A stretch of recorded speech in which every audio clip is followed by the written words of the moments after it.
Hello everyone and welcome back to this welcome back. Just welcome to this epic live stream. Really wish Dovetail would sort this so it just stays logged in. Right. Now, what we are going to be doing today is we're going to be doing this Mastery Challenge Tier 1. Drive 30 miles on any route. Complete 3 scenarios or timetables on any route. And also, would please have it so if I click on this, we then go through the game. Shouldn't have to be saying I want to skip the Mastery Challenges if I actually want to do the Mastery Challenges. Now, we are going to start out today on Sand Patch Grade. Yes, quite simply, why wouldn't you? And it is quite simply still, to my mind, one of the best routes available.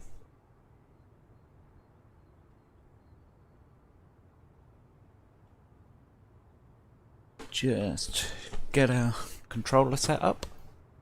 Something I should have done before the start of the stream, but luckily I can get away with it because no one's actually here yet that I can see.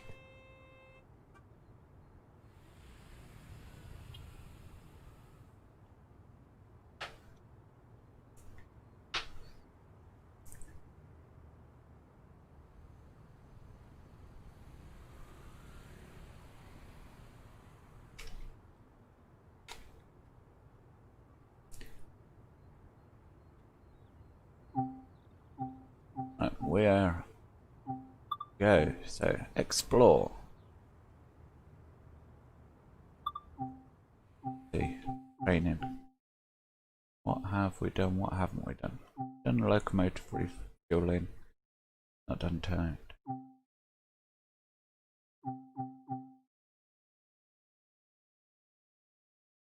Let's have a look at this feature, which is the introduction to the AC4400W. Now, I was debating whether or not to go and buy the new loco. There we go. Sale now on. So there is an additional loco available for the Sand Patch Grade route. And I don't have it yet. There you go. It's a C40-8W. And to a lot of you, it may look like the AC4400CW that we're about to be introduced to. This locomotive is the AC4400CW, built by General Electric Transportation of Erie, Pennsylvania. This is the workhorse of the Sand Patch Grade, able to generate a staggering 4,400 horsepower from its motor.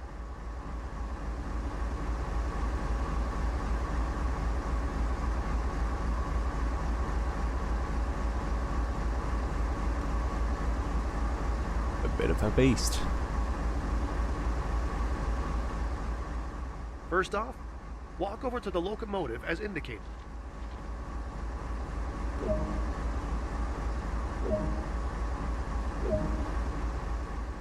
Open the cab door and proceed inside.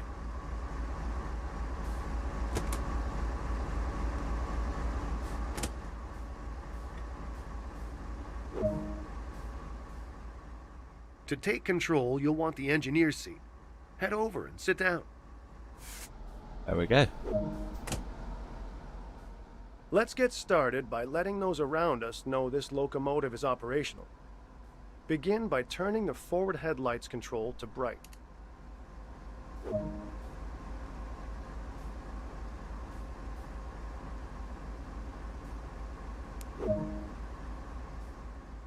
There are 3 key controls to operating this locomotive: the reverser, brakes, and the combined power handle.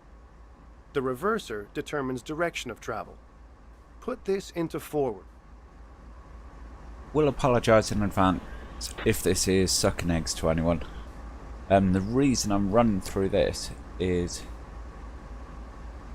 quite simply because I haven't done it in so long. I haven't even tried to control this on Train Sim World 2. So that's kind of what we're doing now.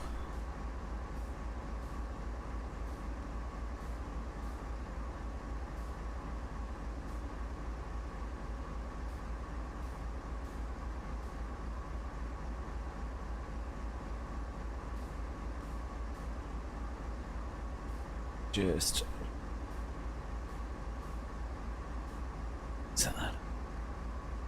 so one thing I do want to mention is the amount of lag if I go from using controller to the mouse to move around.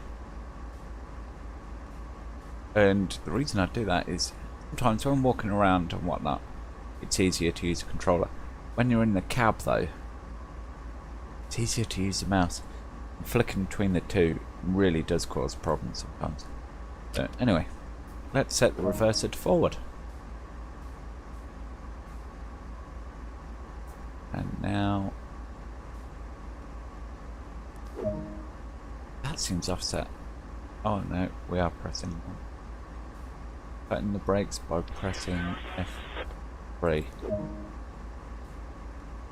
Zoom in on this a bit.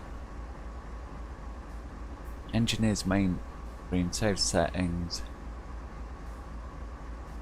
I would love to know more about what we're doing. The right-hand levers are the being brakes. told. There are separate controls for the entire train and for just the locomotive. Pull the independent brake lever all the way towards you. We're about to move, so make 2 blasts of the horn to alert anyone around. Remember, safety first. Yep. Gotta be horny when on a train. Now add some power, but not too much. Too much power too soon can damage both the locomotive and the cars. Always start off nice and slowly. Pull the throttle lever towards you by 1 notch.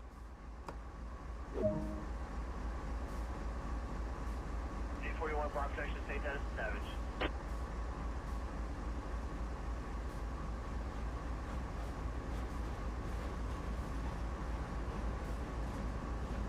And we're rolling, guys.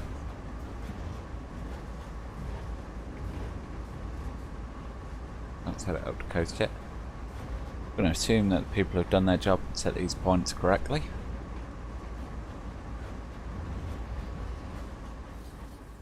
You're moving.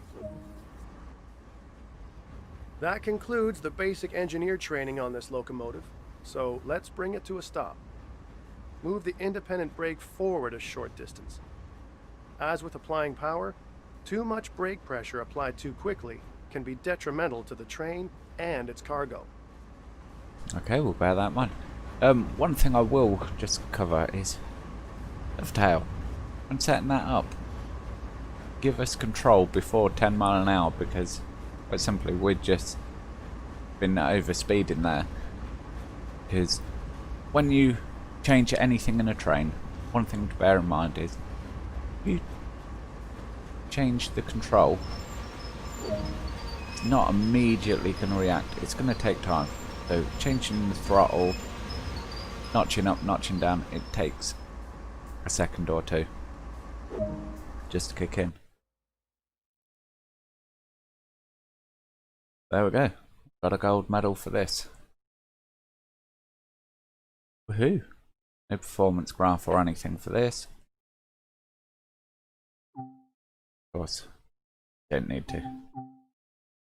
Right, we don't want to continue journey. What we want to do is we want to go and run over how to do coal loading.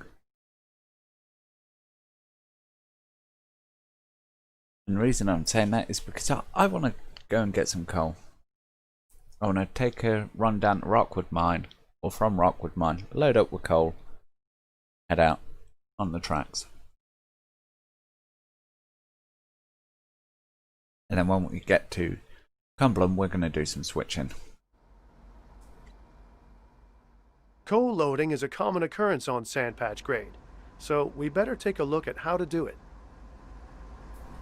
Absolutely. So, just going to zoom into this. So speed control is F5. No, it's screen 5, sorry.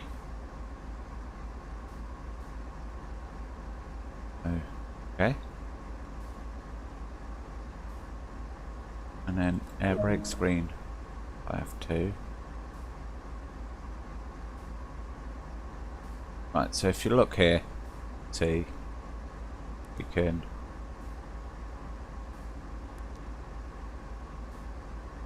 lower this down to 2 miles an hour, and then enable slow speed control is F1. Is there? Brilliant. We're now ready to move under the coal loader ahead, so get the train moving. As we have set the slow speed control, it does not matter what throttle position is used, the locomotive will only travel at the indicated speed.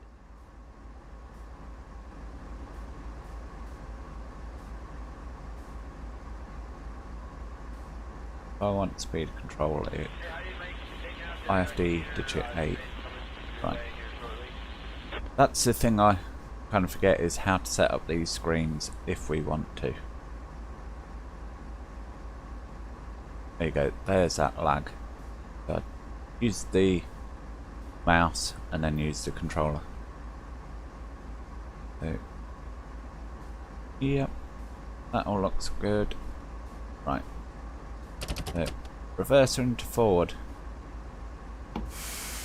Make sure our independent's released.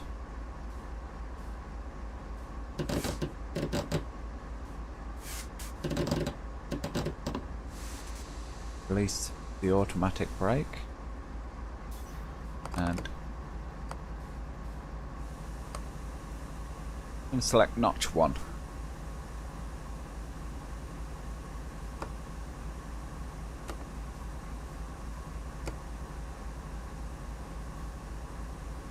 We've got in immersive mode. For some reason on my controller, my throttle control is also set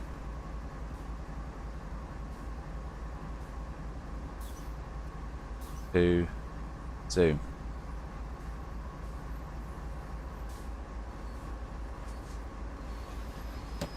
So release the brakes. Don't want the brakes on.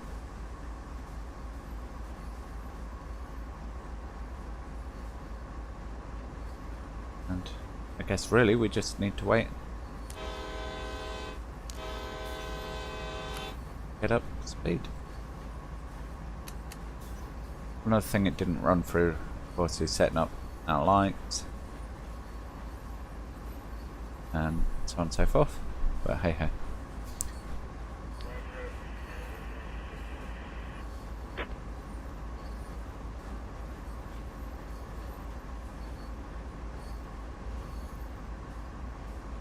We can only go notch 2, which is a little annoying.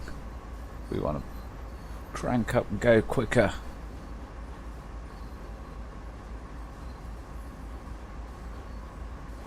Go train, go!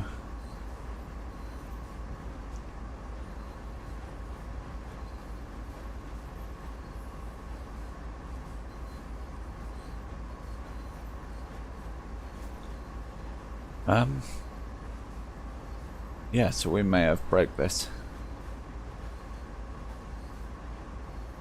Because it's still on bring locomotive up to speed. Let's go.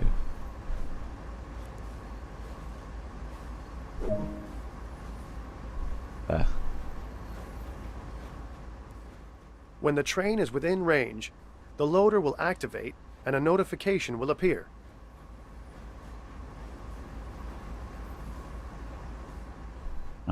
The process of loading the cars is completely automated. As each car passes under the chute, the loader will dispense coal until it is full.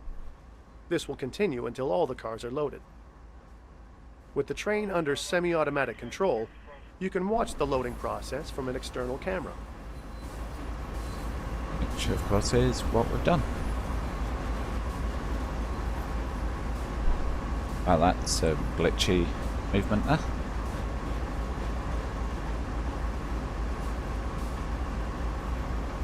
So, it would appear that this slow speed control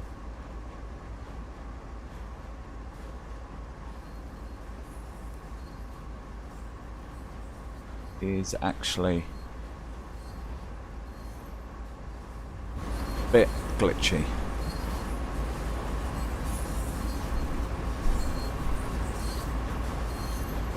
We've got 98% there.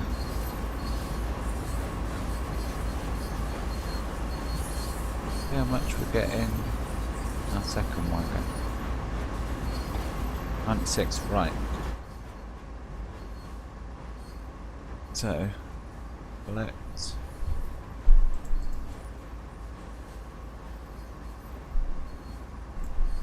knock that down then. Because we're only getting 96% in our wagons.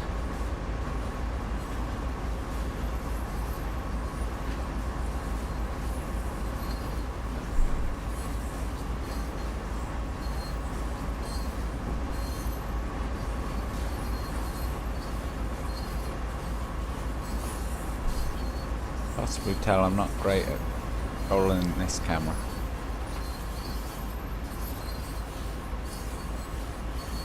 We want to position ourselves just here so we can watch wagons fill. To bring the train to a halt, return the throttle handle to idle, and on the integrated function display, press slow speed control off. Now bring the train to a stop. Right. So, yeah, we can stop the train.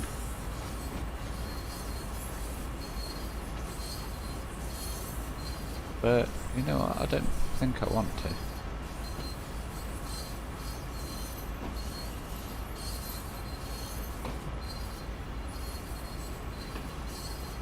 All I want to do is checking we're getting a full load. 99%. We look at our slow speed control over here. What we want to do is bring that down 1.8, which should bring our actual speed to 1.5.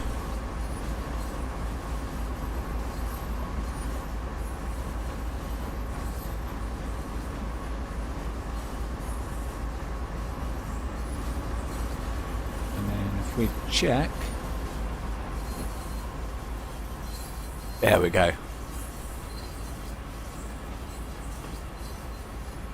So we'll get 100% in our cars if we set target speed 1.8. Right. So what we're going to do is we're going to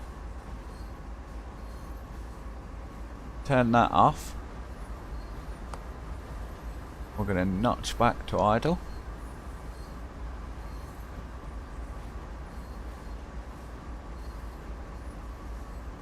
And just going to give minimum reduction and bring our train to a stop. This is only a training session. We don't need to load the entire train.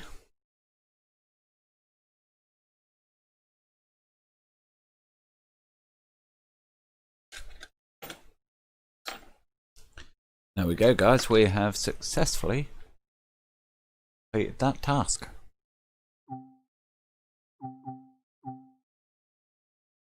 Right.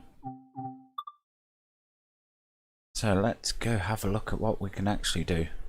Where can we actually drive?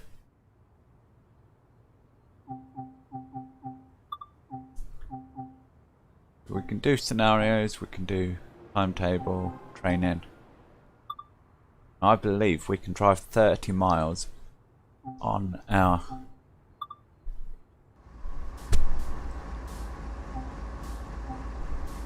Yeah, YN2. Gotta have YN2 livery. Looks so much better. Right.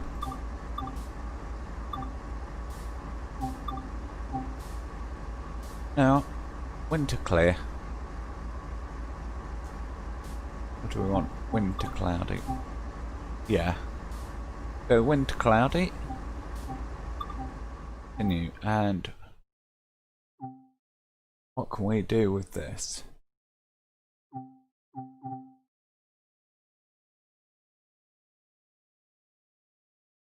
Right.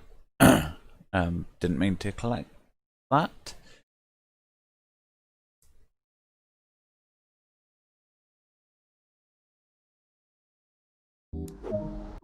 No. Main menu. Yes. Quit to main menu. We want one where we're loading up. Plot. Timetable. Set this back up. That loco. Right. So we can hover over and see.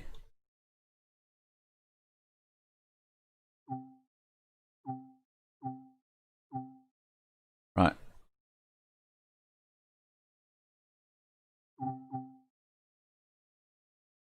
So what we're going to do, we're going to do N542, which is coal load, and then we're going to go on and do N542 straight after, which is coal from Rockwood to Cumberland. The best thing is we don't have to jump out after we do this. We can just hit continue and we'll wait around until this train is ready to go. Although that is going to be a half an hour wait. We'll see. Let's just get this train loaded with coal first. I think that's going to be our best bet.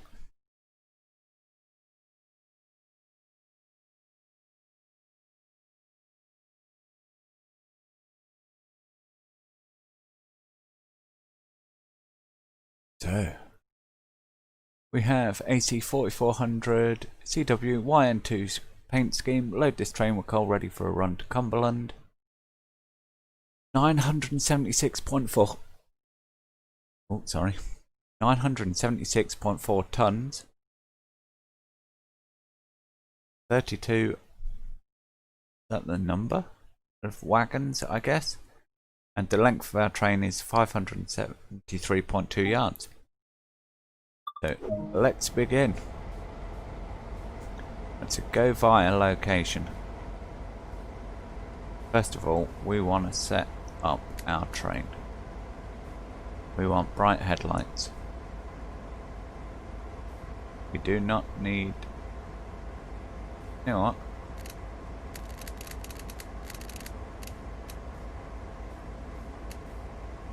A medium heat on that.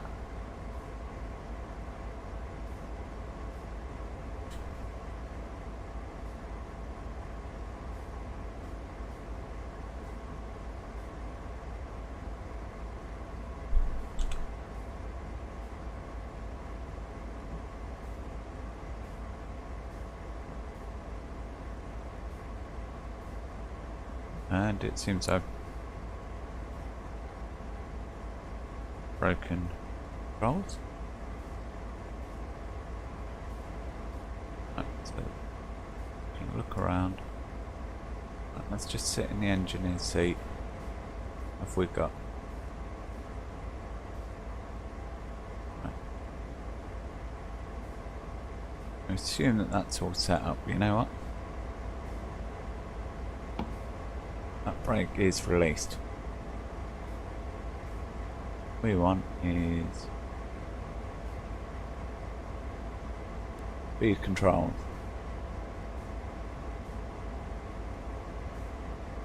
Low speed control. We want this set to 1.8, did we say? I believe. Let's set that on. Roll out. We're going to set the reverser forward. We're going to release the train brake. We're going to give a couple of toots of the horn.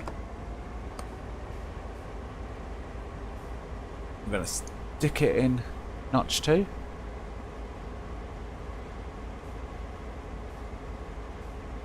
And we're going to bounce around. Some unknown reason. Let's... It'll be something silly like...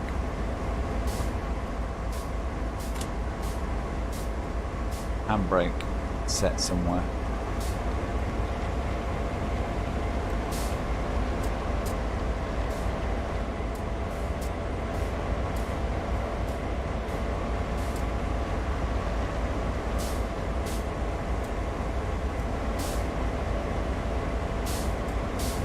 Brakes released. Okay.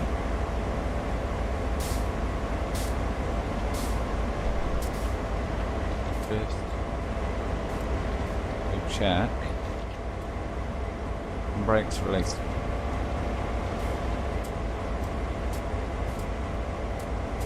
Maybe what it hasn't told us is we need to set our train up.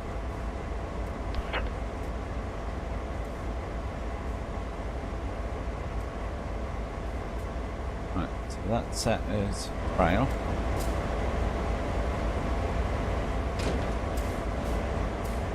Come over here. We're going to climb down.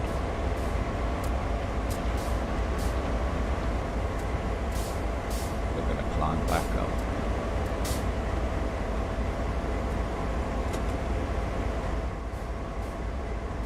We're going to enter here.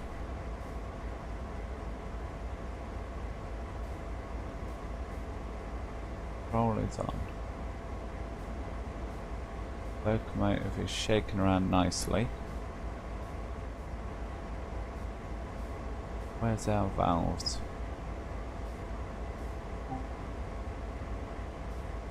No, we don't want to up control. Engine controls on.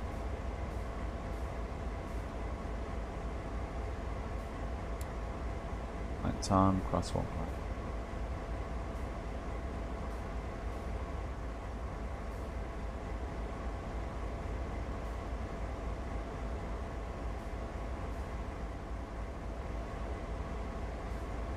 Right.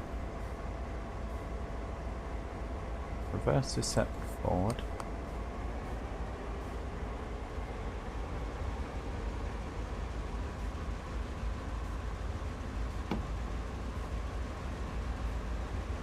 But no brakes on.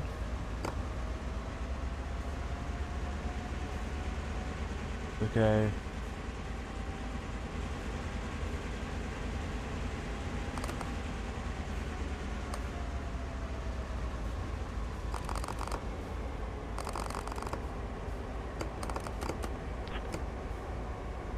Like that. Reverser is set forward. Right.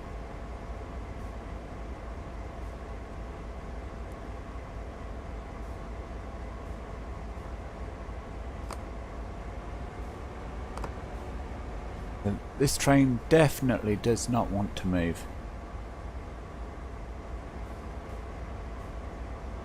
Why?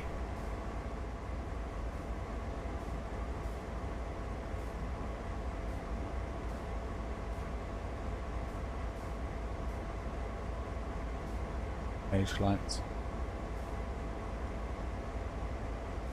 Are we set as headlights? We don't want back headlights. Handbrake's off. Alejandro, welcome. Hello. Do you know how to get this loco moving? Fuel pumps on. Everything is on. Problem we have is we jump in our loco. We've got our reverser set forward. Our brakes are all off. Handbrake we've checked.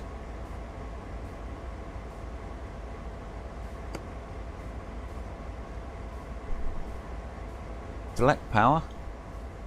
And we sit and bounce. And that's all we do. I can crank it to 5. We can bounce some more.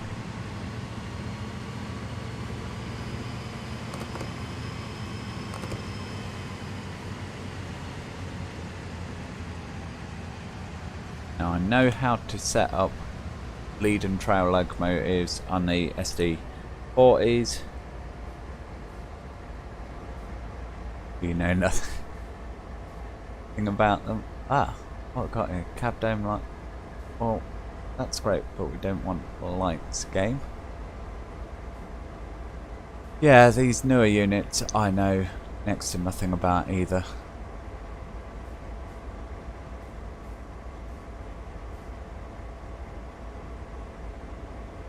It's just going to be radio controls. Fan on, we don't need a fan on.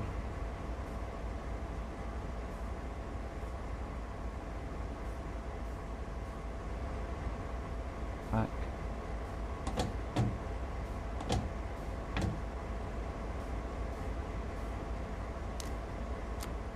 Let's reset.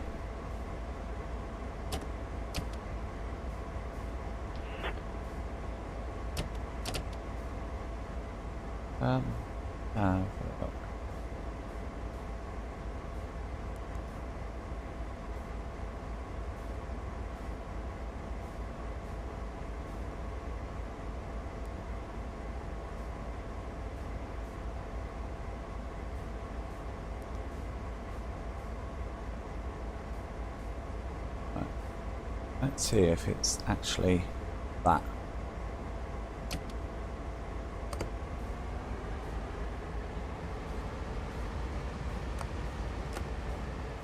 No, not that. Rather annoying, to be honest. It is a double header, Kevin. Let's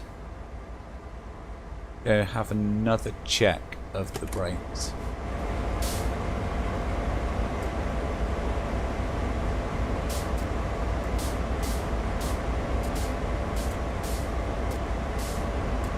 I imagine it should be set up already. Now, one thing I am just going to check.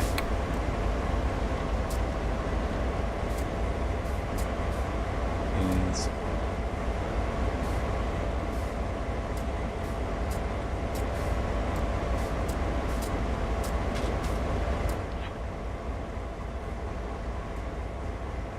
got on these older locomotives down here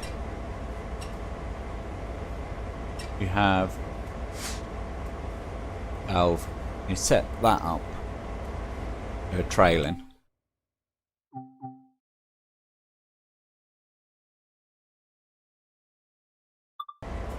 No, you can't sit in that seat. So handle off. That's off, which is how it should be. Dynamic brake off. Throttle idle and reverser handle out. So that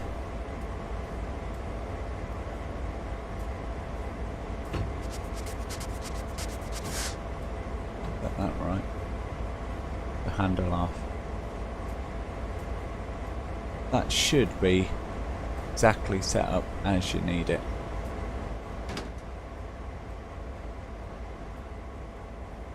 Emergency brake valve closed, which again is how we want it.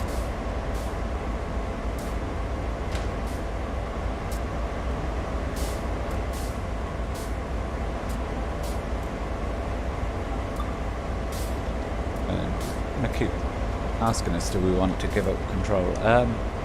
Which obviously we don't.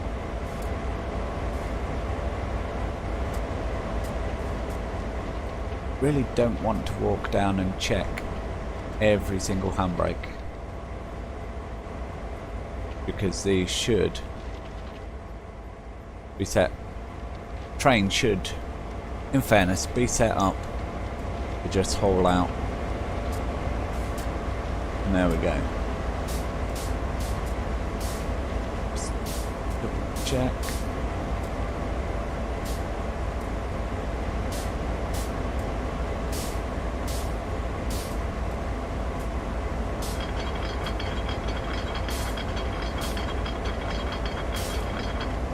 So, handbrake definitely released on this unit.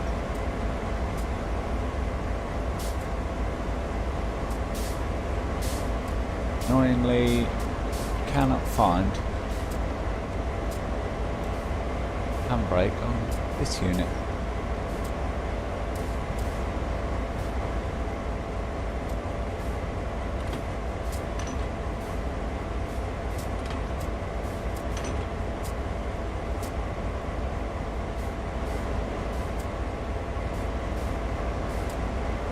That should definitely be off.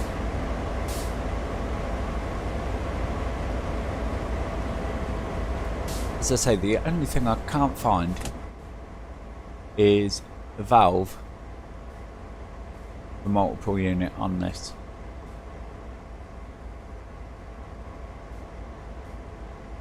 Which I would expect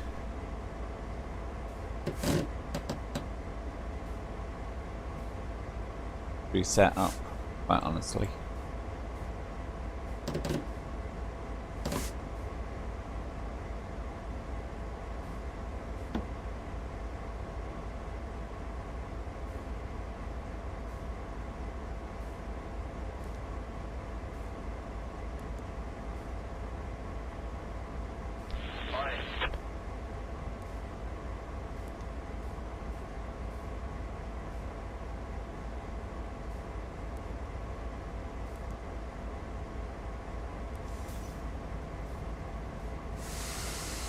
Ah, it would seem we haven't set that properly.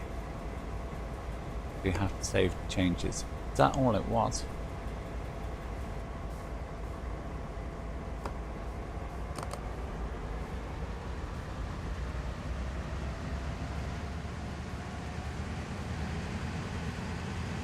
Really hope not, but you know, we're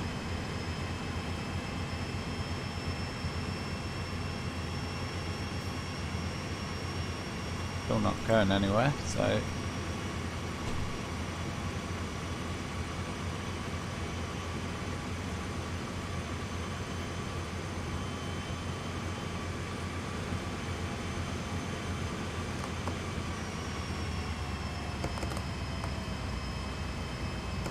good notch too.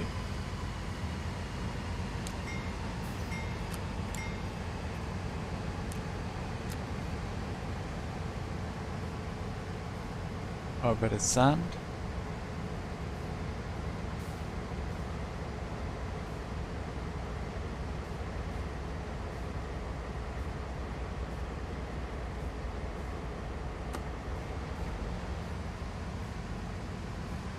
We're really just not going anywhere. Right, tell you what guys, what we'll do is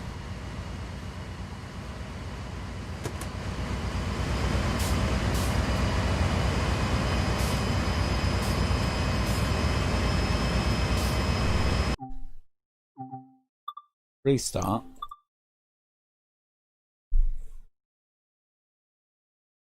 If it's just a case of that's broken.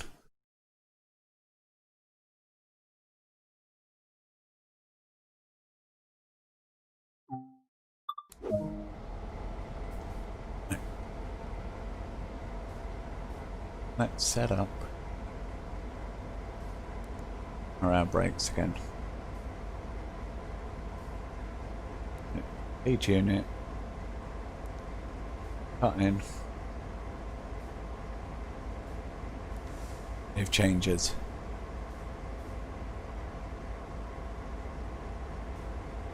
On this screen we want speed control, slow speed control.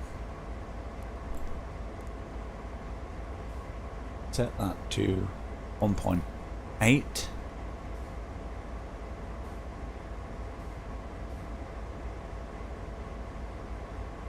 And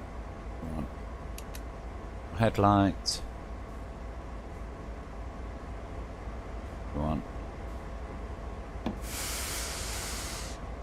Nail off that brake. Release that brake.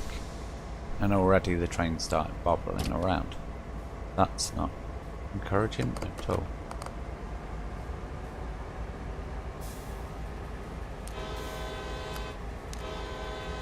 Give it a blast of the horn.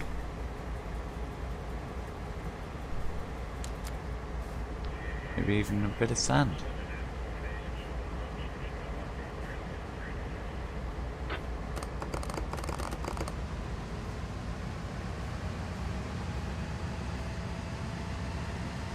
Definitely something not right. As you can see, we've walked in.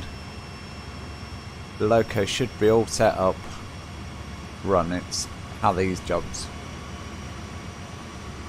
work. I mean, go via indicator. If we've got to do a whole bunch of things to set this train up, but we don't know what's set up, what isn't, and we don't get told in the instructions what is needed,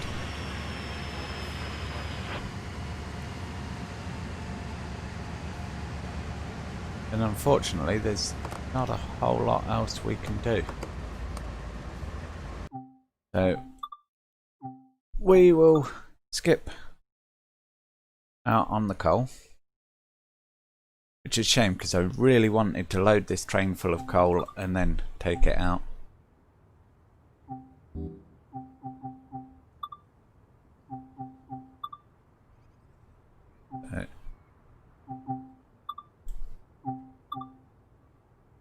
Knowing that we have to set all this up as well each time. So Y and 2 paint job. What we was going to do was load the coal and then take the coal down to Cumberland.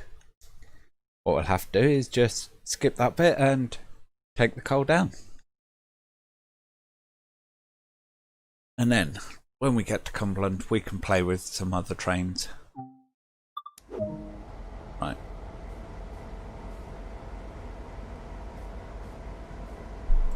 Okay. Not sure what all that about there.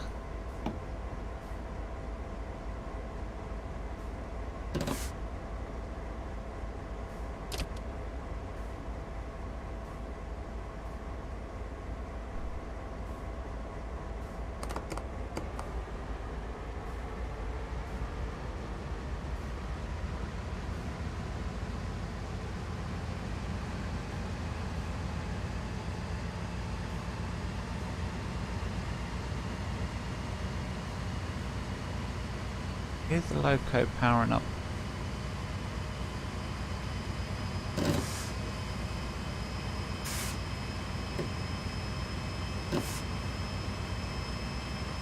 It's not working. 1 second guys, I think I've got a delivery.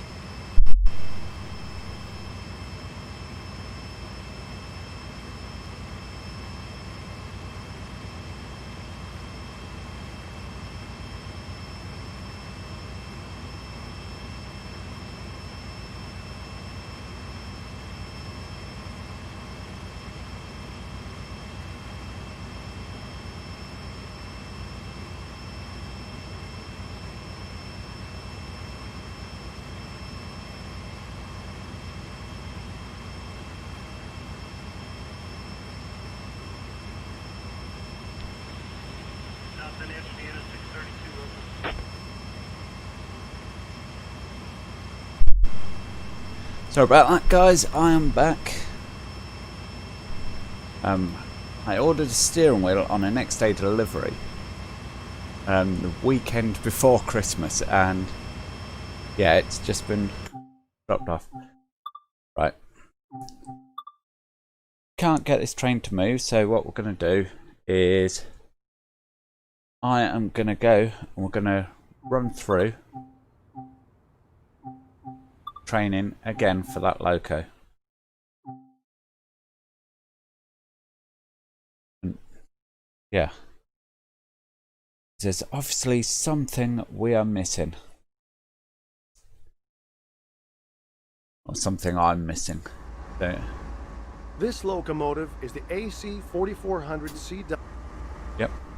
We know what sort First of off, locomotive walk over to the it is. locomotive as indicated. Yeah. It's upstairs. Open the cab door and proceed inside. Come into the loco. To take control, you'll want... Sit down. Let's get started by letting those... Headlights. Right. There are three key controls to operating this locomotive. The reverser, brakes, and the combined power handle. Yeah, that's The great. reverser determines direction of travel. Put this into forward. We're missing that generator field button. Let's look down here.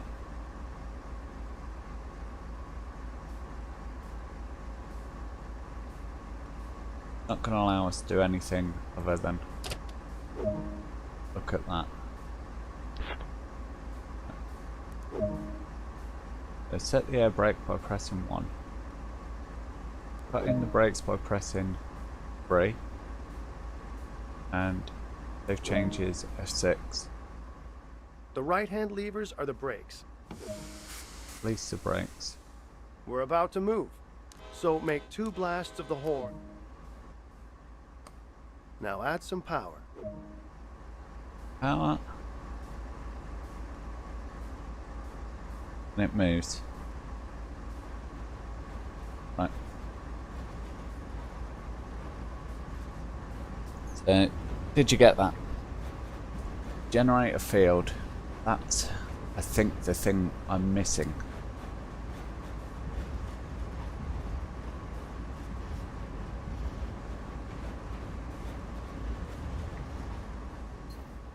You're moving. Great work. Push the throttle lever away from you. That concludes the basic engineer training on this locomotive, so let's bring it to a stop. Move the independent brake forward a short distance. As with Okay, and bring loco to a stop. After overspeeding, because the game doesn't give us a chance to notch down to us already speeding. I love that.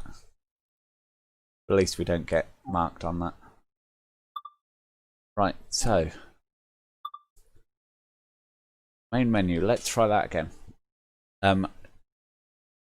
Really want to go and buy that loco, which is the C40 8-wheel.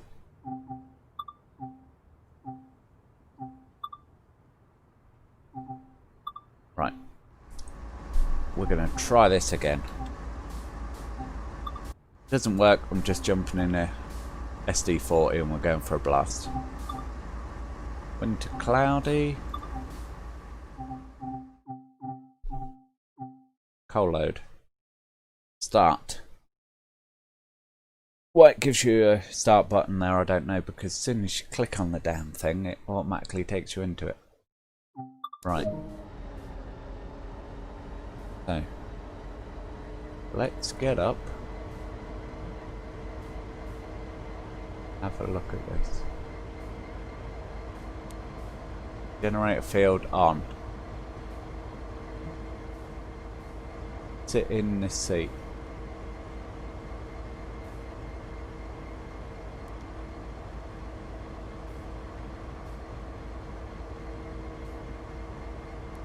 Put in the brakes.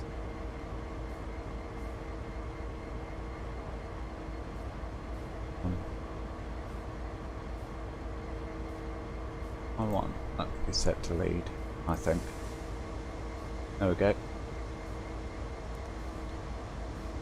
This screen we want speed control, low speed control. Set that to 1.8. It says you can go through at 2 miles an hour and load. I don't buy that.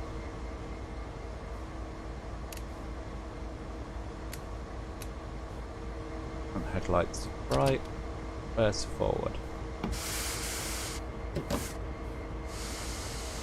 Drop the brakes.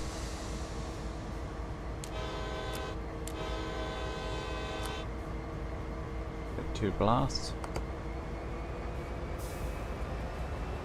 Get notch 2. We're moving, guys. We are moving! Awesome.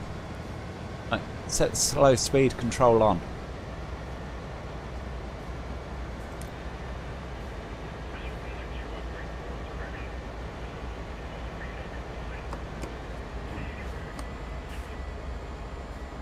Let's give it some sand. Give it a bit more notch because we have got a big old train behind us.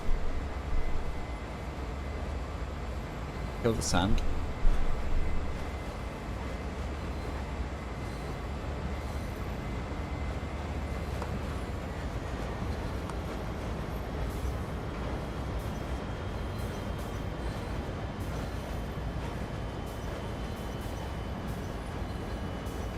For some reason, not following the instructions of our slow speed control.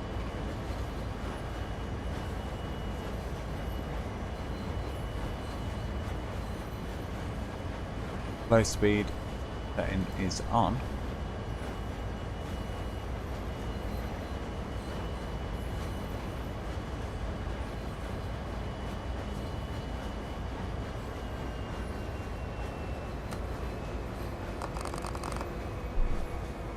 Try going idle.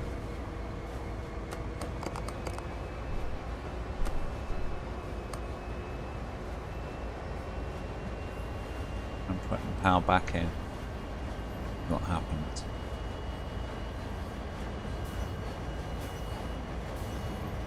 No.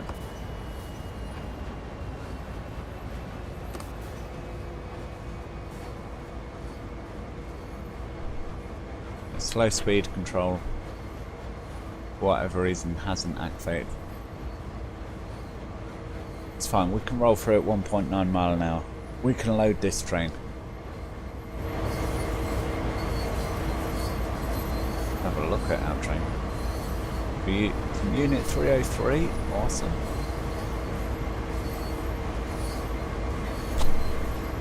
And we take a bit of a flight. We'll have a look at how long this train is.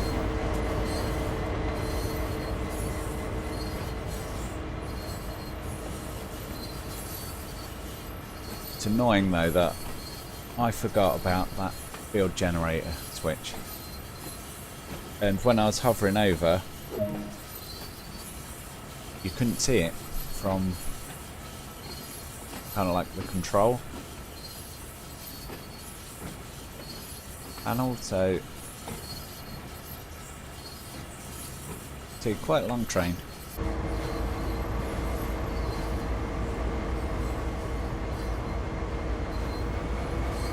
We want to come right around here.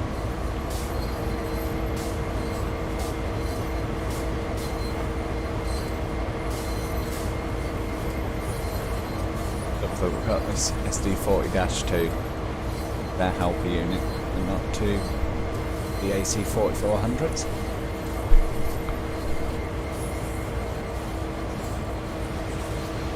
There we go.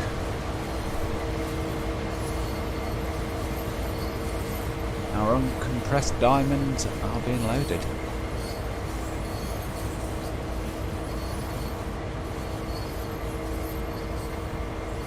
.97% full, right.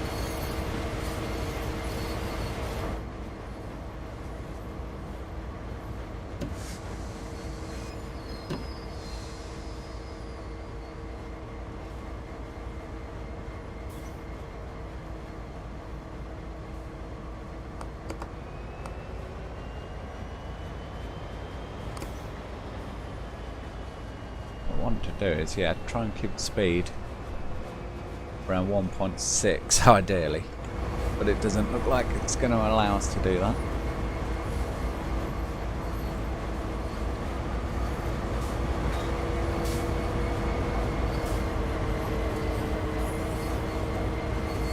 Aren't you? 97, 98. Kind of annoying that slow speed control isn't working, but right now we're just going to focus on actually getting the train loaded at all.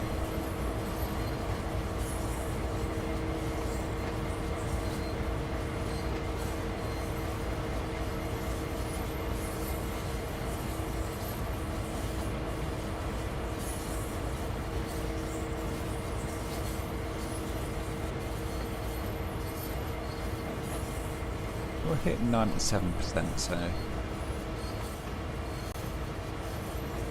yeah, it's fine, it is what it is.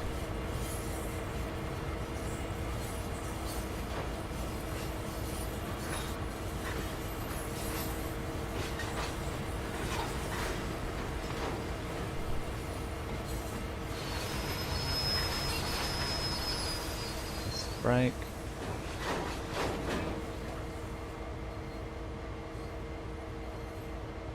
One notch of power.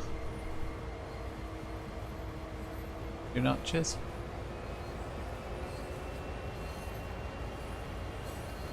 One notch.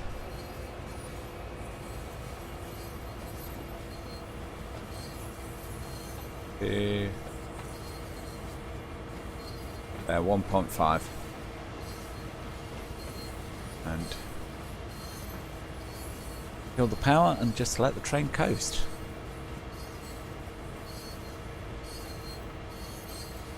Probably isn't the most exciting thing actually, watching coal load. But we are going for the mastery achievement, and this is one easy way of working towards that. Is coal loading scenario. 20 minutes it should take us to load this train, and then what we can do is we can go and we can take this train down to Cumberland.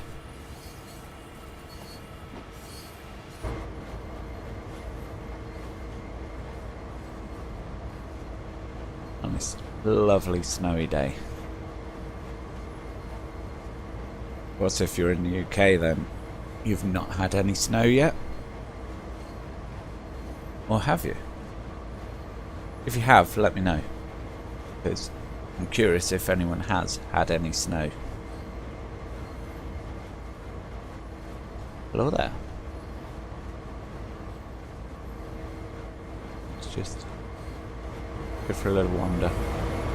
Now, as a responsible train controller, you never want to be doing this.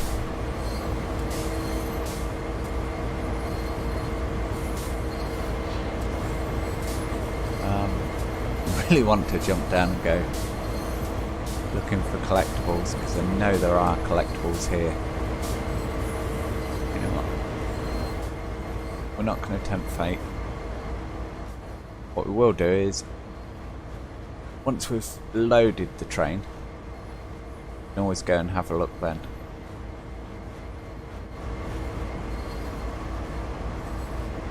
Let's go have a wander back over.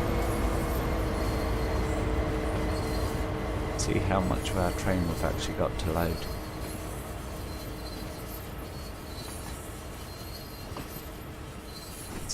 Can't go up any higher than that.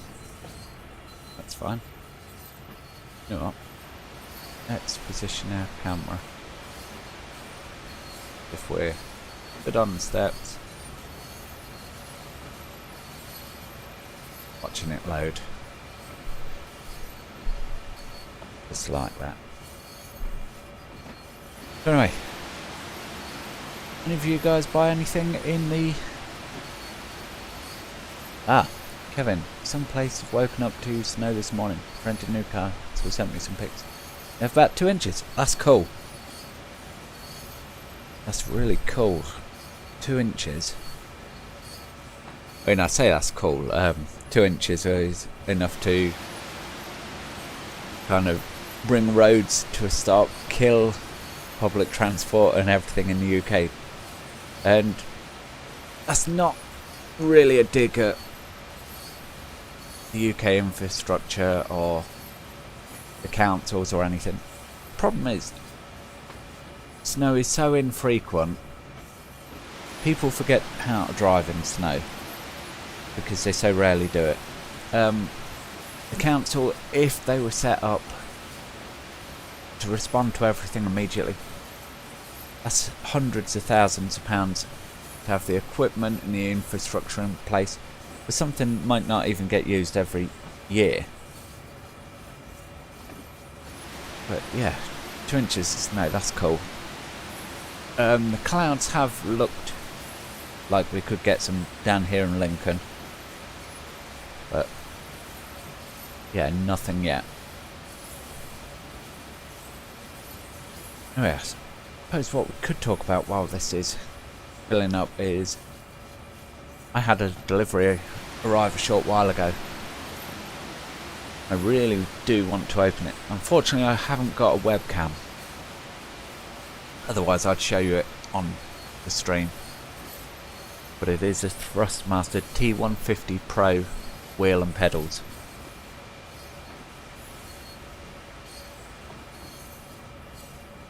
But us down south don't see this as it raining here, but it shouldn't matter anyway as we were on block. That's a very good point, Kevin.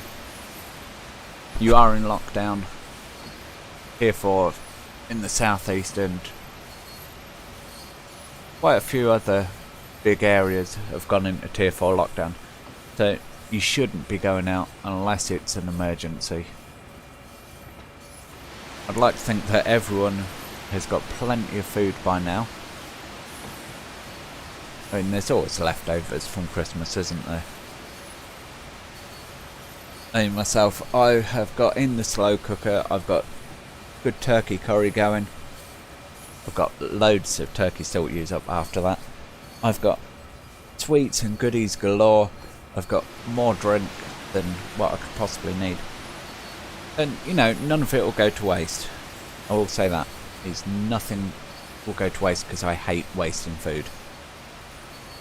So, I only have what I need, but I've got enough for at least a week or so. And so I don't need to go out, and hopefully people who don't need to go out won't go out. Some people are always going to break the rules, but you know, each to their own. I just hope that they're sensible and don't.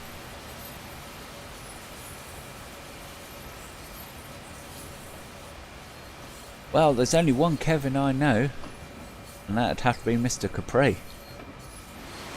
Is that you? Am I on the right, Kevin?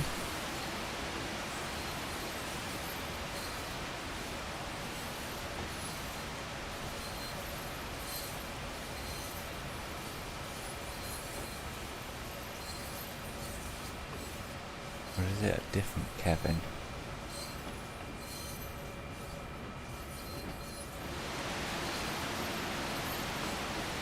You're going to leave me in suspense now, aren't you? I think I'm talking to the right Kevin, but I might not be. There we go. It is the right Kevin. How are you and the missus doing anyway? Hopefully all's good down there.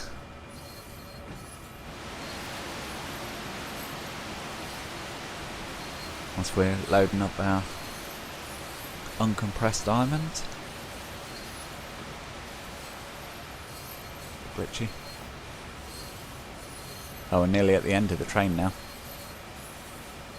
We'll have to go jump in that in a sec.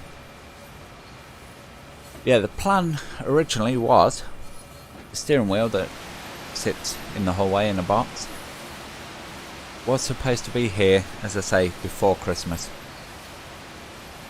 No fault of the person who was selling it. They did it on a 24-hour delivery. Hermes had it sat there for... They received it on the Monday before Christmas, and they just had it sat around. Simple as that. They had no intention of moving it, and they didn't. They moved it from wherever it was last night. Got it to Lincoln at 5 o'clock this morning, and the courier, bless him, he has delivered it this morning. Which usually with Hermes, it comes mid-afternoon. But the plan was, do about 4 hours of this, do 4 hours of ATS, and then do some Wreckfest at the end.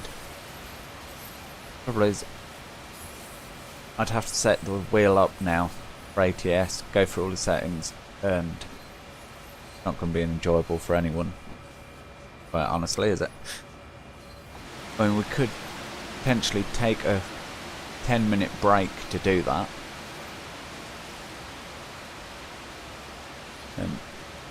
Merry Christmas, Bird. We're doing fine, mate. Good. Good to hear it. Nice quiet Christmas as family had to stay away. Yeah. That is the plus side, is everyone has to stay away. So you don't have to buy food and feed the 5,000. And I'm quite lucky. I only have the kids come for Christmas anyway. And we are in a little self-contained bubble. I restrict sort of interaction with the kid's mum, and so it works for us. But yeah, if you usually have big families come, it is hard. But as you say, nice and cheap and cheerful if they can't come and you haven't got to worry about feeding them. Right, load coal. Why aren't we done? Right. Let's bring this train to a stop. I've got a horrible feeling this can say, oh no, you needed to do every wagon 100%. Release brakes.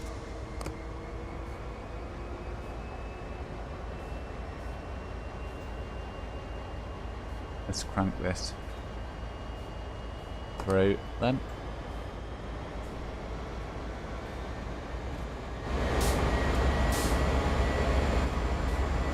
Hopefully that's the problem. Because that can load coal and for some reason isn't finishing. Yeah, I remember you do have a lot of grandkids. 27 grandkids. 7 great grandkids and non-adults, yeah.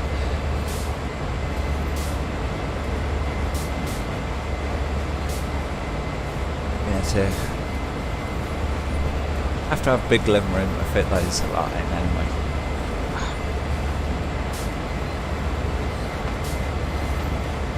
Yeah, luckily I'm not at the grandkid stage yet.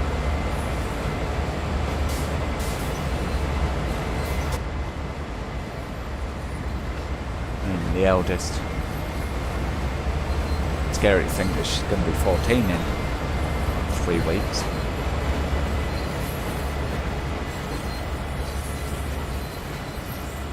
Yeah, we're not that far yet, thankfully.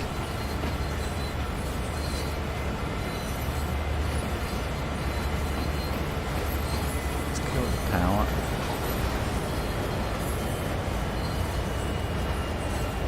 I bet it's because we haven't got 100% on these front wagons. Yeah. See, in the tutorial you only have to get the wagons over 90%. Why it's so annoying that mostly now we've got to get it up to 100%. I just hope the head shunt at the end of this siding is long enough for me to go barreling through. Though it should fill in reverse as well. That's what I'm hoping for anyway. Give it a couple of notches.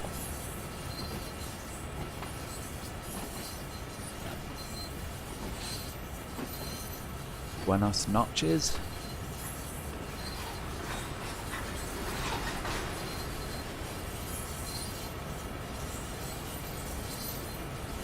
Yeah, I think at the end of this run, we are going to have to exit out and whatnot, because the train's not due to run down at Cumberland until 12:30. And we're only on 12:01 now. The scenario said 20 minutes. Actually, yeah, if I'd got it right and filled these wagons, could do this one in 20 minutes easily. Unlike shunting one where it says an hour and it takes about, what is it, hour and a half, 2 hours just to do the shunting thing. Right, kill the power.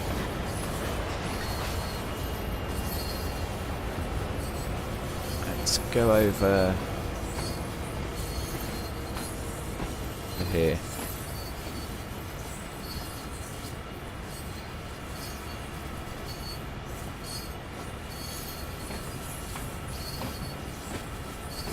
Keep it nudge. Dude. I'm going to be 25 this year.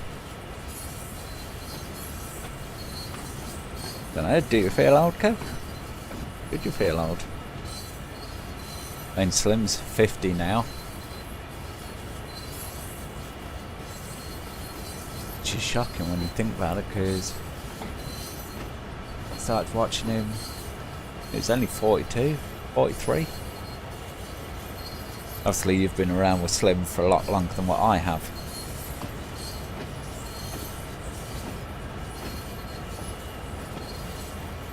Yeah, it's crazy.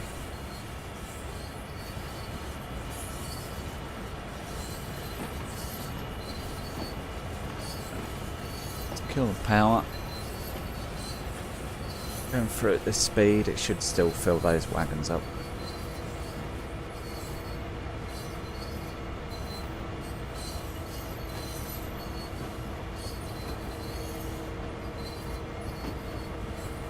Notch one.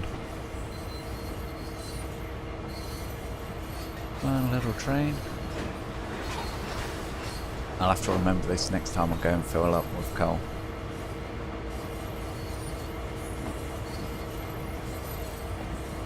Get it 100% right off the bat. Yeah, there we go. 99%. Oh, there we go, 100%. Thank God.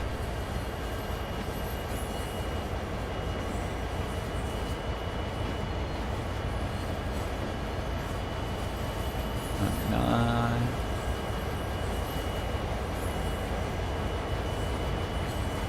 100. There we go.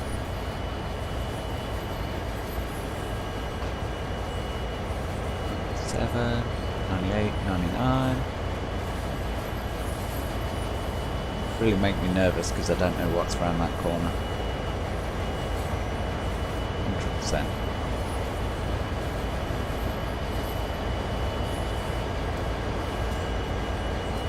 Yeah, so we are getting points for 100% in each wagon as well. That's cool.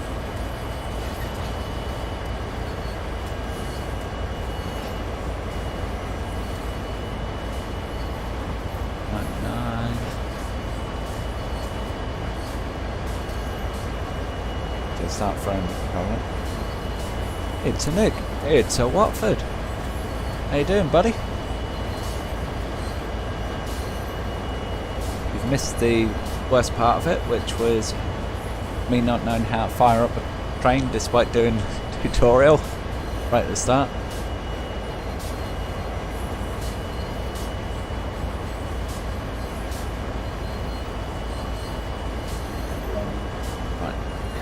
Kill the power.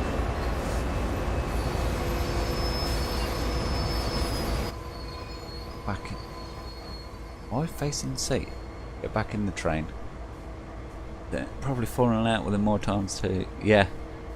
I think I've only had one fallout with Slim. There's miscommunication on both our parts. But yeah. 15 years. That's insane. Kind of insane that he's been going 15 years.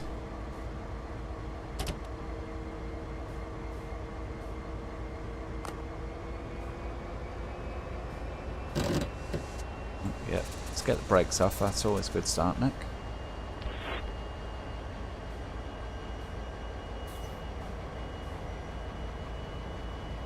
I'll try and start rolling. Here we go. Firing possibly quiet horn.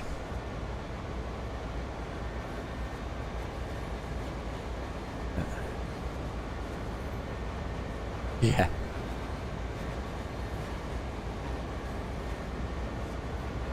Be out by now for good behaviour.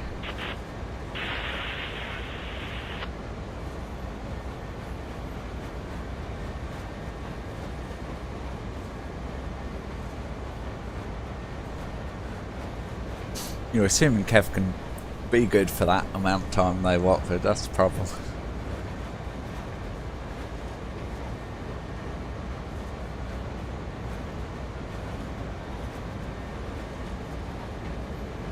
If Slim or Pat were a security guard in the prison, he'd probably have had a go at them and got extended time for it.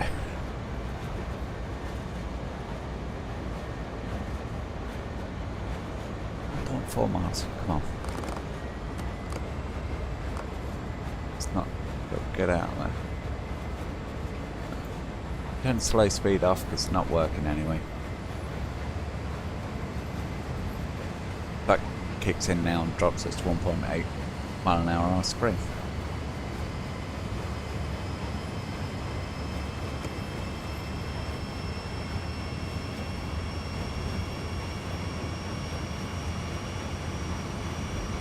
Never met. See, I always thought you would have met Slim at some point, Kev.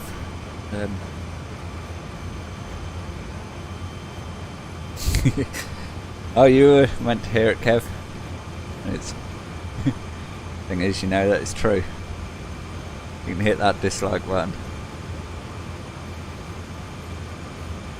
Yeah, I still remember it. And when he announced that he'd quit the taxi company, that was a bit shocking. I mean, he did the right thing, I think. And yeah, he's struggled since then, money-wise, but the way they were treating him at that job, it really wasn't right. Getting out was the best thing for him. Yeah, don't know if we'll.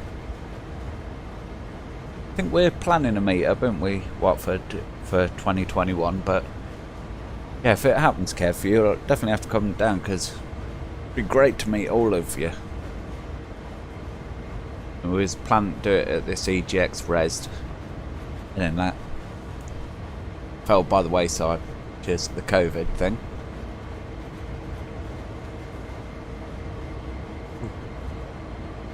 Nice SD 40-2 there.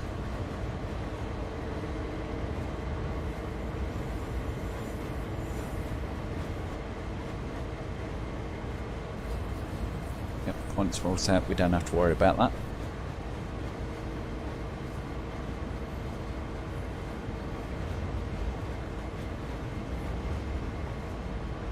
I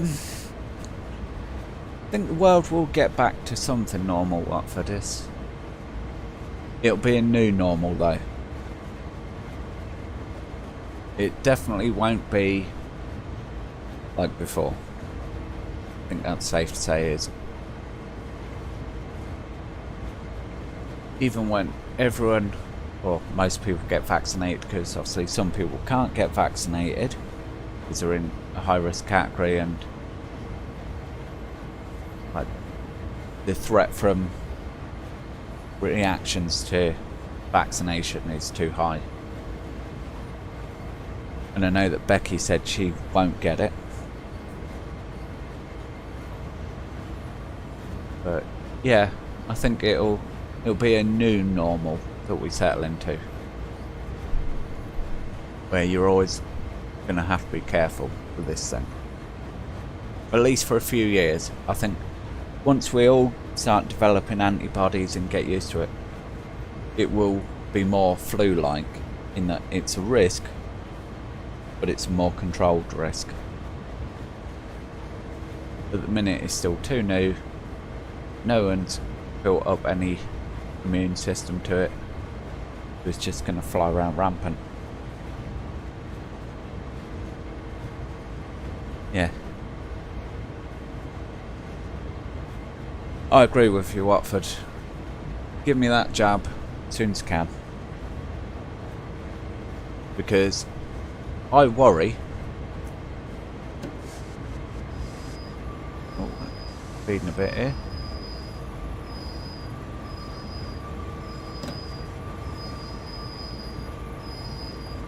Yeah, I worry that I'm 38, granted,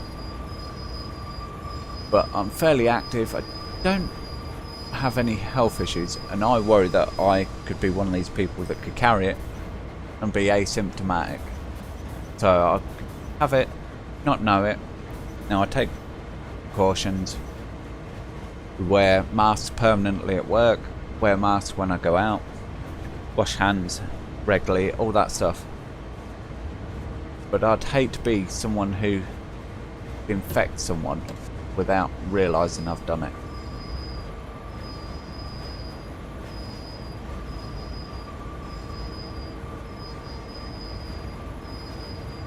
Yeah, he had been talking about leaving the job for ages, so it's good that he left. Yeah, it's supposed to meet a few years back. Mrs. Wages, yeah, had to pull out. Yeah, it's not looking good. I personally am not very hopeful of a meet-up this year. Just because I don't think it's going to happen. I think next year, as in 2022, is probably a more realistic aim.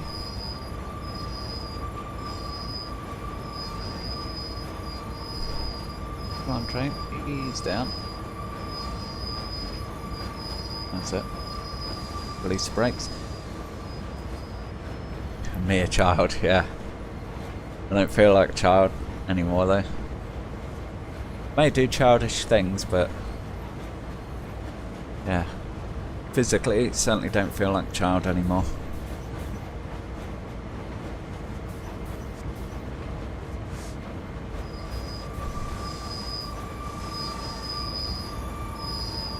Train. 40 yards to stop.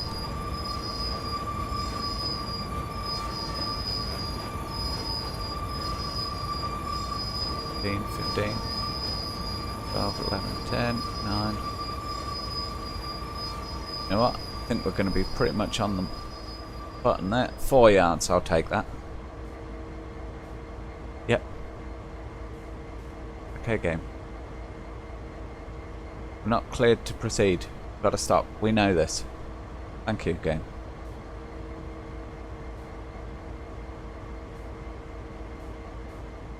Really? You're gonna make us release the brakes, crawl that 4 yards.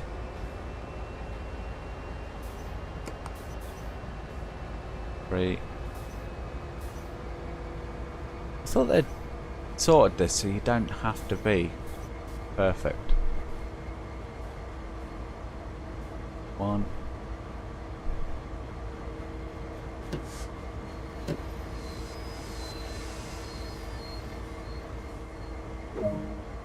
There we go. Whew. Right, so we won't go searching the mine for any collectibles because we're a mile and a half out.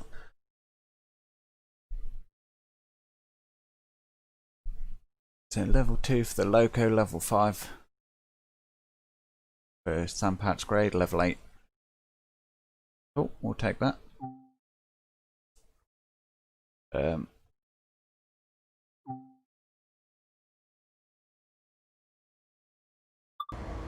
turn to free roam. Yeah. What was you? Not clear to proceed. We know we can't proceed, game. Yeah, 15 minutes before this journey's supposed to. Yeah. Stop and contact yard.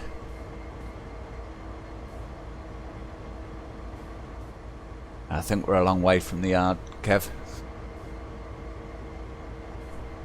We're at the other end of the line at the minute. We're at Rockford. I'll bring up the map.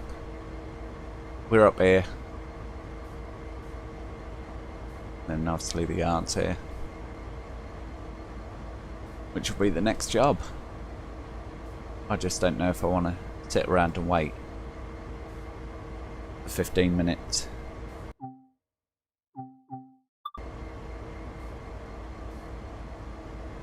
What do you guys reckon? Jump out and fast forward time or 15 minutes? Get my wheel set up. Do you know what? That's not a bad shout, Kev. Not a bad shout at all. At least get it open.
Yep, everyone feel free to go grab a cuppa.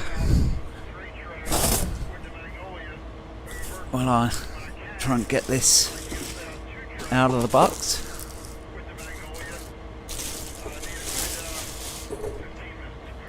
Wow.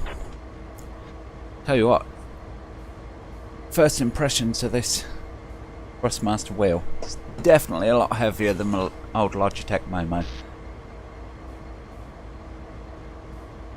Definitely.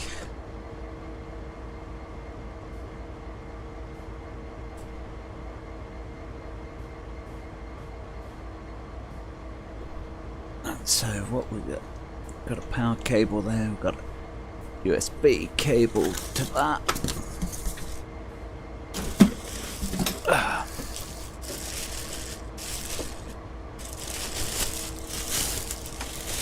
We've got a set of shiny. You can't see it. Shiny metal pedal plates. Oh, that brake's got some good resistance as well. Is that a mod or is that how it comes? I don't know.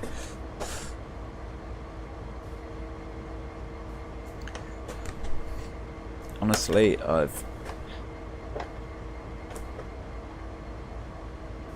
know the T3PA pedals are good. That much I do know.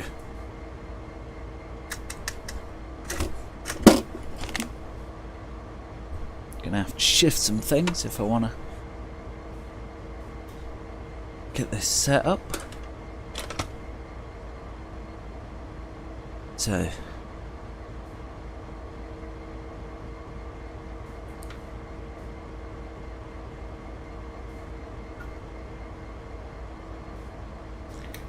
this in there like that.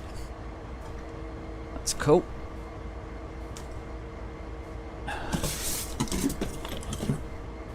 Got here. Right, so that's going to be a floppy doodah to connect the wheel to the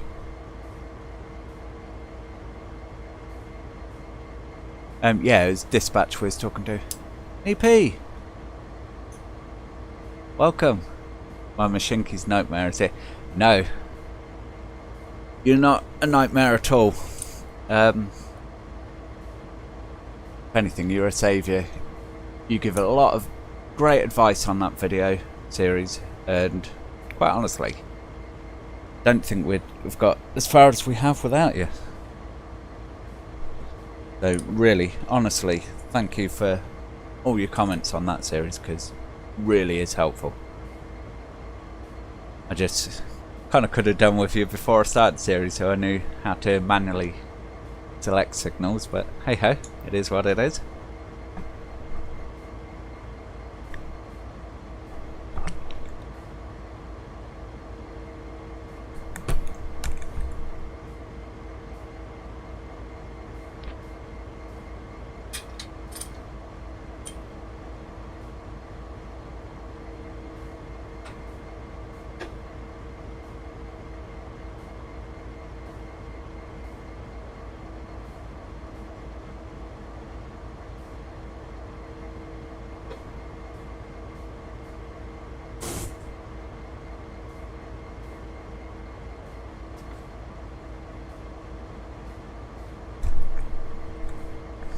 Blinking game, yes, we know that we're not allowed to proceed.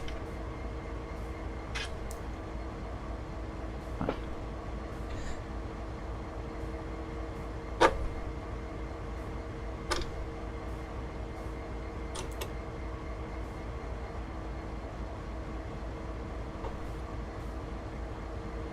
Yep, still not allowed to proceed.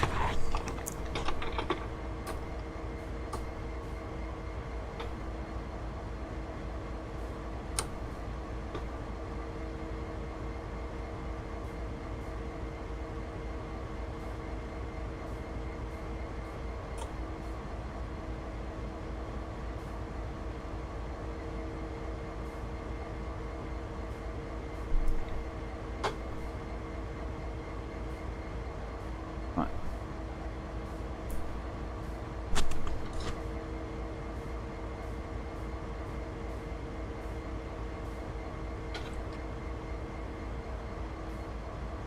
Oh.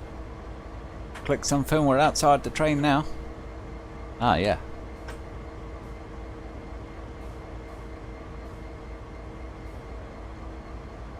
There we go. Click. Yeah, it's Train Sim World 2. Me. We're attempting, and I say attempting, to... We've just filled up with coal at Rockwood Mine, and we are going to attempt to take the train down to Cumberland Mine. No, Cumberland Mine. Cumberland Yard on Sandpatch Grade, and deliver this coal to the yard there. And then I've not actually thought any further ahead beyond that. And right now, the reason you can hear loads of shuffling about is we have to wait until 12:30 to take this train ahead. So Kev came up with a brilliant idea. I had a steering wheel delivered this morning. Should have been here a week ago. Got delivered this morning, so go ahead and get the wheel set up, he said. So that's exactly what we're doing. Now the only thing is, I'm not going to be able to test it out until our first break, because it's going to mean coming off this game screen that I'm seeing, fiddling around, checking settings, because the idea is do 4 or 6 hours on Train Sim starting out, and then from Train Sim I'm going to head over to possibly American Truck Sim if I can get this wheel set up, which is possible.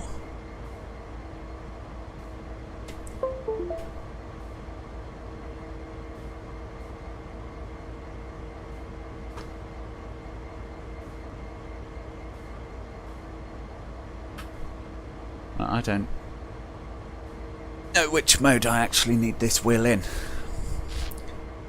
because being a Thrustmaster T150, it is a PC wheel and it's also a PlayStation wheel, and it's got a setting for PS3, PS4, and that is it. Oh wow. Just having a quick steer. Marathons have no brakes? This is true. If you're top runner in a marathon, you power on it and you go right through. But I'm unfit. I would never make it 12 hours without a break. Yeah, the breaks are only going to be like 5 minutes tops. It's just so we can all get up, stretch our legs, grab a drink, food break. I mean, I've got goodies here, and so we can munch as we go. And I think because we've done the first scenario, we should treat ourselves to a Lebkuchen.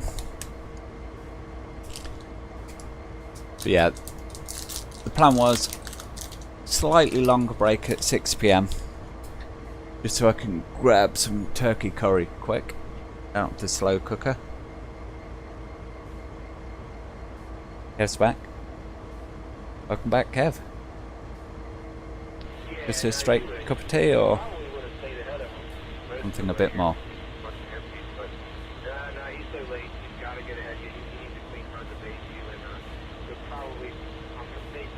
The wheel is plugged in, by the way, and I have to say, turning it goes a lot better than my old wheel, which, to be fair, considering that's a 17-year-old wheel, it should feel better.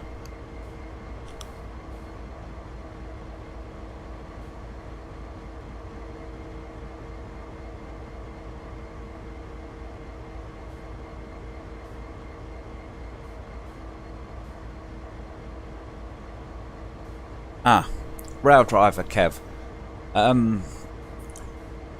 There is a beta out. There are a few niggles with it, which is of course why you do a beta. And there's some fine tuning needs to be done, but yes. The simple answer is, for the most part, yes, they have got Rail Driver to work with Train Sim World 2. At last. I mean, considering it was something they said was coming, what, 3 years ago when the game released? So, you know, well, Train Sim World 1.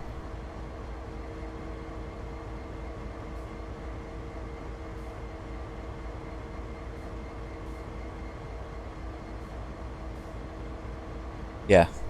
Surrounded by biscuits and munchies. I'm the same. I've got a tin of butter cookies there, or half a tin, and Quality Street, which, I'll be honest, is mostly the crap ones left now. Some Black Forest crumble mince pies from Lebkuchen, and some plum and Madeira marzipan with rum. So yeah. Oh, and some of the spiced almond biscuit things that are always around at Christmas. Alright, we need to get this train going.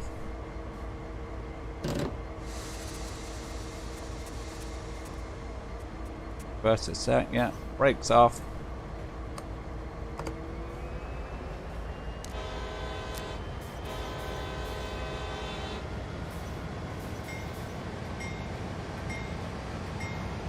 Let's get this train rolling out. Get the bell running. What on earth? Hold everything. We've not got ditch lights on. Where's our ditch lights? Engine control, headlight control, yeah, that's fine. Engine start. Number lights, yeah, on.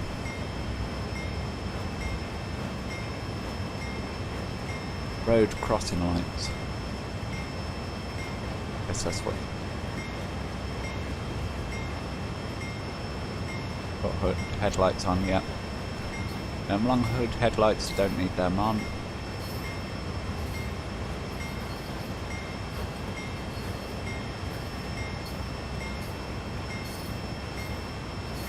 Running lights on, okay. Back in our seat. We're heading out on the main line. Annoyingly, our ditch lights are not on. They should be flashing. But, you know what, if that's the only thing we've got to worry about, I'll take it. Bright auxiliary. Not sure what bright auxiliary means. I'll just leave that on bright.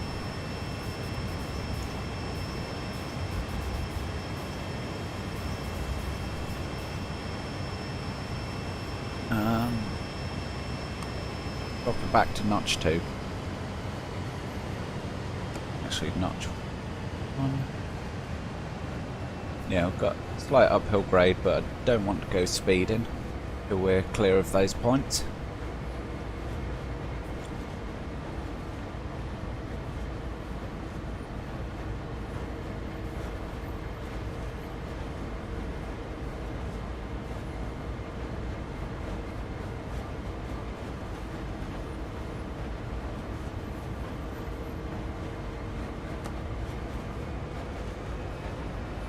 Oh no, I won't do any female bashing here, Kev.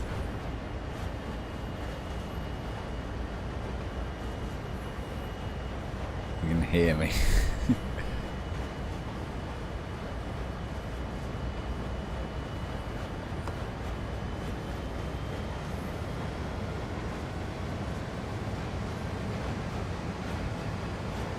The only button you'll hear here is the controller bashing.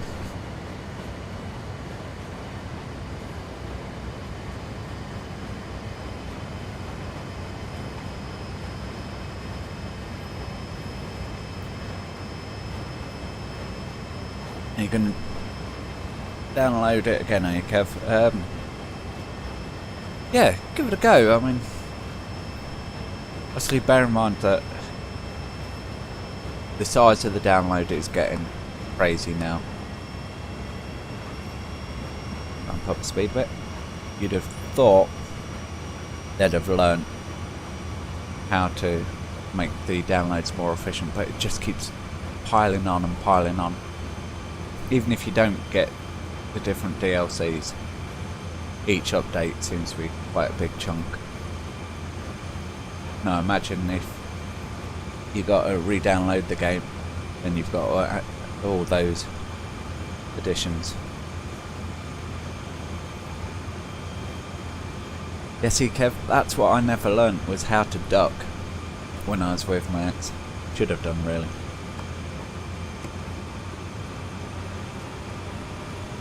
Oh, got a bit of wheel slip there. Let's try just notching one notch at a time then to get it up to 45.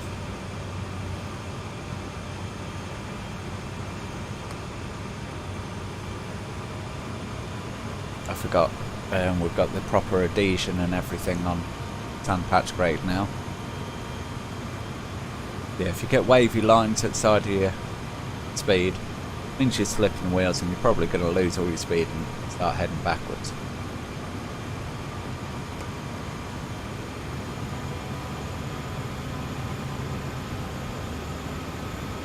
Duck curry.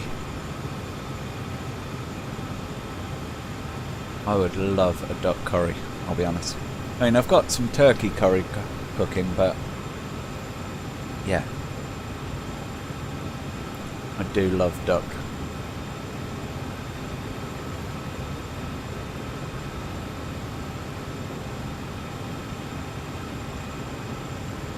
Tell you what, Nee, we'll have to sort out a way of you sending me a recipe somehow for duck curry. Can't guarantee we can get every single ingredient over here, but I'd love to try it.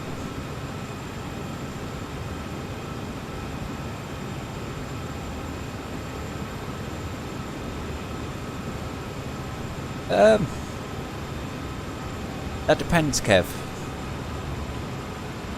If you cook things from scratch and do proper recipes, then yeah, I'd say you're a chef.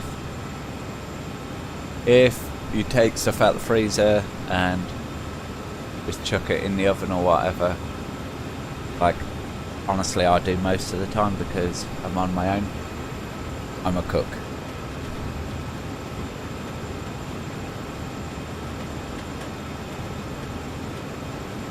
Definitely I am a cook, I am not a chef. Do love baking my own bread every now and again. And I mean, putting stuff in the slow cooker to do that curry today, that's kind of cheating. I did use a ready-made curry sauce, I haven't done it all from scratch, so that's not a chef-worthy meal.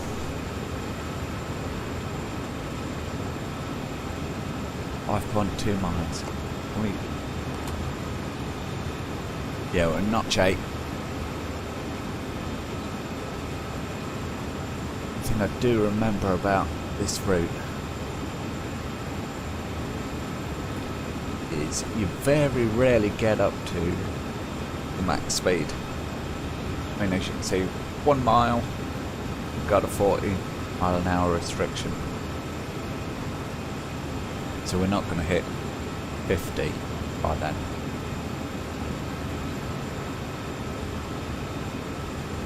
And I do remember that coming into Cumberland Yard, you need to get it down to 15 way before it says, because the speed limits, how they've set these games, are really horrible. I'm not sure if I do have your email address or not, Nee. But yeah, we'll definitely sort that out somehow. I believe you can do direct messages, so I'm through YouTube now. Or what you can, we need to reduce speed. Get carried away.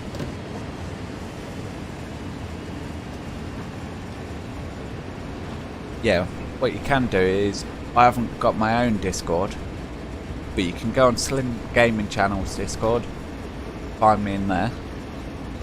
Yep, we know we're speeding. Thank you, game.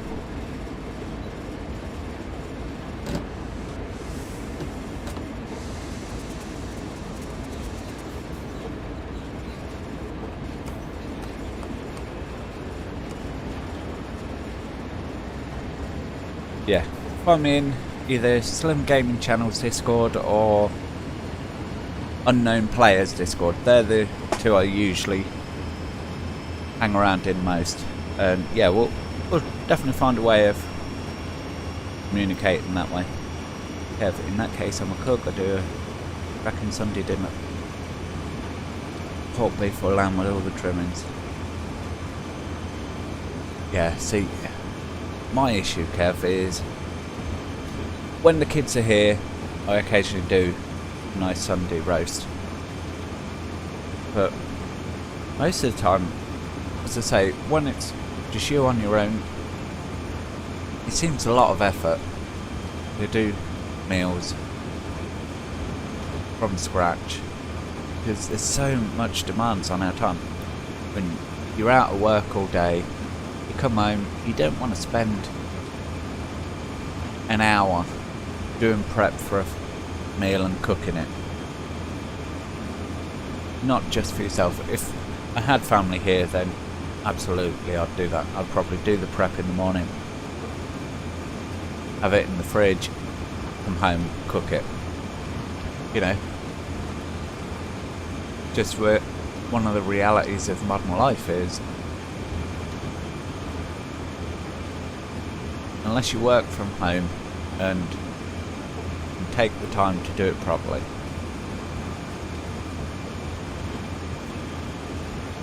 there's just too much going on to be able to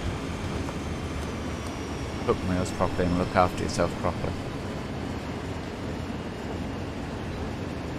Where I feel it is anyway. You know, other people probably have a different view.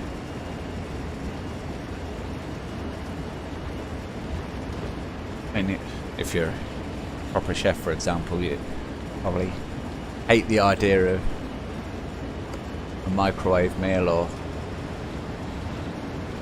taking some breaded chicken out of the freezer and throwing it in the halogen oven and cooking.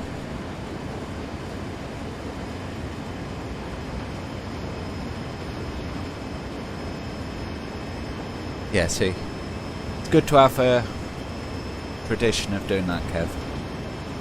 Is a Sunday roast as a must. I mean, I'll be honest, in the summer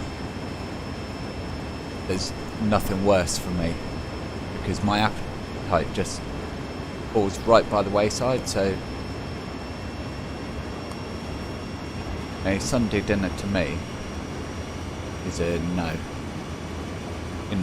In the summer when it's really warm, because by the time I've cooked it, I've been sweating in the kitchen. I'm just look at it and go, no, I can't eat that. Yeah, I think probably in winter time I need to get into the habit again of, you know what, let's do a proper Sunday roast.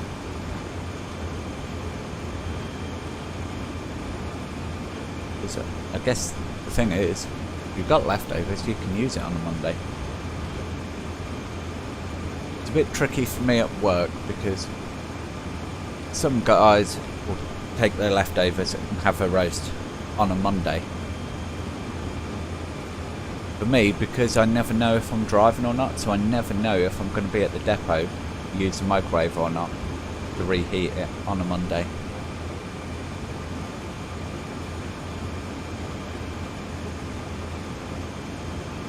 Yeah, exactly, Nee. Curries. Eat it for 3 or 4 days, freeze some more. I mean, honestly, I've not got the largest slow cooker in the world, but it's not the smallest you can buy here in the UK either. There's probably, and I do like to have a good portion, I'd say there's 5 or 6 portions in this slow cooker, which is insane. And I'll definitely freeze some, and yeah, I'll be eating it on and off for a week or 2.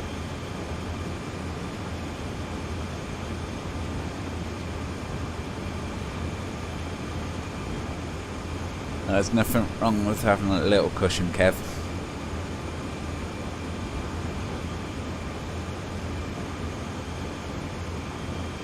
And I think I'm healthy for the most part too.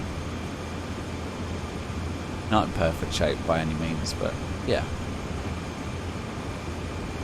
reasonably healthy. That always strikes me out here on the screen. Wind turbines that are seemingly in the middle of nowhere. I mean, obviously they must be there because they wouldn't take the time to plonk them in if there weren't, but on this part of the route, it seems that there's not a lot out here. Yeah, you've got wind turbines. And I'm a massive fan of wind turbines.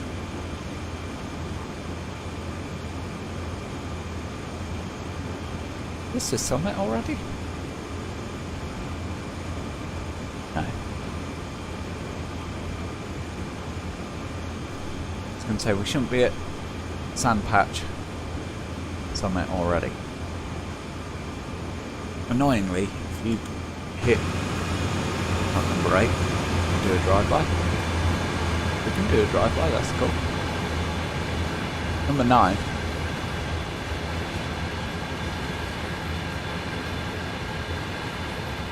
No markers, no labelling whatsoever on the map. Which is a massive step back from Train Simulator. Massive step back. Why they haven't got even basic labels on the map, and they did come up with some lame excuse why they couldn't do it and there'd be too much information overload. No, work it out, guys.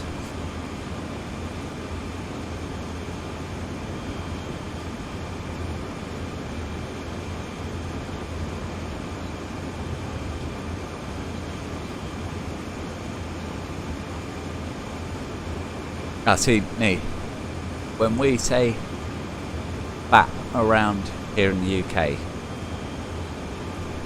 fat isn't a little bit of chubbiness.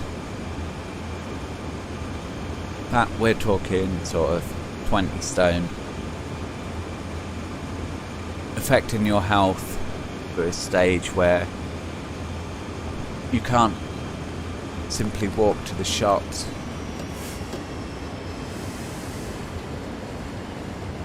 Bit of overspeed there. But yeah.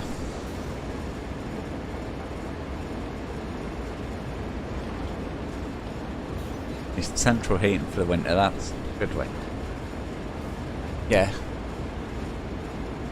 Western culture, I think a lot of people aren't peak fitness.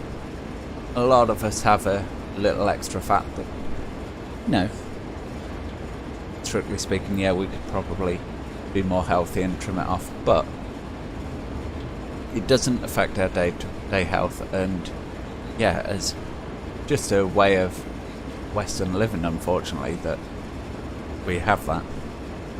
Yeah, I love that. Central heating for the winter.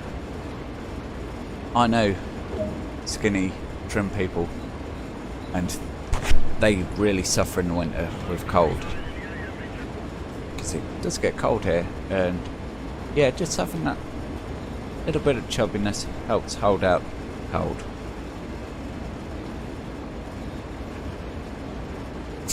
Yeah, fat is the way you have to use a mirror. Yep, luckily Kevin, I can say exactly the same thing. I don't have to use a mirror to see my personal bits.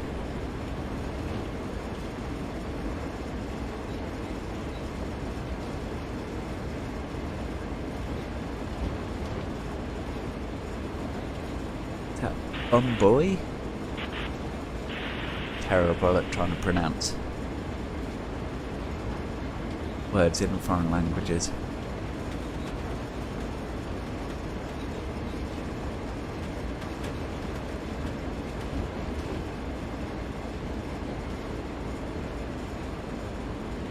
Yeah, see, that must be really strange. Just pretty much the same weather all year round.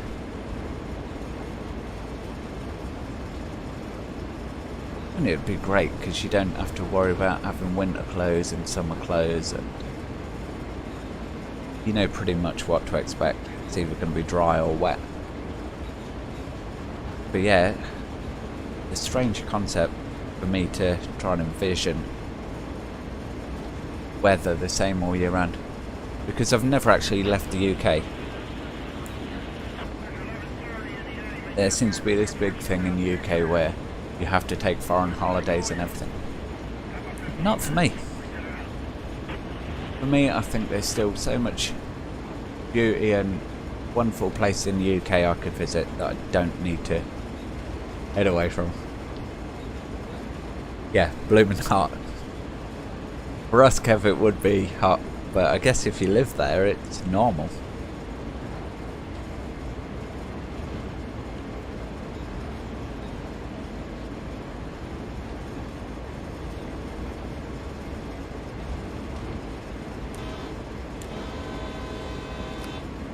Blow the horn as we go through.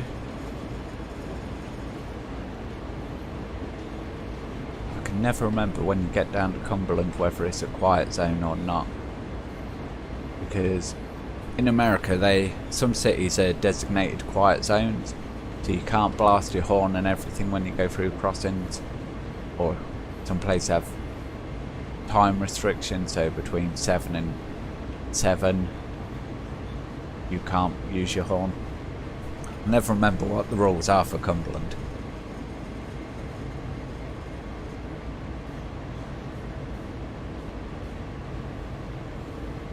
Three seasons. Hot, hotter, and hottest, yeah.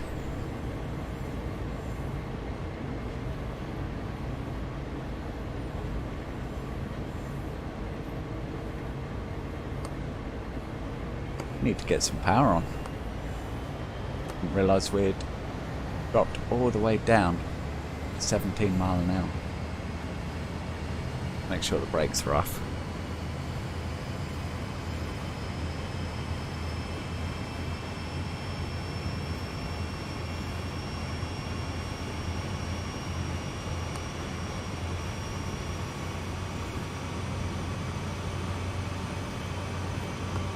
To be honest, this isn't looking good. I may have missed the point where we entered this hill and brought our train to a stop. I know it is going up. Same power, handle 7 for now.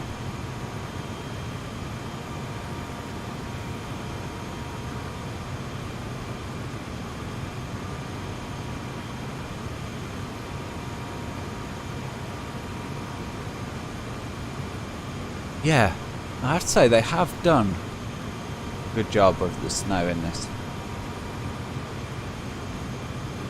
I was debating whether to have it actually snowing in the game, but I wasn't sure how it would affect the stream because obviously that's pulling extra resources, and though I think I've got a pretty good PC system, don't know if it's the best. So I didn't want to. I mean, we're pulling 51, 52 FPS right now, but we're not in a busy part of the map. And what I didn't want to do was set it to snowing, which would be awesome, and then we get down to Cumberland and it drops to about 15 FPS.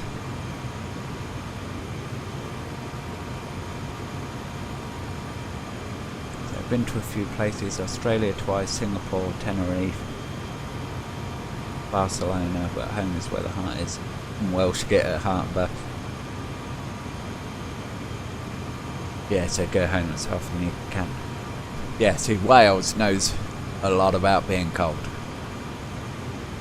Wales really knows cold and wet weather, especially if you're in the valleys.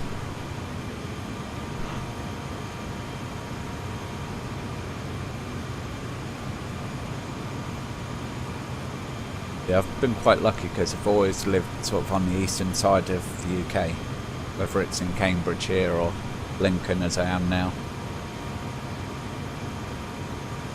So we've not really had extremes of weather here. Like I should say, you'd get down there in Wales. But then on the south, your weather be completely different to what I'm experiencing.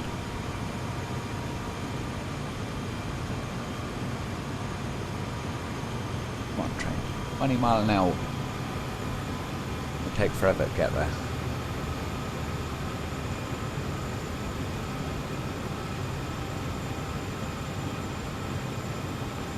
A lot of people I've read in the comments say, oh, this route's too long. Whilst complaining that the other routes in Train Sim World are too short, they say this is too long. You can just put the train in full notch, go play something else, watch a video. Or I would love to know how. If you're not watching this train, keeping an eye on it. As you see, we've almost stalled out there, dropping at 16 mile an hour, because I wasn't keeping an eye on it. And if I kept it on notch 8, we'd be off the rails by now. And certainly once we get over the summit, in 3.5 miles and start heading downhill, you cannot go notch 8 and just leave it.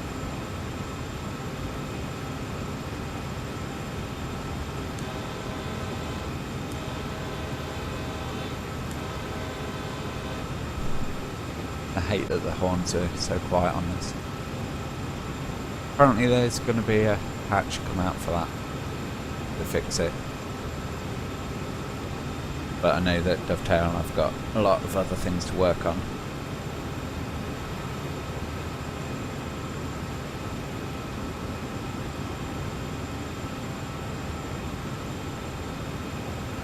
Yeah, it's definitely a lot milder and warmer in somewhere on the south.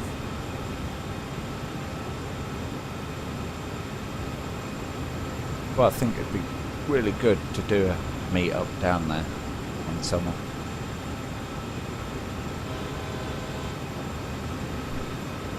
And there's certainly no point all you guys coming up to me in the summer, because other than go around the cathedral and castle in Lincoln, it's not a great place. It's not a beautiful place. And the weather isn't that great even in summer.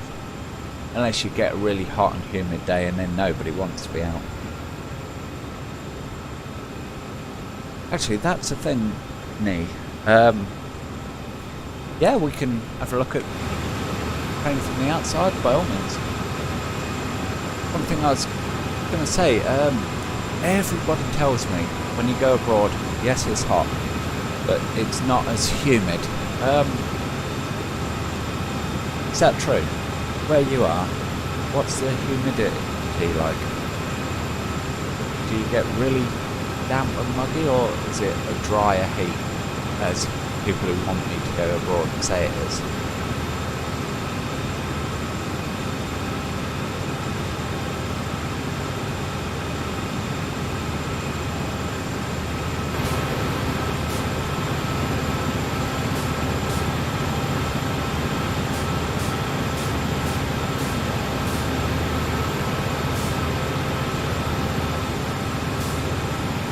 The snow around the exhaust stack sort of melted away.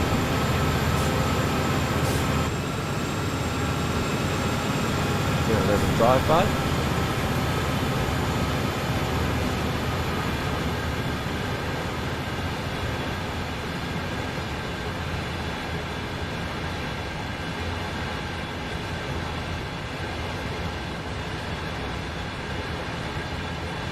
Yeah, this landscape, trying to think where Cumberland Sand Patch is based. It's somewhere in the eastern part of the US, I do know that. There's a number of Cumberland places. Now, what I'll do is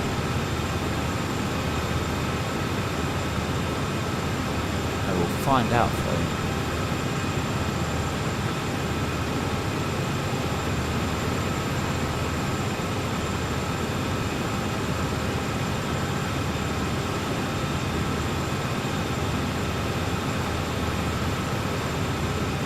So yeah, it is in Pennsylvania.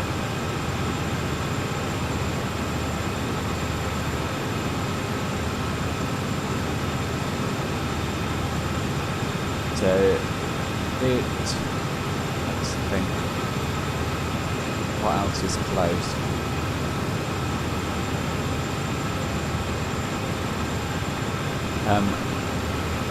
So it's about an hour or so south of Altoona, Pennsylvania, which is where Norfolk Southern have a massive rail depot that I've actually created a couple of times in Train Sim World. And yeah, this is pretty much a recreation of that area.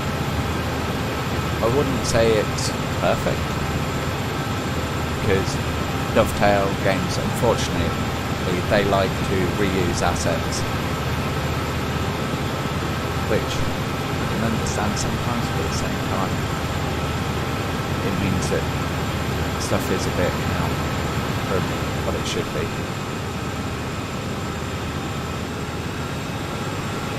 Let's go this view and get out of the trees.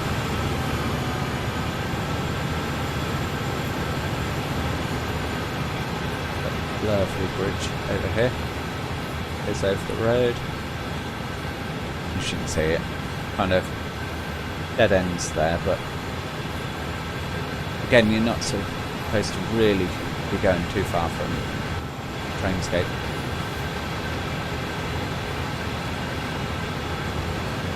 Look how the light is having an effect on the trees there.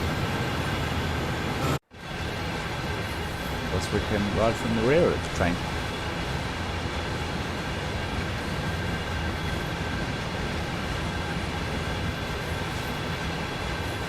All our lovely coal.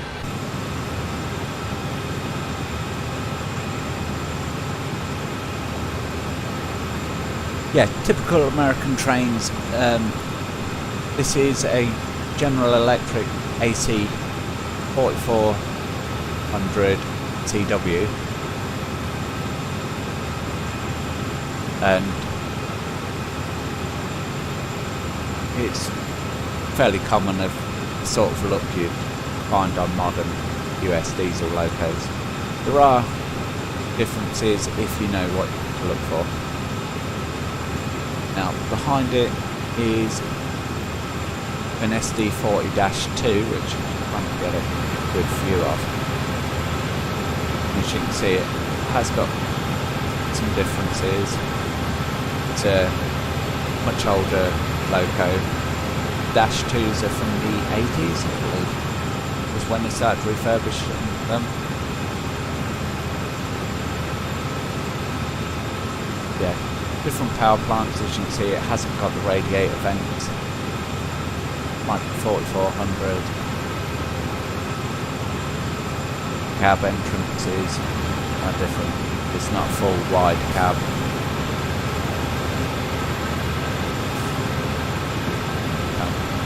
Let's roll out this particular view. I changed the camera views. Yeah, unfortunately,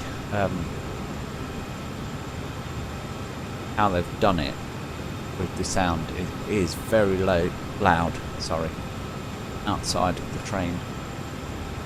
What I can do, turn that down a bit. Don't know if that's any better, to be honest.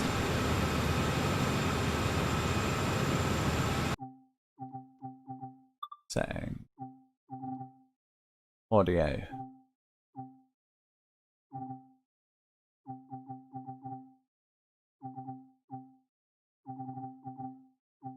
Let's crank that about 80. See if that helps at all.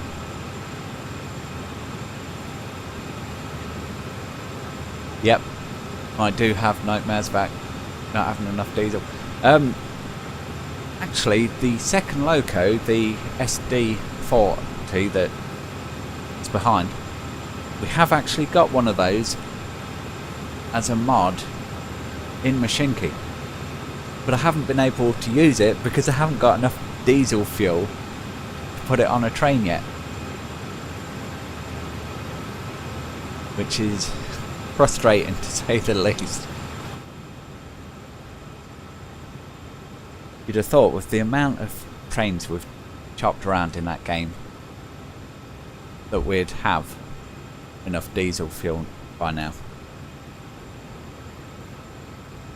And that was a great tip you gave me about using the Bangle locos that only use cash tokens. But still, just haven't got the diesel under control yet. Coming up Sandpatch Grade is the highest point of the route.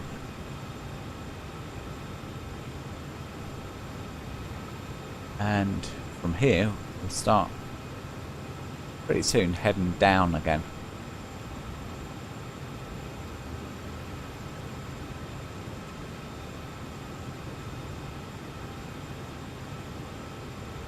It says. Quite read what that sticker says from here. Something about being gentle with the brakes, no doubt. 200 yards. Sandpatch Summit number 1. Yep, it is a pity. But you know what? I am going to get that SD40-2 on a train in Mashinki. In this series as well. I think actually what we'll do is we'll do it next week. We will take one of the locos that's already using the diesel fuel and we'll swap it out for an SD40-2 just so we can have it in the game. And then I'll cry as it drives along at 5 miles an hour because it's out of diesel.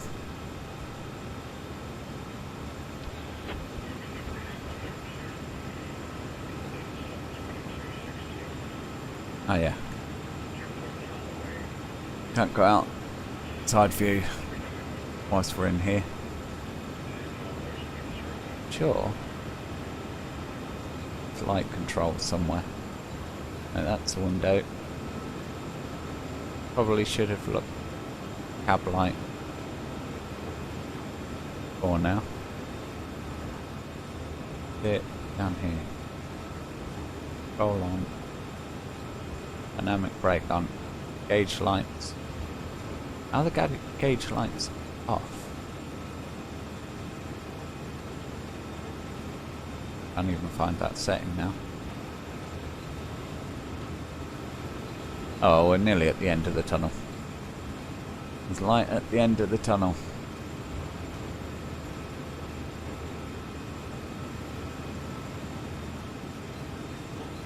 Roll on. Dynamic. You know, when we're actually outside in the light and we can see,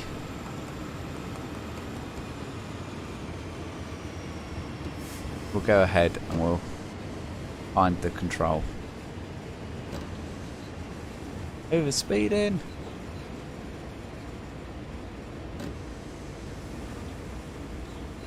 And this is the problem we've got. Now we're heading downhill.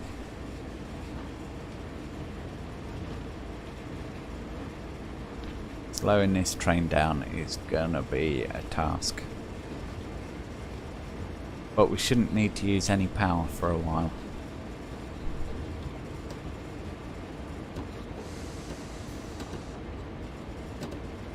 Oh, 35. Hemorrhaging points at this point.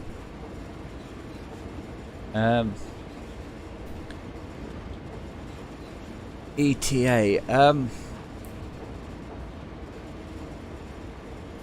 think there should be.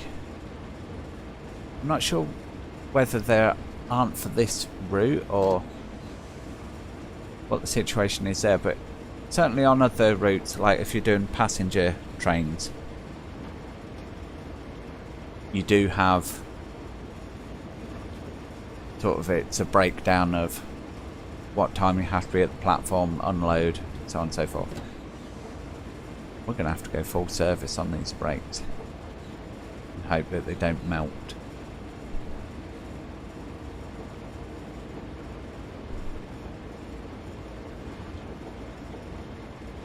Yeah. gives us a time. I know it should take around 90 minutes. So if we left at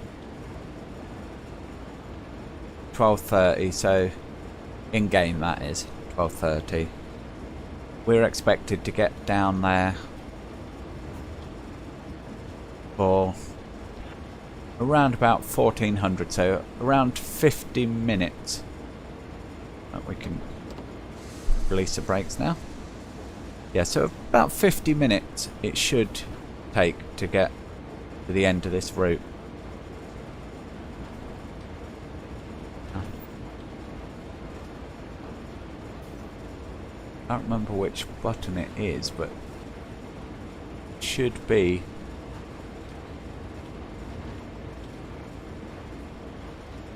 a way of seeing timetable.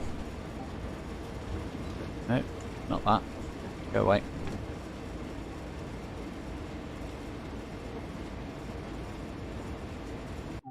Sit in the options. Right, so schedule. So no, as you can see, there's not actually a timed run on this. But ordinarily you'd have here, it would say the time ETA would be in this section and your actual time would be here. But certainly in this run, we've got none of that. We've got a runaway train while I'm in the options.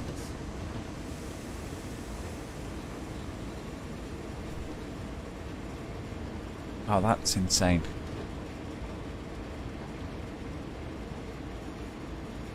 I've never done a coal run over this route. I've done a manifest train where I've had to keep an eye on the speed and braking down here, but yeah, we'll be lucky if we get a silver at the end of this run.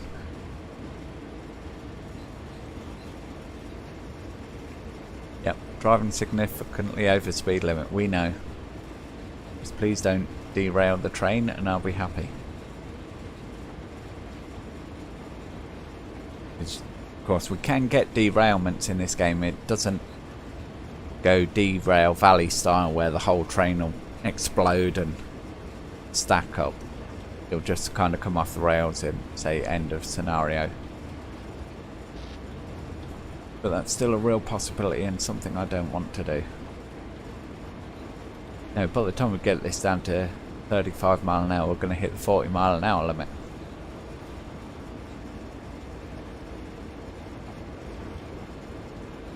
Right. So we're down to 35. What we're going to do is just put it on minimum reduction. Back. So it'll take a while for the brake pressure to release all the way down the train. We'll come off the brakes and let the speed come up.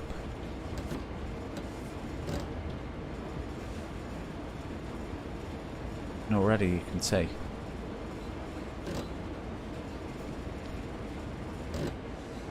racing away from us.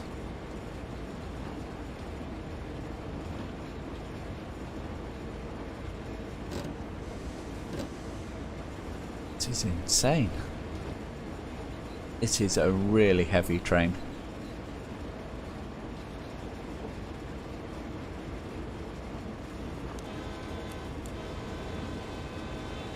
Give a warning to everyone.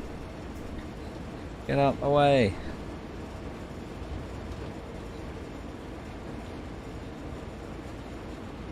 Yeah. 35, 40 mile an hour really is modelled better in this than Mashinki. To be fair to Mashinki though, it's not designed to be an accurate simulator by any means. It is more of a puzzle type game with 3D elements, and what it does brilliantly. Style of game it is. Keeps you thinking, gets you transporting stuff, Whereas this is just pure simulator, as you can see. It really does simulate the difficulties of driving a train. Right. We'll go minimum reduction on the brakes, just to creep it up a little. But I'm really going to have to keep an eye on this.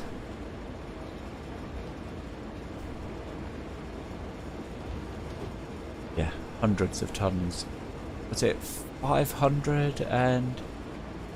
I think roughly 580 tons, this train. Which, when we're on a 1.8 grade going downhill, is why we're struggling to slow it down.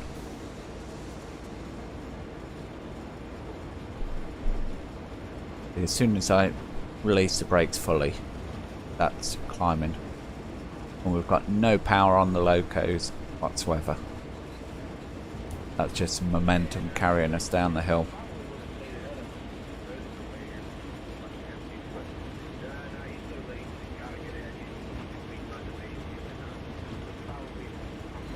No, you're right, Kev. Machinki isn't a simulator, and I'd hope that no one would ever go into that game. Even though you can drive the trains now, I'd hope that they wouldn't go in expecting a simulator experience. Because they'd do themselves a disservice, and they'd do the game a disservice. Because they wouldn't be able to enjoy what the game actually does. That's insane. We're at 89% braking force just to hold it at 50 mile an hour.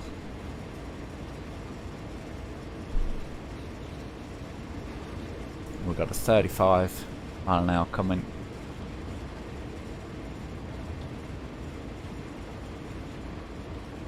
I think when we get to it down to 1.5 miles, we're going to actually step on the brakes fully. Just because it's taking that long to slow it down. Yeah. 580 tons times 40 mile an hour would make a mess in any world. Yeah.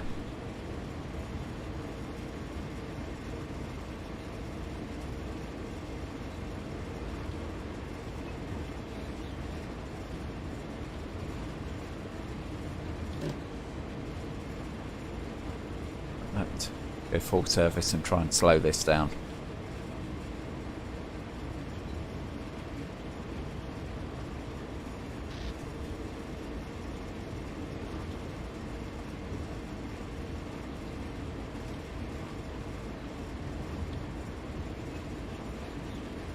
Yeah, it's a good job there's no polar bears in this part of the USA, because we'd never see them in all this snow.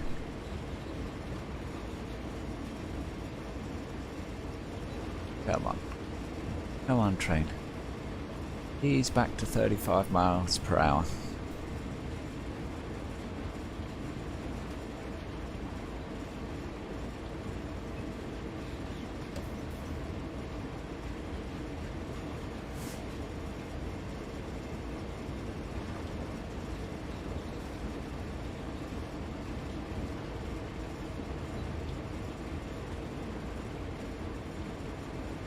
Tell you what, it may be snowing out, or have snow outside in the game, but I'm willing to bet those brakes are really toasty about now.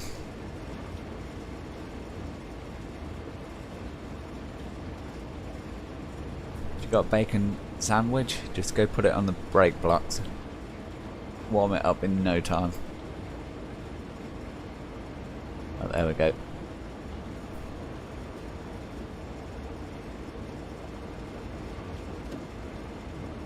Ease off the brake pressure.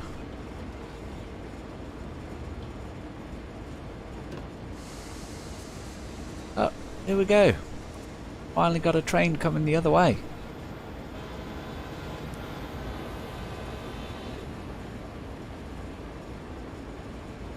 Train full of auto racks rather than what I was hoping for, which would be a manifest train, but You know what we're saying?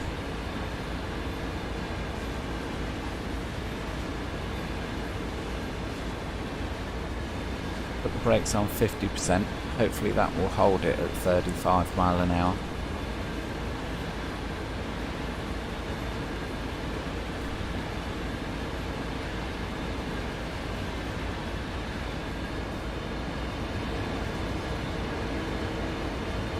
It's a long old train.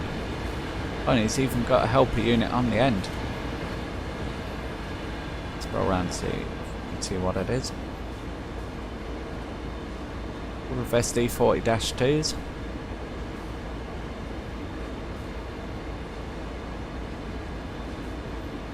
Wondering if we'll get to see a GP38 running. Not sure if service mode actually allocates those though, because of course they are a DLC. But I don't know if we get those or if it's just kind of a we drive them and that's it. A bit more brakes on.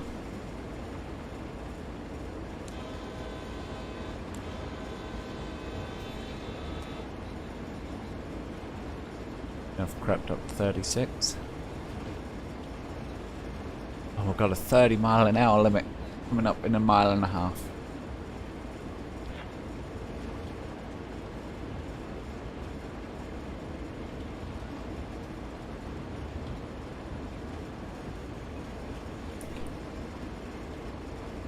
I see, that's the thing, Nee, is I know absolutely nothing about planes. You could take an Airbus A320, is it? Put it inside a 747 and I could not tell you which is which.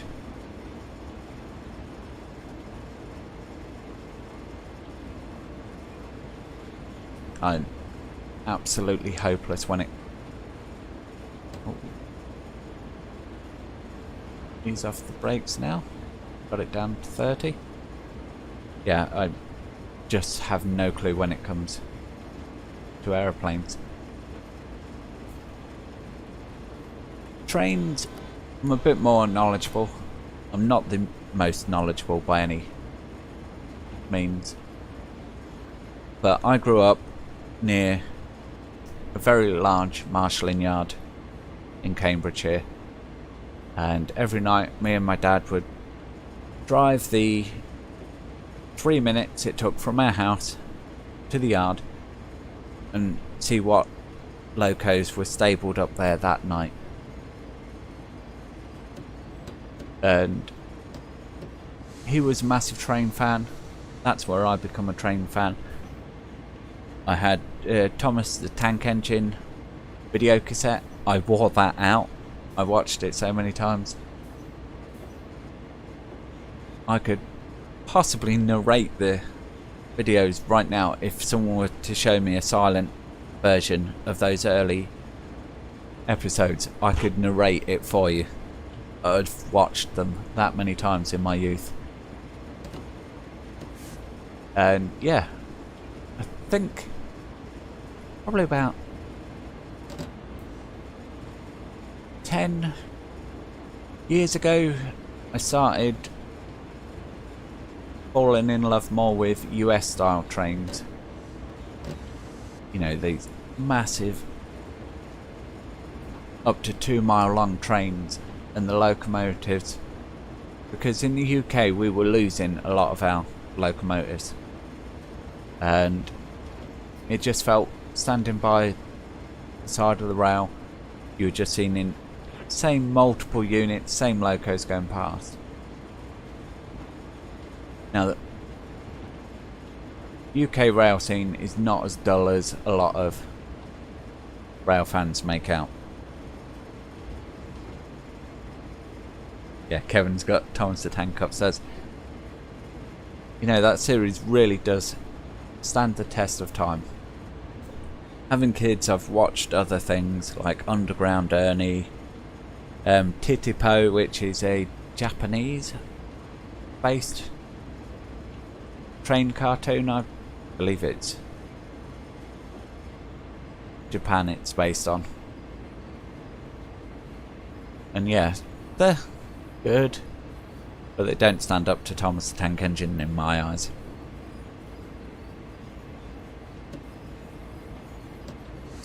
Release the brakes a bit. Let it get up to 30 again. So yeah. Yeah, tanks can destroy.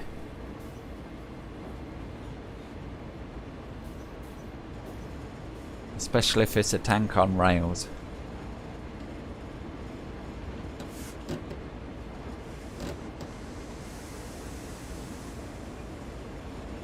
Get the brakes on again. We'll try for about 51% brake, see if we can hold it at 30 on that.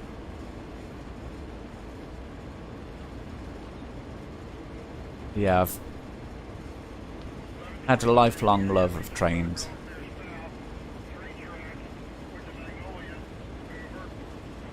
Oh, here we go.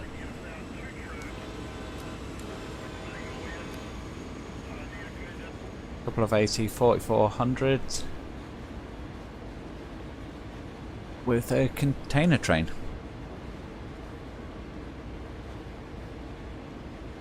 Again, I believe we've got a mod for Mashinki for these type of wagons. I believe that's the case. I know I've got them in Transport Fever. I know we haven't used them as yet in Mashinki if we do have them activated.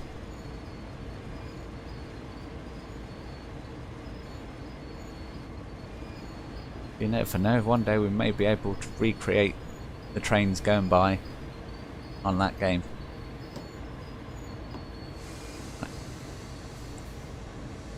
Release the brakes as we're slowing down again. Problem is, you're on an ever changing gradient going down this hill, so what works correctly a few miles back for brake percentage doesn't mean it's going to work correctly now. And that reminds me, I didn't switch our lights on. Try for 40% braking then.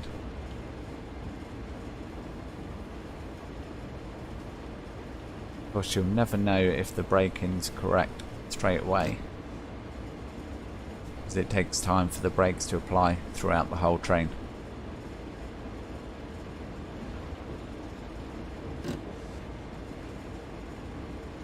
I believe this is about a half a mile long train.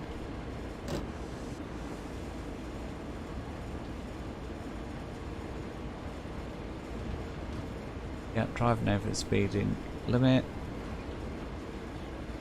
Do still get 15 points because we're only in the yellow.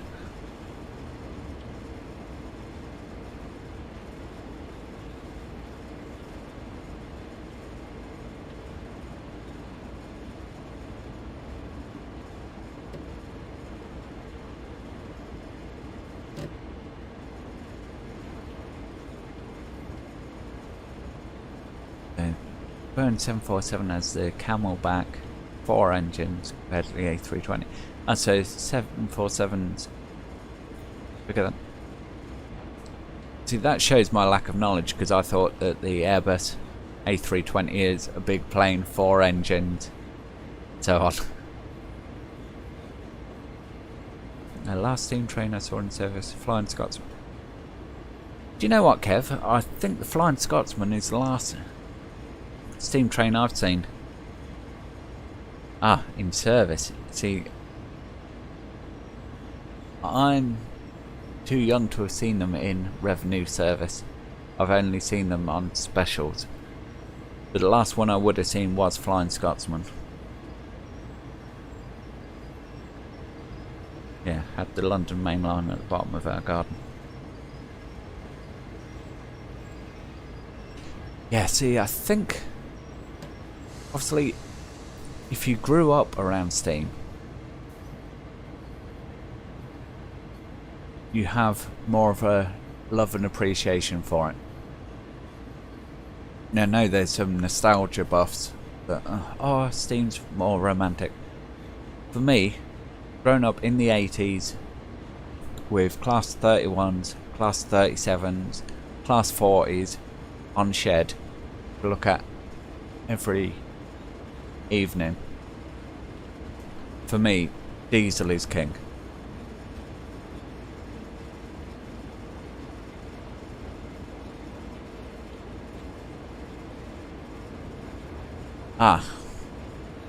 So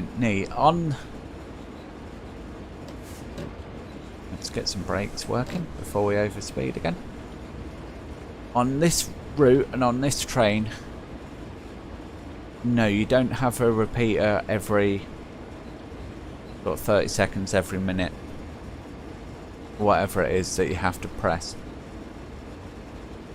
There is an option where I haven't got it activated for the full safety thing, but you'll have an alert to come up every time there's a speed change ahead or signals, and we'd have to press the reset to stop the emergency brakes coming on. I haven't got that activated. One of the options on that back board, I believe,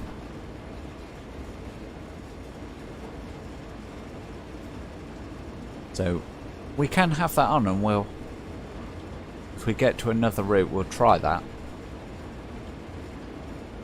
Honestly, part of the reason I don't use it is I forget to switch it on,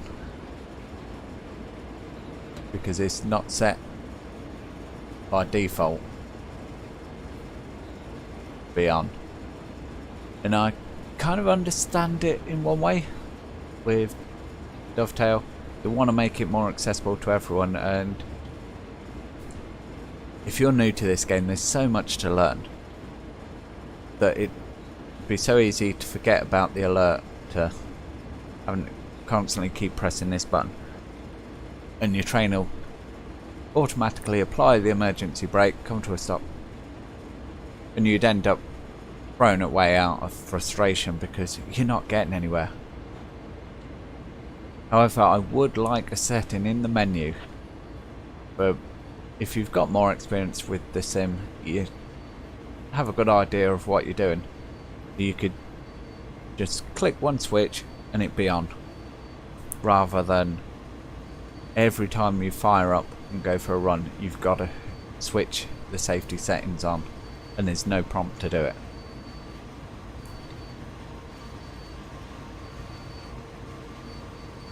Yeah, your model railway has more steam than dirty diesels.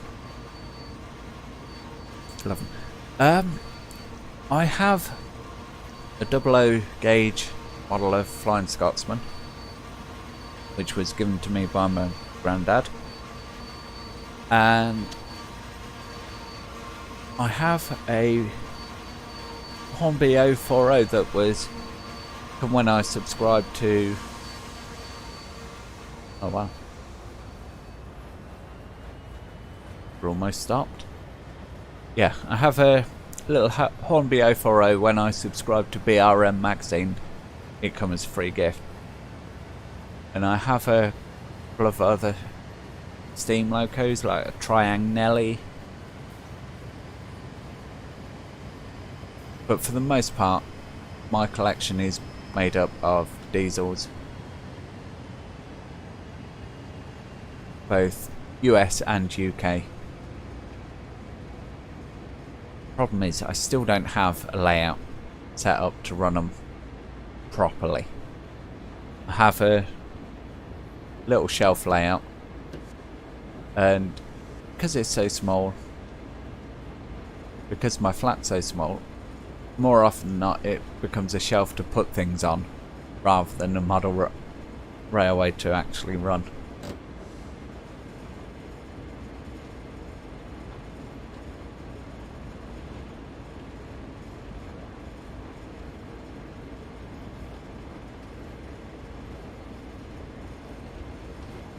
Yeah, you're right, Nee.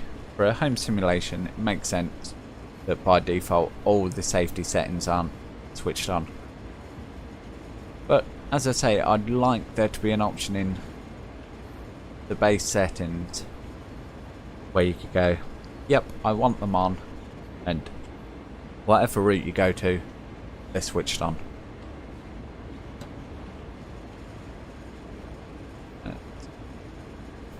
Ease off the brakes a bit. See if we can get it up to 30.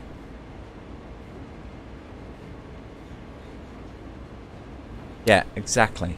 Auto signal setting before starting a new game in Machinki. See, that's the flip side, is I misunderstood what that setting does.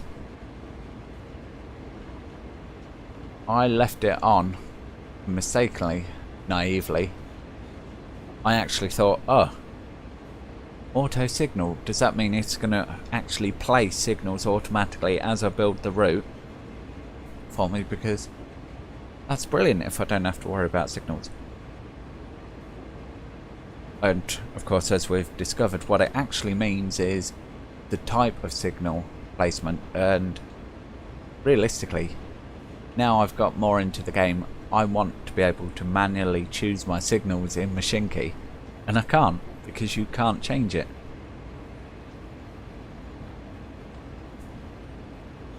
On my last count, 32 steam locos and 10 diesel, all UK running around.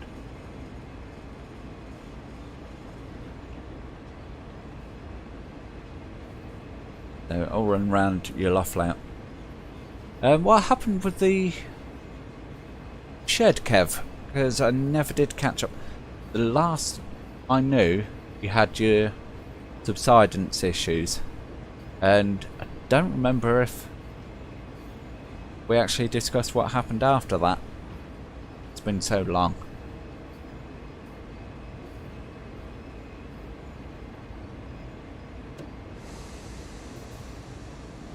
Piece of brakes fully.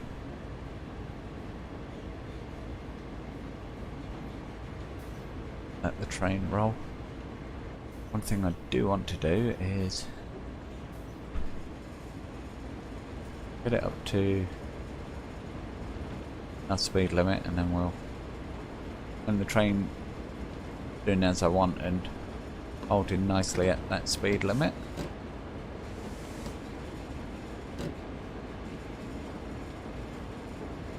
It's all creeping up, yep.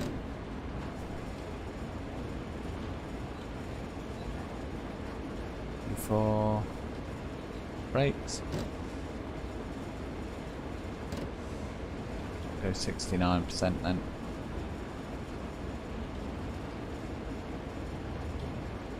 Right, 69% brakes. I think that's holding the train. Nope. 82 then.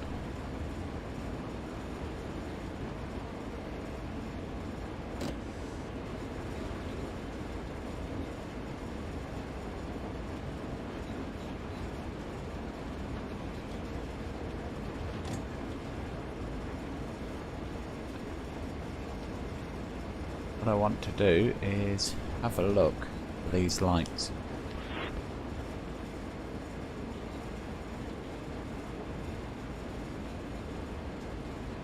Gauge lights on.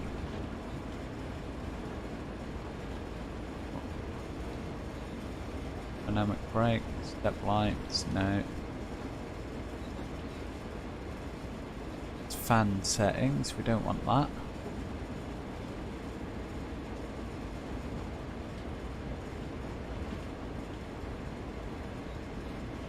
Well, there should be a cab light switch somewhere. Cab light, there it is. Oh. Sit down again. Release the brakes.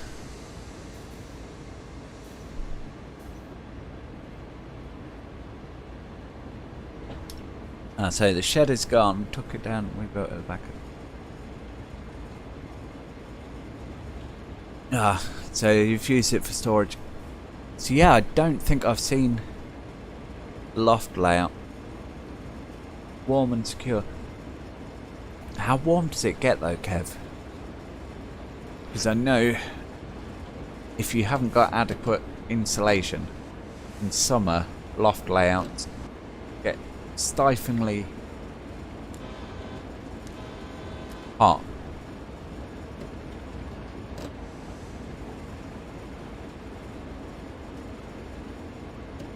Oh, we can release the brakes. We've got a 60-mile-an-hour section, which of course reduces to a 55, but we can let the loco run a bit. Double O gauge knee is it's a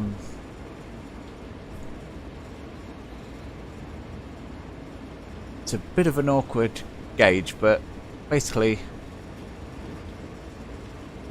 it's 4 millimeters to a foot in real life. So it's actually 1/76th of the size of a full train, whereas HO, which is what the Americans use, is 1/87th of a full train. But the track that Double O runs on is 3.5 millimeters to the foot, which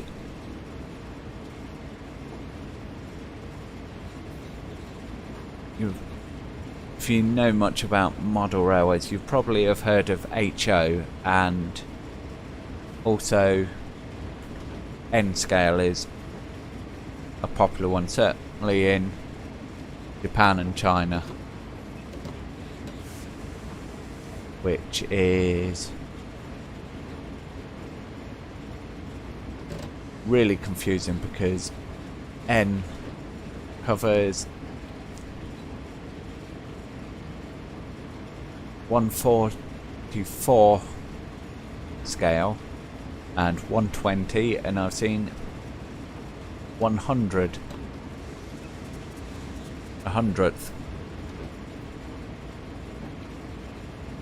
Yeah, so 176 is, yeah, and you know HO and N.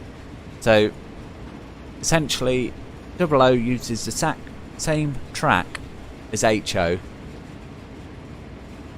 but the scale is slightly bigger because when Double O first come along, they couldn't get the mechanism small enough to fit inside an HO scale shell. So even though Europe was using HO and making it work,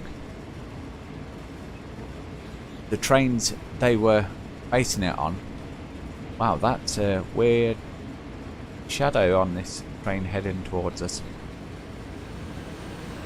There we go, we've got our first manifest train. Let's go outside for that. Quite a short manifest train, it has to be said. As you can see, we've got some grain hoppers going on there, we've got some box cars, we've got some helper units on the rear as well.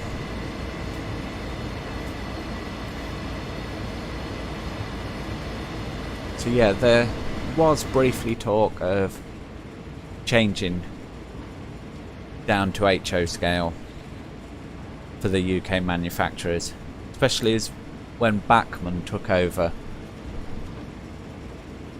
and entered the UK market, because they make European trains, they make American trains, all to HO scale, and the idea was, oh, let's just standardise. But by that point we'd spent so many years, just breaking my train of thought there because we're doing 69 and we've got a 55-mile-an-hour limit coming up. Just going to apply the brakes now. But yeah, we'd spent so many years producing these Double O scale 1/76th trains that it was, well, if we switch over now, it's going to look silly running our older stuff with the newer stuff. So that's why the UK has kept on going with Double O, even though technically it's the wrong scale, and there are so-called fine scale in the UK, which is P4 and I forget the name of the other ones, but basically they either use wider track to make the trains run to the right track widths for the models, or the other way around it is they essentially make trains smaller to be accurate to 3.5mm track. But that's a very in-depth subject and yeah, probably beyond the scope of what I can explain whilst we're driving a train.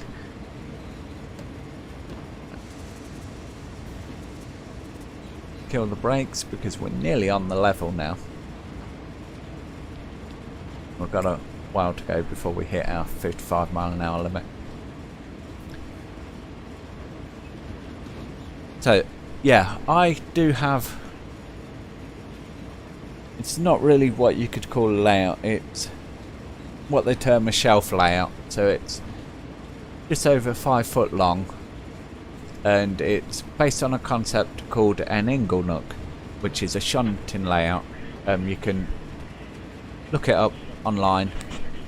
In fact, even better than that, after the stream, go back throughout my videos and look up the trains inglenook video, and it explains more what an inglenook is and how it works. But essentially you have 3 sidings and 1 lead track for these 3 sidings, and it's a shunting puzzle.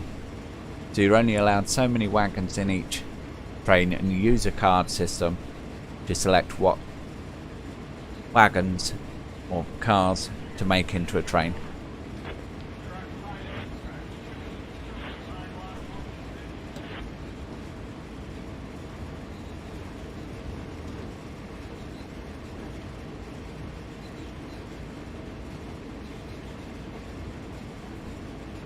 Yeah.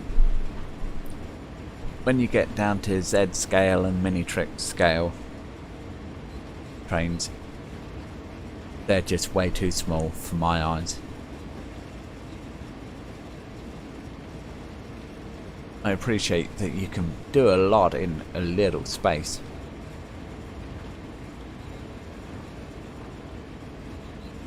It's trains inglenook.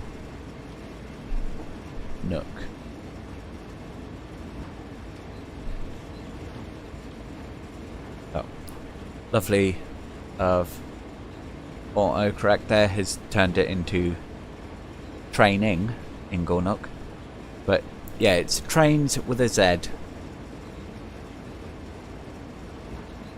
The intention was always to return to that series, but the reason I haven't done any more trains videos is the way that Oran, who are the producers, developers of the game, how they do the integration onto your PC is all your mods are installed onto your C drive. It doesn't matter what drive you install the game on, it insists the mods have to go onto the C drive, and I can't find a way of getting around it. And quite frankly, my C drive is 256 megabyte drive, mainly intended for my operating system. I don't want anything else on it. And yeah, until I can upgrade my C drive, I can't actually play that game with the mods that I want to. So I can't custom create a route on the game, essentially. Let's release the brakes and put in some power.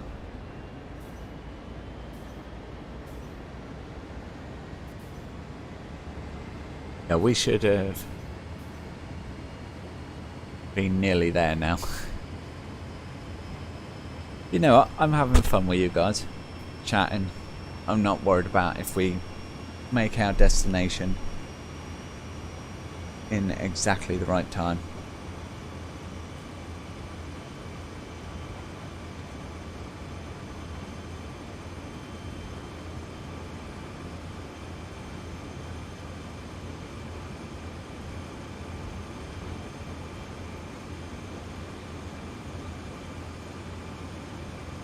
what we 13:05. So my idea of taking a break every 2 hours not working out so well. But you know what? I think we're good to go. I think we can deliver this train before we need to take a drink break or a toilet break or anything. Of course, you guys are free to go whenever you please. You don't have to go when I go.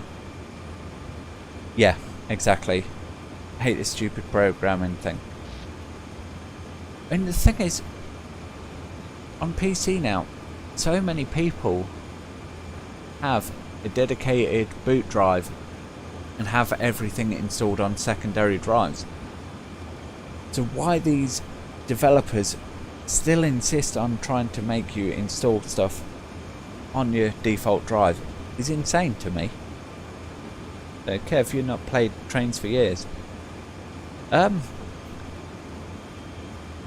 would say graphically it's changed a bit.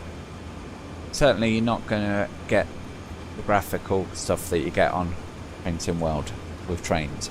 Never going to happen.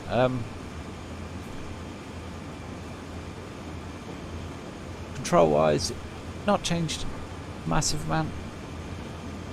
In fact, the core game, it has got more attractive than the old trains, as you'd expect, but it's still recognisable as the same game. I think they're still using the same game engine that they used when I first had Trains to Trains 2019, which is what I've got now. And as I say, I would revisit it when I work out a way of either having the mods installed on a different drive, and you can go and you can try and play with all the settings back end of it, but I cannot work out how to stop the mods going on C drive. Yeah, you've got an external as your main is full. Yeah, exactly. Steam is very good at that. Wow, over speeding again. I'm a terrible train driver. So yeah, with Steam I have it set, D drive is my primary, which is where this is installed. What else have I got on there? Train Sim World, Wreckfest I believe is on there because I need the extra speed for loading. Because it, as you'll see when we go to it later, it takes a while for that game to load. I've heard even people on an SSD say, oh, this game takes forever to load. And it's true.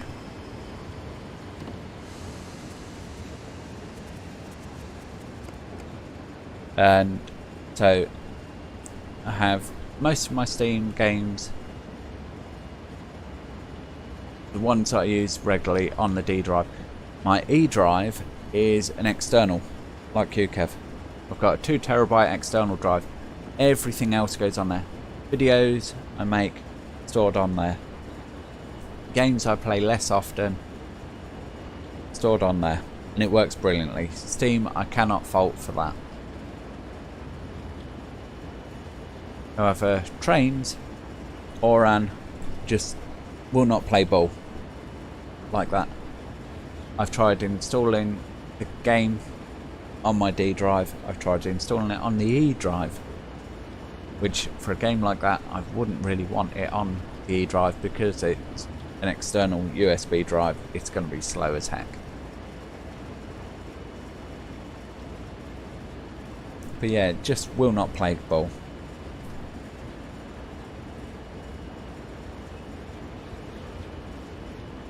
Yeah. Microsoft Flight Sim does take up a lot of room. And I've toyed with actually getting that, but the expense of that, and as I say, I don't know a lot about planes, and I watch Slim Gaming Channel on a Friday night on the live streams, and I can watch it and I can enjoy flying along with him. But actually playing it as a simulator on my own, I just cannot do it. I have Flight Sim X Steam Edition, and unless I'm taking off and landing, I just can't get into it. Well, yeah, we're significantly over the speed limit. We need to slow down. We've got a 25 limit coming up. Yep, the train's bumping around. So 3 miles to Cumberland. I believe that's the town of Cumberland rather than the actual yard we're stopping at. But we're not doing too bad. Thanks to overspeeding in areas, we've made up any time we've lost by slowing right down. Yeah, I'm actually planning on getting an M.2 drive because the motherboard will support it. I bought the motherboard with that in mind,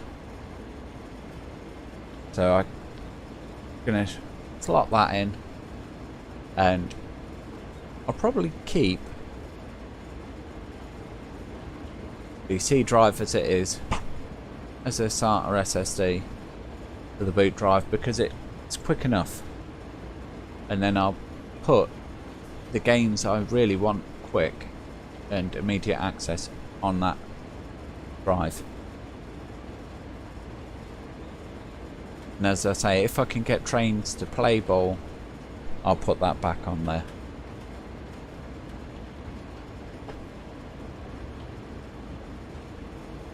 But to be honest, I'm not too worried about it because I can't make any videos on it at the moment anyway. What I really need to do is finish up the Satisfactory series. People aren't enjoying the videos, it's not getting the views. But I'm stubborn and I want to finish it. I want to get to my own target of having trains in that game. Albeit monorail train that it is. If I can achieve that, then I can say, right, we've reached the goal for the series, and I can put it to bed.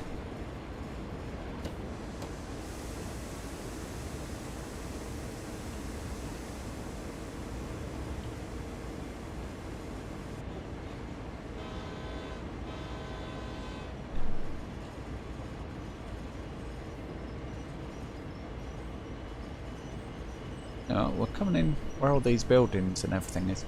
We're still getting 55 FPS. Despite streaming, so I have to say I'm really impressed with the optimization they've made to this game. 9 years online, wow.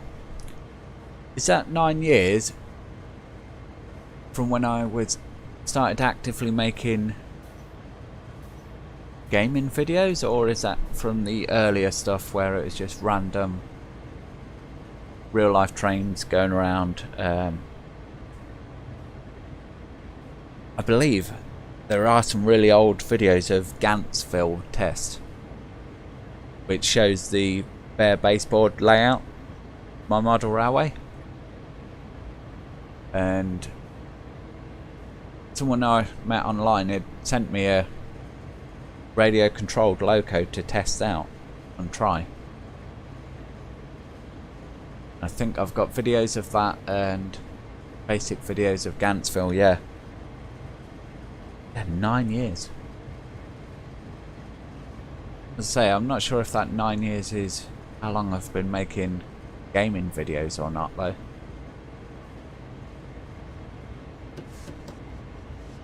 Yeah, 15 mile an hour limit coming up.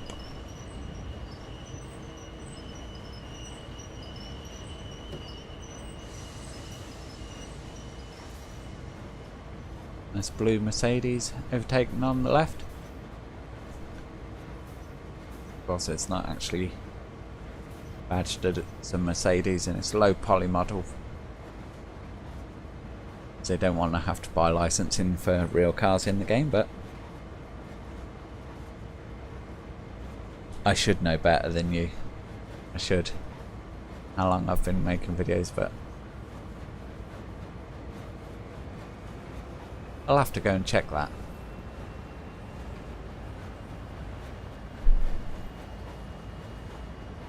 One thing I am looking to do is, I'm actually at work for one day.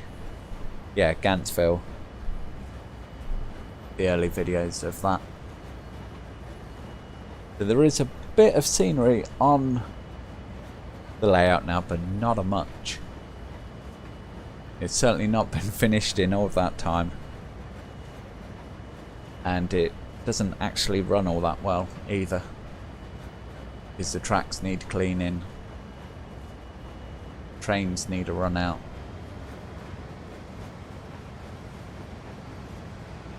Yeah, as I was saying, I am at work tomorrow. The following day, which will be Wednesday,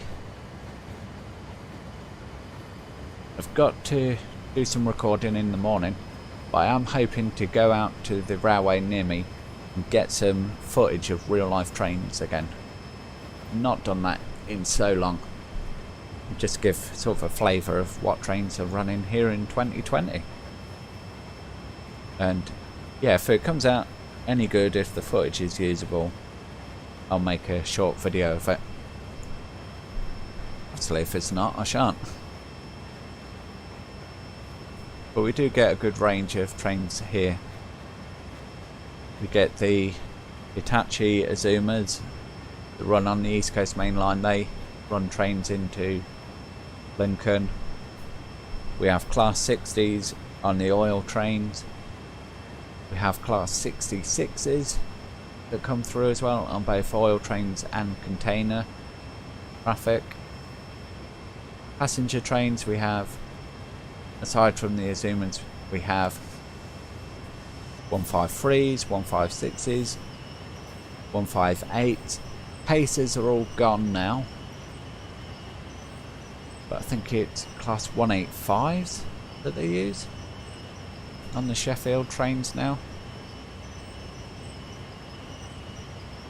And we have the 222 Meridian. So yeah, even just here in Lincoln we do have a good range of trains that we'll have to try and see if we can get some footage of. We can ease off the power now. Just get a minimum reduction. Oh no, stop at location Cumberland, so it is the yard. So just over a mile to go, people. Release the brakes. Hopefully by the time the train picks up. Nope. Let's give it a reduction. I was going to say, hopefully by the time the train rolls and picks up speed on the grade, we'll have got a higher speed limit. Yeah, let's...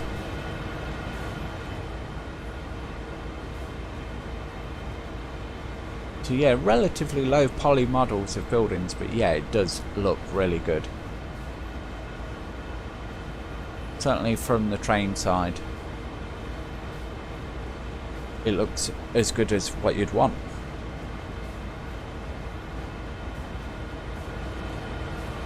And when we get down to the yard, it's a big yard. I will say that much. Now the whole town of Cumberland hasn't been modelled in full, because it would really hit our FPS. But I mean, even scrolling around like this, I got a dip to 37 FPS there. And that was momentarily. Managed to get it to drop to 30 now. But still.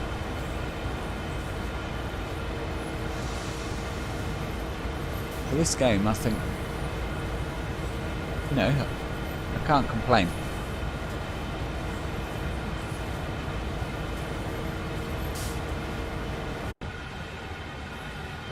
Have a look at the rear of the train there. See the traffic move. The 55 FPS looking this way. It's only when we jump out. Riding with the bridge. The FPS is dropping now. External. And I have a feeling that that is because it's starting to load in the yard. Yeah. Moving cars. Fun fact about that is, this is actually the first route that was released for Train Sim 1. What, 3.5 years ago? However long it was now, when they released this game. And what they did was they had the moving cars and everything, and then the following route for many years had no moving traffic, and it was a massive step back. So not only were you getting short routes, you're getting no moving traffic. And it's only been the last year that they've reintroduced moving traffic to routes, and they were given excuses of performance and so on and so forth. But yeah, you need the cars moving around, in my view, just to make the area come alive. So, as for humpback shunting, Kev, yeah, you could have hours of fun shunting. May interest you to know then, the Cumberland Yard does have a hump, and I don't think you can do it just pure vanilla, but there are people who have made it work, and you can find videos and there are tutorials of how to do it. Now, it's not entirely prototypical because it won't do the shunting automatically to make the correct trains. It does it on some sort of random thing where you hump the train and you cut the cars externally, and it will randomly put them into different sidings. But you can do it. You can do it on this very route. You can hump trains.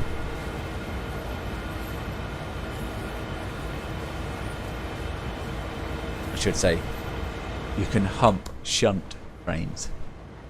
Because I know you're going to jump on that in the comments and say, oh yeah, you can hump trains, can you? Must be a really big train fan to want to do that.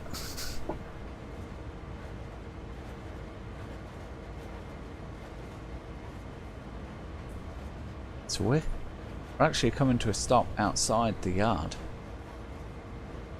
Right. Idle speed. Let's give it a bit of minimum reduction.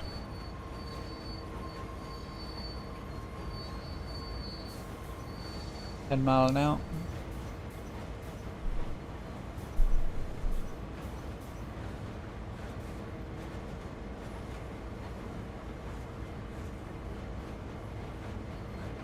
Hopefully we're not just going to leave the train here at the entrance to the yard. If we do, we'll take a walk around before we exit this scenario. Go do a bit of free mode.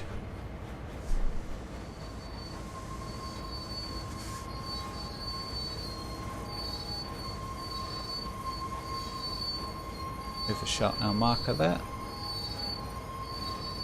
But we're fine though. No signals, just here. Okay, objective complete. Oh, so we are. We are going to leave the train at the entrance to the yard. That's a shame. So level 9, and patch grade level 6, and we're a level 4 with this type of loco. Return to free roam, please.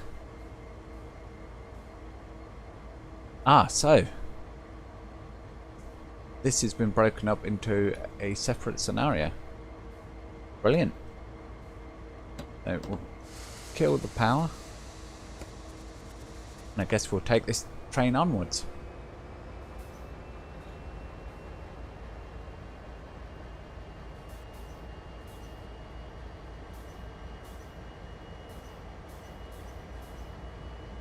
Yeah, if you release any car, it automatically brakes and stops. Yeah, I think that's something they've managed to get around, Kev. I'm not 100% sure how they did it. It was a little while ago since I watched the video, but yeah, they have worked out a way to get around that so it doesn't automatically come to a stop.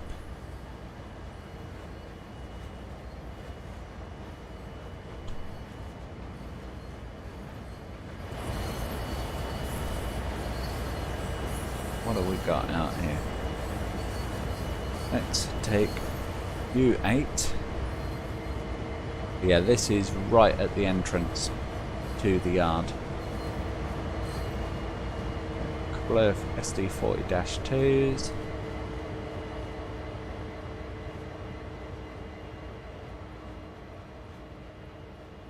Got our roundhouse over here.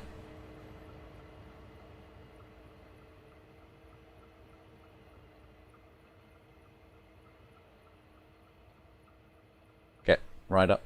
So there's a GP38. We've got another AC 4400. Don't know why it's given a different classification on there. Not going to let us go any higher. As you can see, there's our train over there. Another train waiting to go out. Refueling point here. Yeah, this yard is, as I say, massive. See if I can see the is it down? I don't think it's this far down on the map. Ah, here it is. So there's your hump, Kev, in the yard.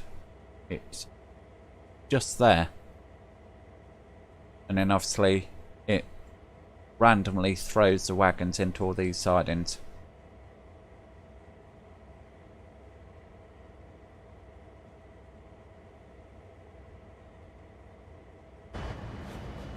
Jump back on board our train now. So yeah, if you want to go do some hump shunting, definitely look into that, Kev. Because, as I say, I know there is a way of doing it.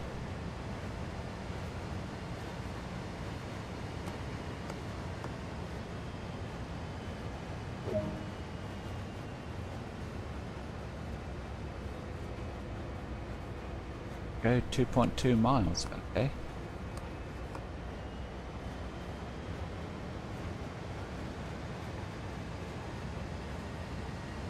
That's a long way. Where are we headed then?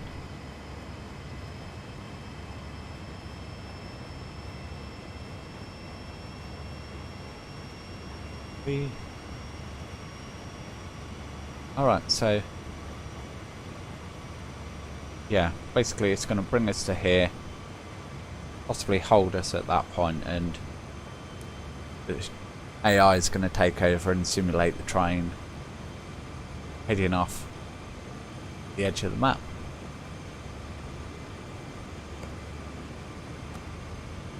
Now, let's give it a bit more power. It'll come out so we can have a further look. So that there, I believe, is the wagon works, or the car works. So any defective cars, they pull off there, get service there, before continuing on being run into a train.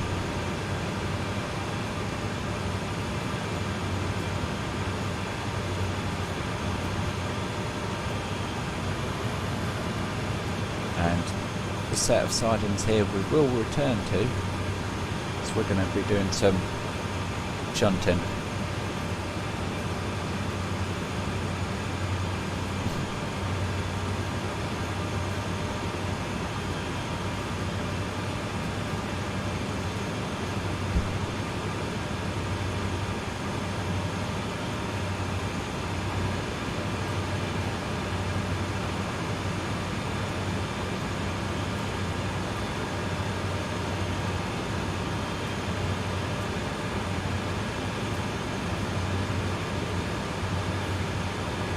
Go, Kev.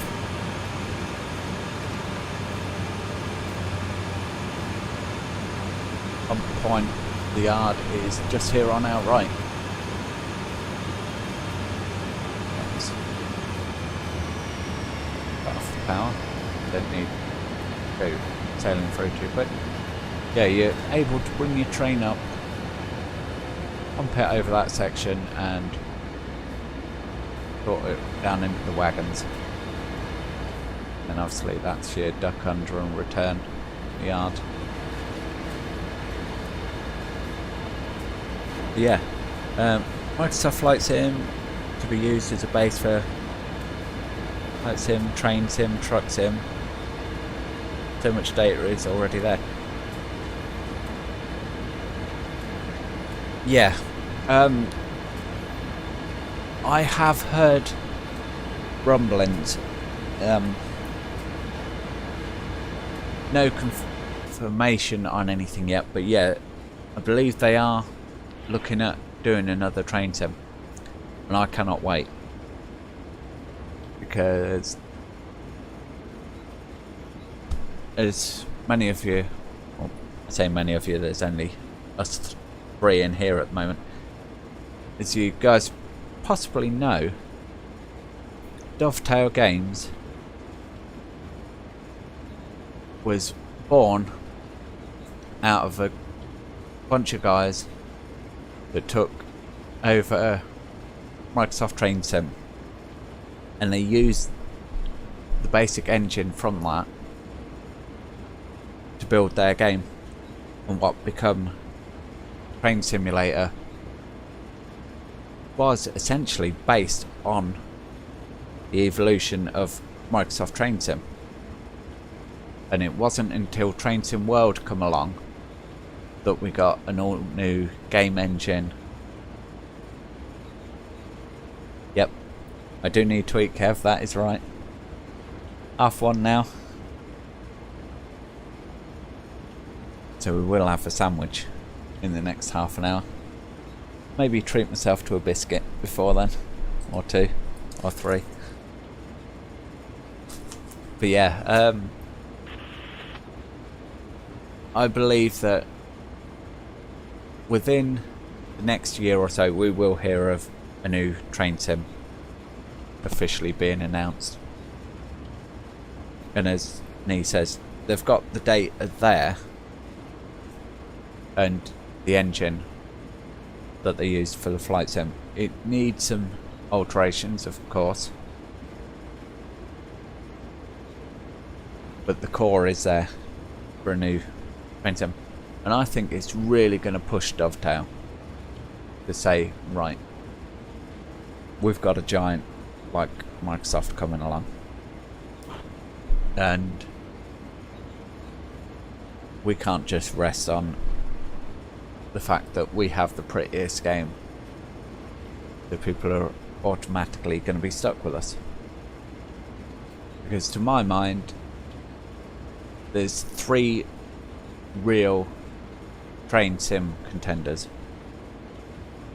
There's Dovetail Games, there's Oran with the Trains series, and there's Run 8, which doesn't get a lot of publicity, but that is by far... Oh.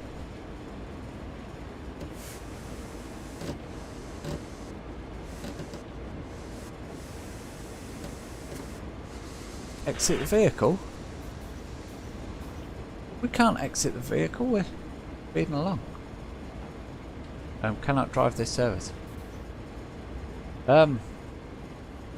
Guys, looks like we've got to jump off this train.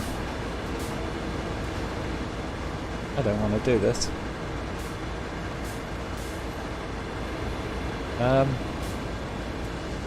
Wow. Objective complete. We killed ourselves. No, we didn't. Yeah, that's a bit unusual why they added that. Usually what they'd have you do is stop the train and then get off, and then the AI would drive off again. Not, oh, you're doing 30-odd mile an hour, get out. Dovetail, if you're watching this, you see this, maybe make it so you go to the debriefing screen after you get up out the seat, not tell us to hike it off the side of the train at 30 mile an hour. Wow. So time taken 10 minutes for that. Continue. Right.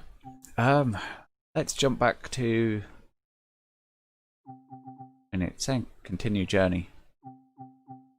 Y101. Let's go back to the main menu.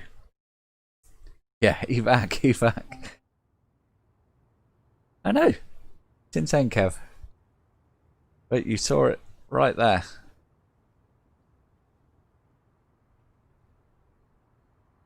Right. Hello? Oh, there we go. Wondering what's going on there. So let's check our progress in the mastery. Completed tier 1. Awesome. Which is drive 30 miles on any route. Complete 3 scenarios or timetables on any route. Which is what we've just done. Now mastery on sand patch.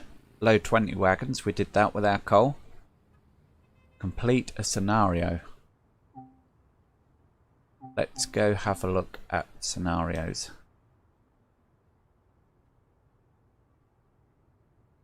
Yep.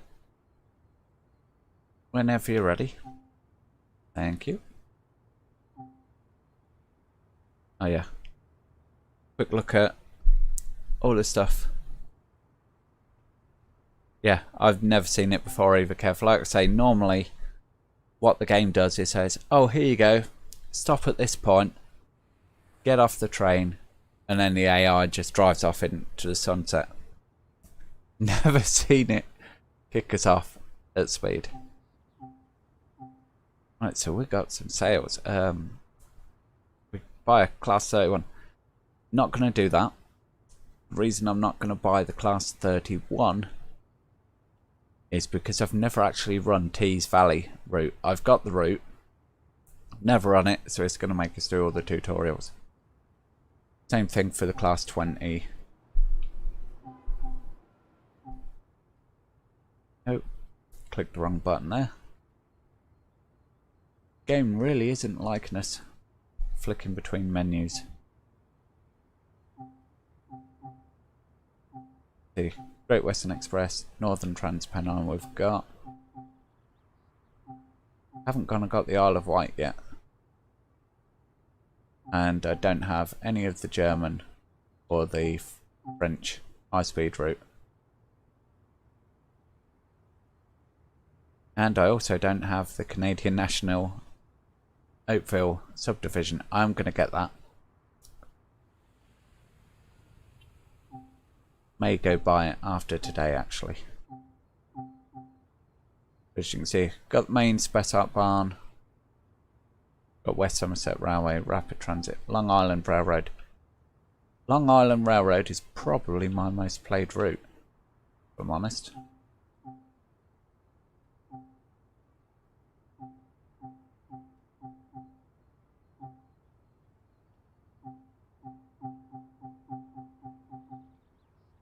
It doesn't want us to go any further. Right, explore. What else can we do? Scenarios. What do we got? We've got a helping hand.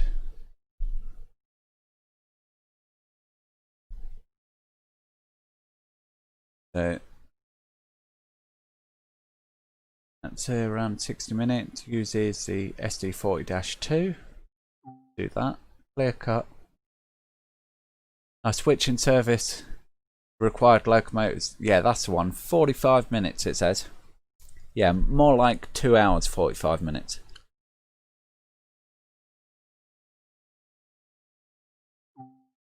Fully fueled.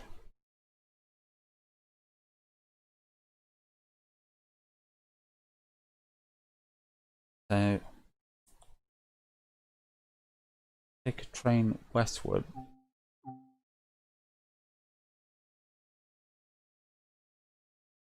I want to see more of this, how long the route is we're doing.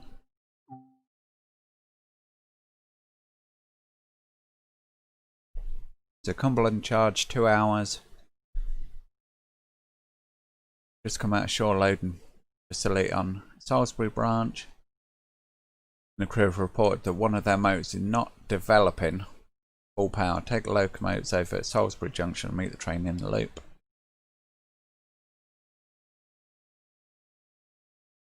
Alright, so we're on this one. We have to drive some trains up to Salisbury Junction, connect to a train and bring it back. Ice and snow.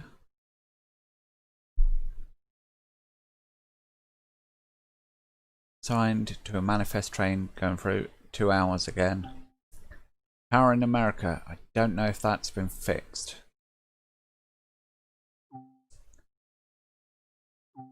And difficulty look. So that's kind of annoying because Power in America 1 and 2, we've just literally done that. Cumberland switchback. So that one is never ending, essentially. One thing I'm not a fan of on Cumberland switchback is there's no way to end it that I know of. As it says, no objectives to complete, free to play, and you can just wander around for ages. Been an avid Train Sim fan for many years and was disgusted when they updated the game. Yeah. I was in two minds over that as well, Kev. Yeah, they didn't change the whole engine, they upgraded it, and I get that it was a lot of work, but a lot of people also told them this and said, look, right from day one, the more you do on this game, the more you're going to have to do to upgrade to the latest version of Unreal Engine. Yeah, we've had to pay twice. Now we did get a new route, and that's the only way I justified it in my mind is I'm not buying a new game, I'm buying a new route, and that's what I had to tell myself. Was I'm buying new DLC. And the only annoying thing is Northeast Corridor, for whatever reason, cannot be preserved onto Train Sim World 2. So if I want to run that route, I have to still have Train Sim World 1 installed, use it. All my other stuff that I got for the first game works in this one. Or it does now. So yeah, that's how I justify it. But they could have done it better. And as I say, again, that's a situation of, well, it comes down to the fact that they've got no real competition. Run 8 isn't well enough known about. Now, Run 8 is the most realistic simulator out there. Like, you have to learn how to drive those trains, how to work them. And to use that game, you really have to do multiplayer because you need a dispatcher controlling all the signals, points and everything to get the best out of Run 8. And graphically, it's probably thereabouts with Trains Simulator. Now, Train Simulator has the most interactive elements. You can load all your trains and so on and so forth, and it has an effect. But the realism isn't quite on a par with Train Sim World 2. The caveat being, like there, where we have to jump off train at 30 miles an hour because it's the end of the route.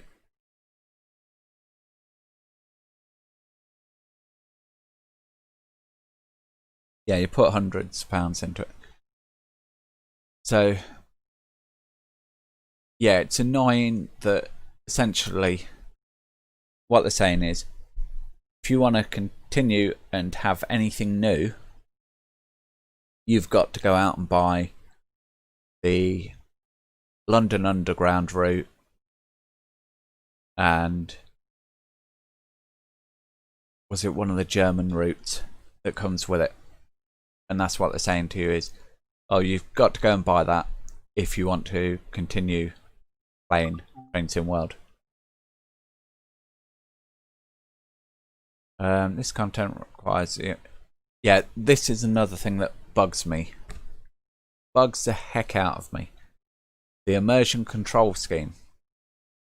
Upon completion, your control scheme will return to classic. In scenarios, you have to use this so-called immersion. But what it does is, I use a controller, and it maps the increased throttle button to the zoom in. It does the same thing, and you cannot change that.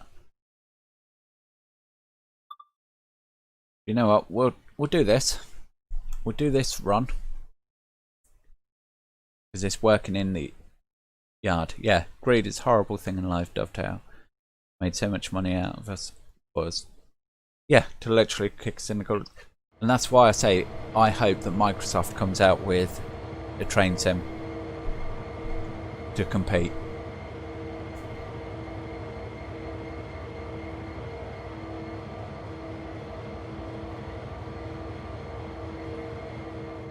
Right.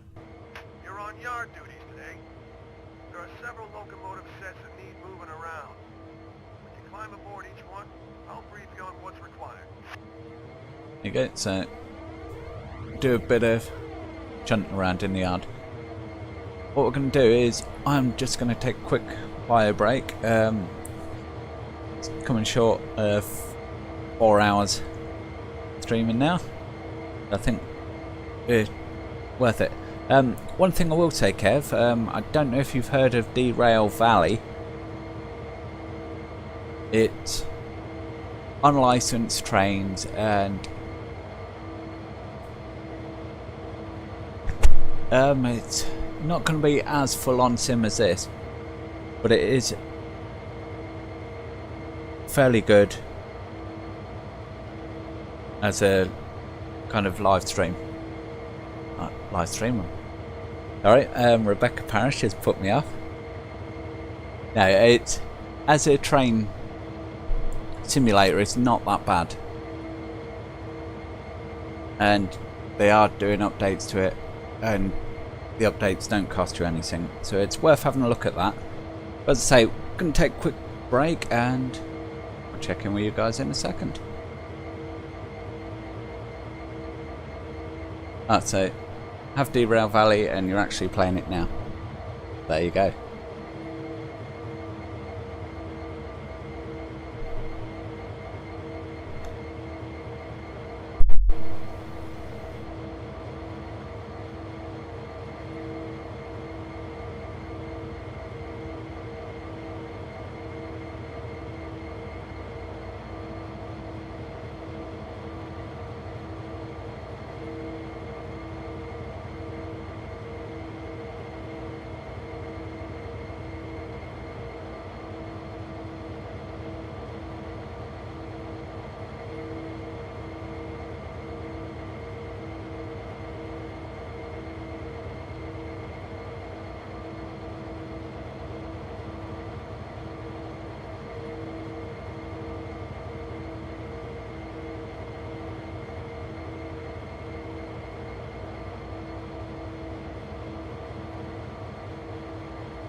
locomotive has had several traction motors replaced.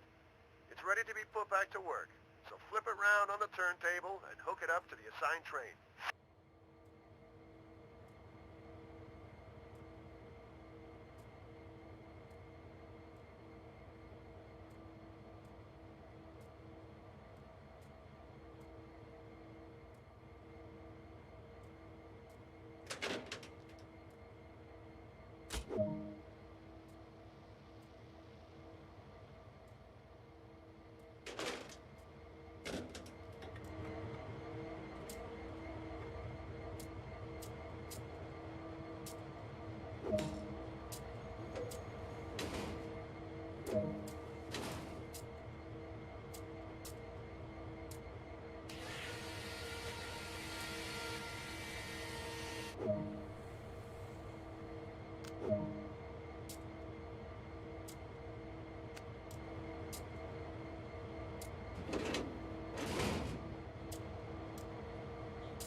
Oh, I have muted my mic. What a muppet. Muted while I had something to eat, and yeah.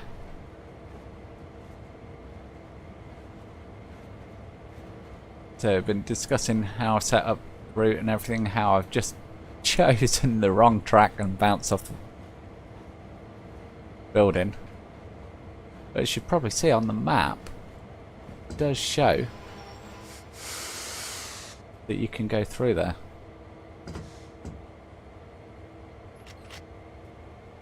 Let's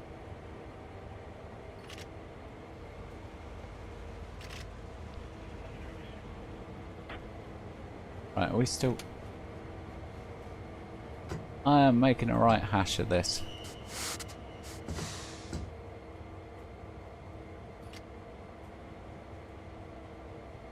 Don't know why it's given our speed limit in red there. It should be fine to drive onto the turntable. In fact, we have to go on to the turntable. Ease our train up a bit further this time.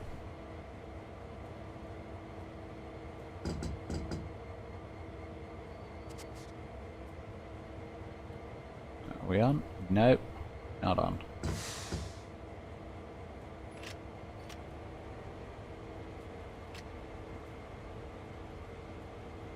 Bit of notch 2 action. Get it rolling.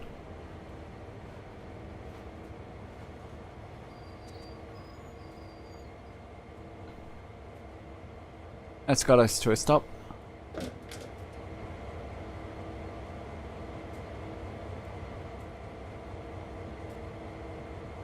I cannot walk out the door.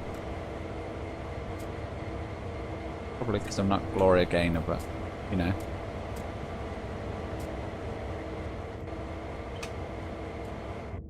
Right.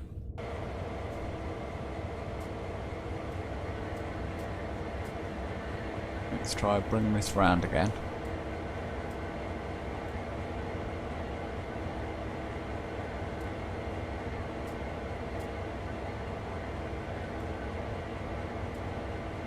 Not that track. Not that track. Right. Oh, we've overshot now. Right, that track.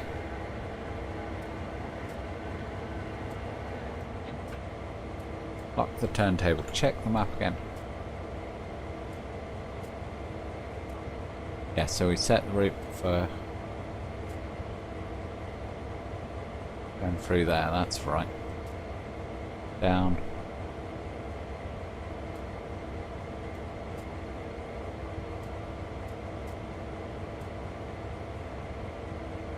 Like that. That set it. Yeah, that's confusing because these are all where the engine shed is. Look. It shows we can drive through there, but clearly we can't because there's no way of opening the engine shed doors. Right. Let's jump on board. This is not why I said this 30 or 45 minute job takes 2 hours 45 minutes. Although this is kind of part of the reason. Reverser into reverse. Brakes are off. Notch 2. Let's see if we can actually go and do what we're supposed to do.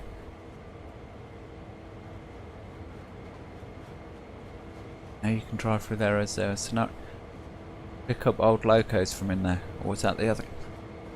That I don't know now then, Kev. The thing is, with that scenario, all the scenarios have been transferred over, so it may be that, yeah, you're right. There should be a way of driving through. Unless it's set to only allow you to do it on that fixed scenario.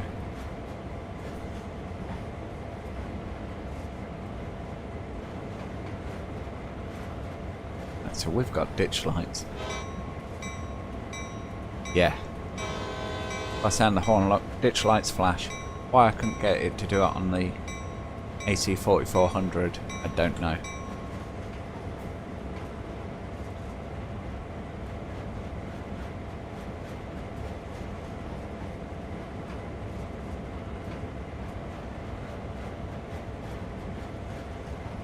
It through, we don't need to refuel this train.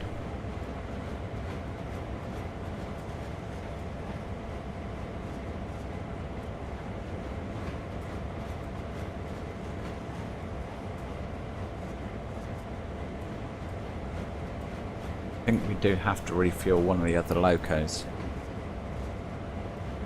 Which interestingly, on scenarios such as this you can refuel. If you're doing it in timetable mode, you just drive into the shed and it tells you to return out. You cannot refuel, or you cannot get the game to give you an instruction to refuel on timetable mode. You can still manually do it. You can still pick up the pump, put it in the loco and fill it.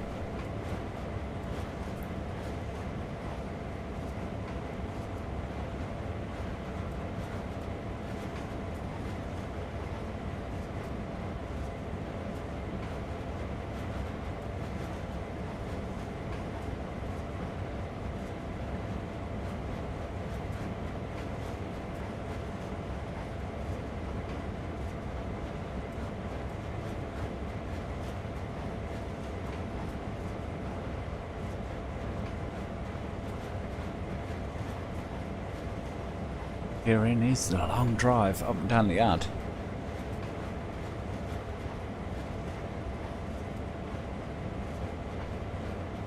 That's the only thing with this, unfortunately, is this is a rather large yard and it can take time to do these scenarios, but overall I do enjoy doing a bit of shunting. Don't think this is a scenario where we can actually take a train, break it down and build up a new train. Might be one of the other ones, but I figured this would be a bit different from running all the way down the route. Then maybe take a run on Long Island Railroad, do a bit of passenger runs after this.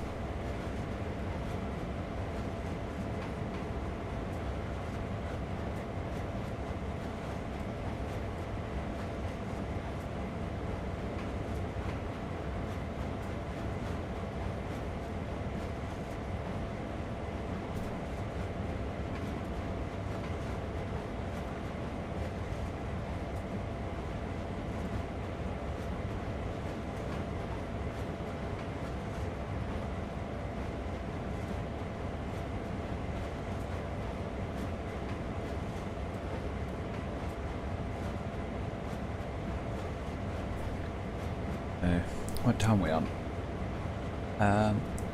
14:20. So I think what we'll do is we'll do this scenario on this route. Didn't you have to walk up to the door to open it? I honestly don't remember, Kev. Don't think I ever did that scenario where you open the door. All I know is other scenarios that I have done have transferred over to this. We'll have a look at that. But anyway, as I was saying, we'll do this run, unload, see what time is, whether we go on a Long Island Railroad, do some passenger runs, or whether we fire up the steering wheel and take a run on ATS. No, I'm going to do some Wreckfest later no matter what. Because with Wreckfest, obviously, everyone else can join me if they choose.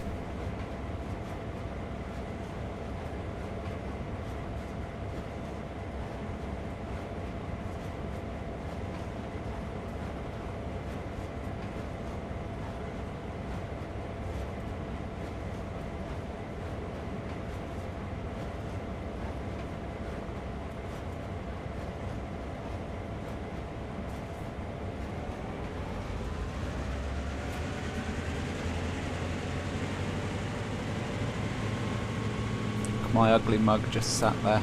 Wow.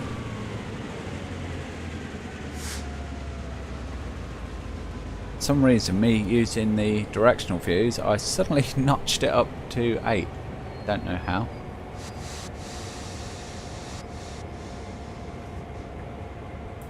Again, that's the problem with this Dovetail making you go into immersion mode for the scenarios, which is one of the reasons I haven't really done any of them.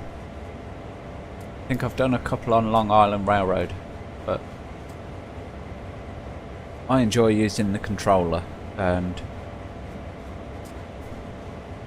next year, when I know that full support is there, I shall switch over and use Rail Driver. I'll go and buy one. But this immersion mode, the fact that my controllers do multiple different things. Any button press in immersion mode will do multiple things, but classic mode is fine. Just let me use classic mode.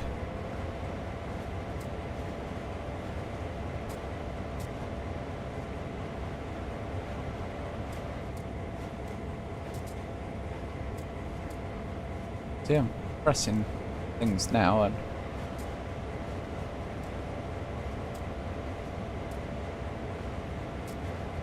yeah, I've no idea what caused it to go running off now. Right, have we gone far enough down? Have we, heck? So.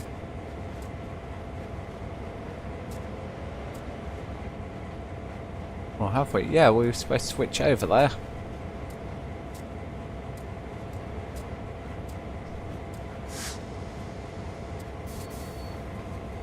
Bit of trolling going on now from the game.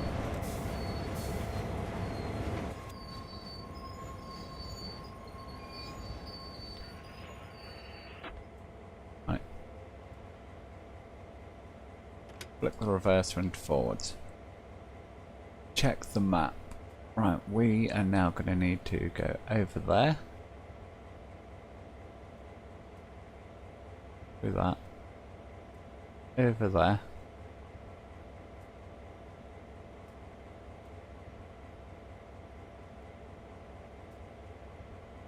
Yeah, I was only supposed to come back to here. Oops.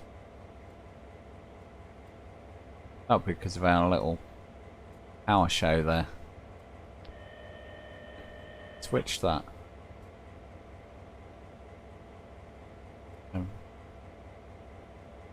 No, definitely do not go where these have all reset, you know. Through there. Through there. One to the rightmost track there. Through there. Going through there. Going through there. Going through there. And up to there, yeah. And then we can back down onto our train. Wow.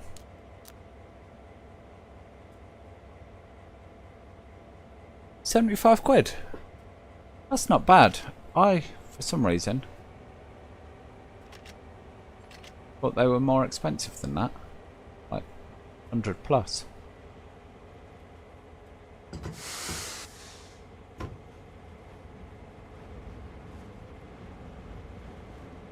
Didn't know where I got that number from then, but yeah, £75. I mean, that's essentially free DLCs for this. Or Cyberpunk plus change.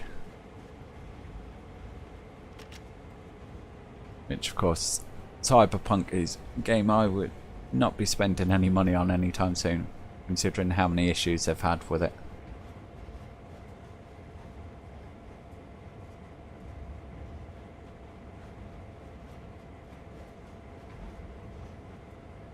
I mean, how you go and release what's hyped as the biggest game of the year and don't even check to see if it's going to have game-breaking performance issues on the consoles.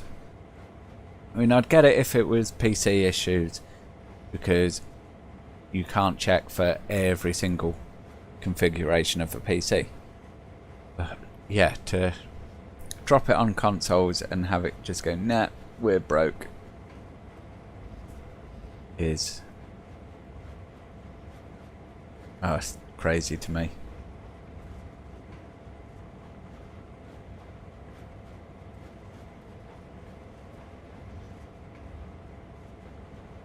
That's it. Alright. They actually had one come into cash converters. Wow, that's surprising, but that's cool.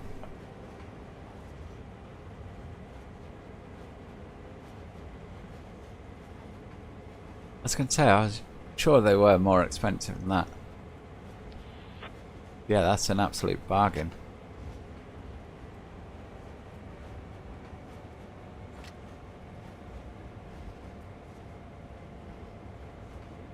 Come on. Keep it going, game. I'm going to try and get this up to 15 miles per hour. We can roll through a bit easier.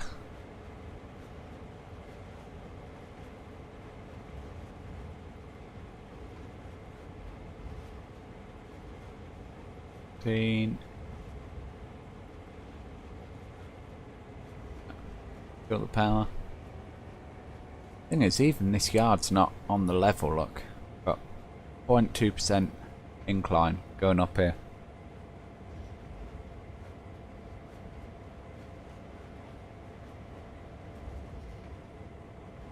Now, refuse to refund the people that bought the game. What is that Dovetail you're on about? The refusal to refund. Yeah. I was going to say steampunk, at least. Or cyberpunk, whatever they're calling it. At least those poor guys are getting refunds, at least on the PS4.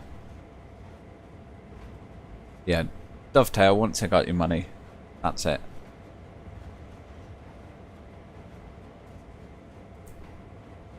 Oh, did we say absolutely multiplayer? Oh no, we're going to deny that now. Until enough people see the video where we said absolutely multiplayer.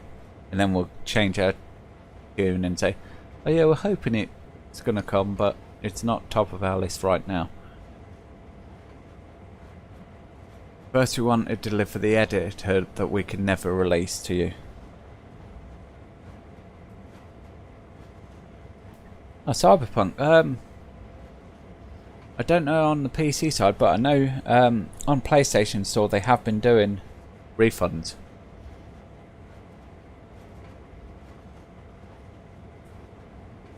Again, I'd have to check what the status is for Xbox users. But it would be terrible if they haven't been doing that on Xbox and, well, potentially even console. PC as well. If they know that there's serious problems and the game is fundamentally broken, yeah, you should get a discount whatever platform you're on, in my opinion.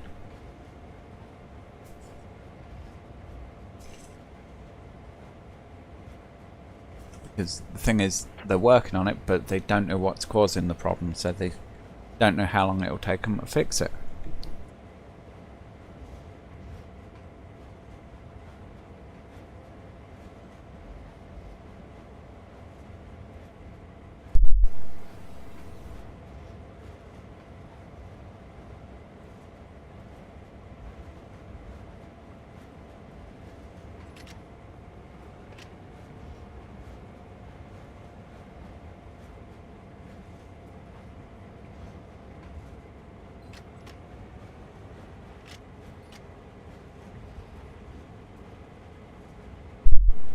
I hate trying to control this on the controller here. It's so... oh, that's just me holding the button and not moving the mouse at all. Getting the precision to notch up down is so awkward sometimes. Leave it notch 1 though, that seems to be rolling at 15 just right.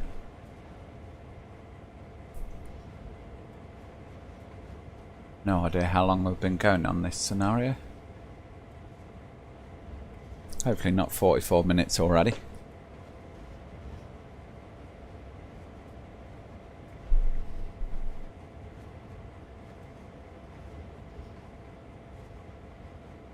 Yeah, see, I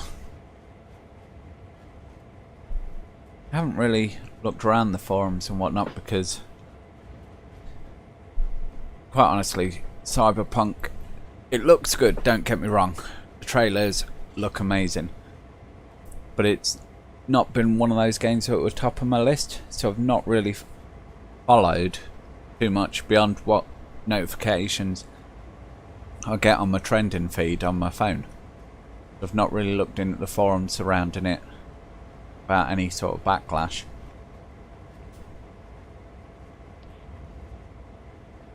But yeah,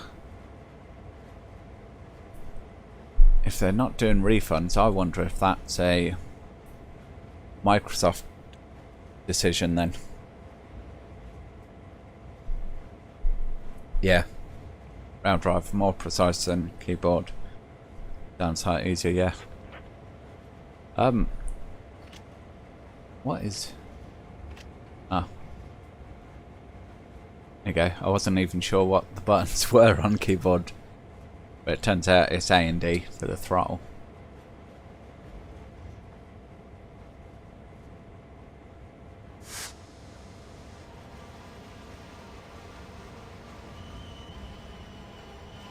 Brakes, not so short.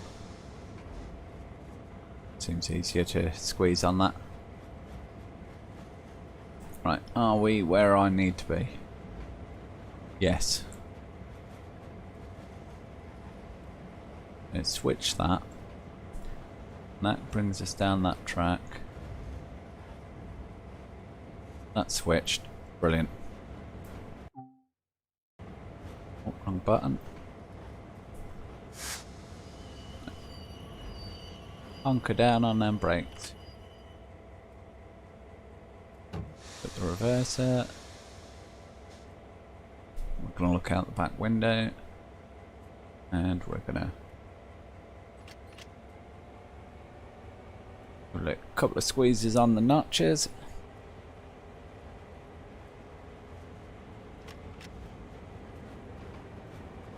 Yeah, so does Raildriver work with derail Valley then? So I've never looked into that.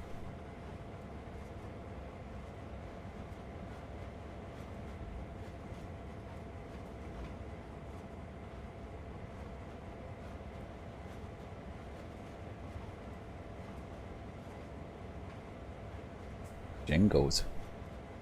Not sure who Jingles is, to be honest, Kev. No, but really ripping in Cyberpunk management and their refund policy. I'll have to go find out which video I saw.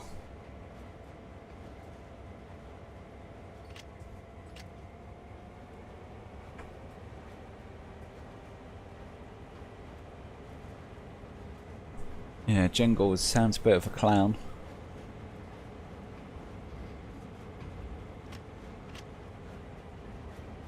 Yeah, as I say, that's disgusting if you can get a refund on PlayStation but not on the Xbox.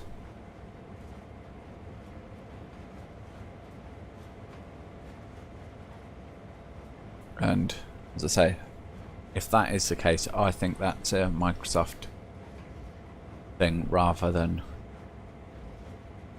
the developers. Alright, so yeah, only VR controls. See, I don't think I could use VR. I know it's different technology to 3D TVs and whatnot, but I can't use 3D TV. Within 10 minutes I'll have such a bad headache And I've seen these things on VR forums where they're like, oh yeah, you just have to break through that. You have to train your mind and your eyes to get rid of the motion sickness and the headaches. Like, what? Why do I have... If it's not natural and my brain cannot naturally cope with it, I'm not going to make myself ill to use a bit of technology that really isn't that important in my life and is going to cost me hundreds of pounds. That sounds like a stupid response from someone who's already paid for a VR headset and basically doesn't want to admit that they've failed and brought something that they cannot use, so they'd rather make out that the solution is to force your way through it and do something unnatural.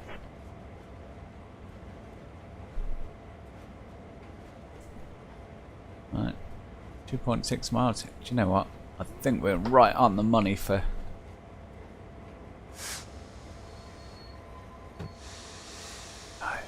No, don't stop completely. That's what I was afraid of, hitting initial reduction. Though it's kind of realistic to stop just this short and then be guided in by your second man, which we can't have because we have no multiplayer on this game. Otherwise you'd have someone stood there going, yep, do this, do that. Right, so we must be connected. Headlights off, off, ditch lights off. We put some train brakes on before we jump out. Okay, no. I'll put the brakes full service. And put the reverser to neutral. Awesome.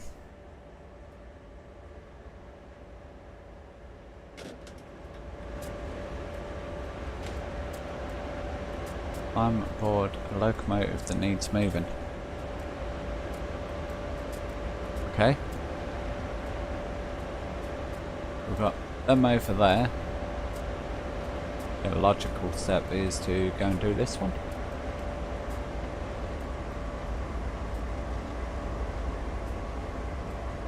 Doop, doop, doop.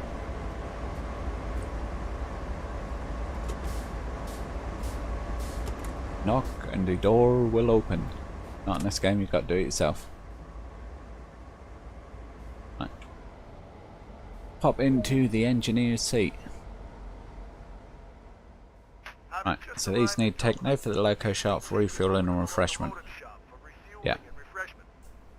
Be sure to disconnect them from the rest of the train first. Yes. Be sure to disconnect them from the rest of the train first.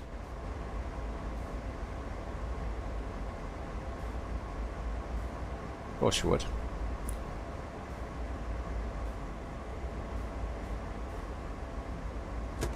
Anyone knows that, surely. Shut that door.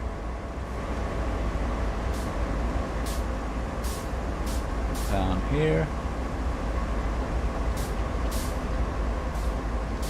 Along to our auto racks. The auto racks have handbrakes?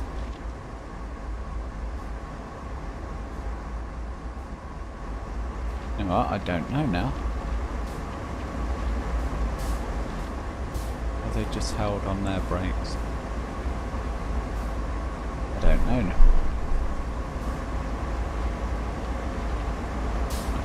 Disconnect that train.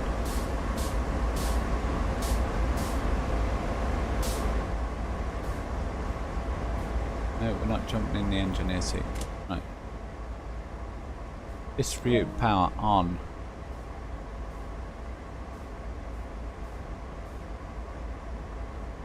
So water drain. Done to avoid freeze damage. Go.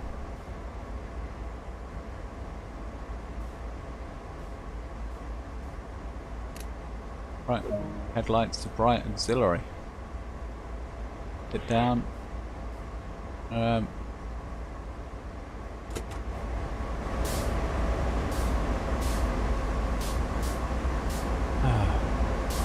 Yes, we've already done this game.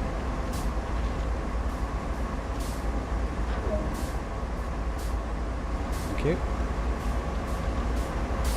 So disconnect the train, then go and disconnect the train.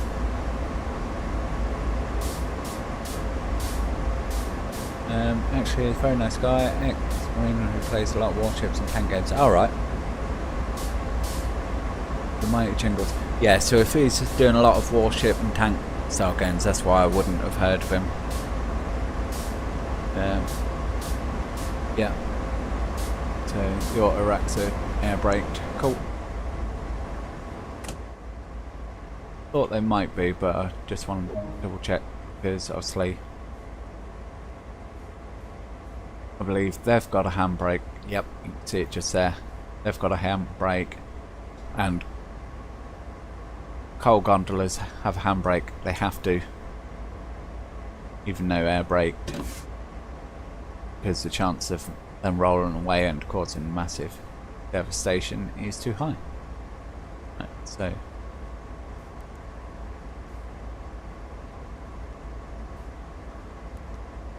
put in the brakes, save changes, exit that screen, so,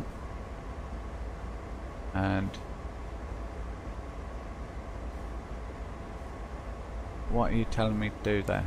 Field generator on, yeah, that's what I forgot about earlier.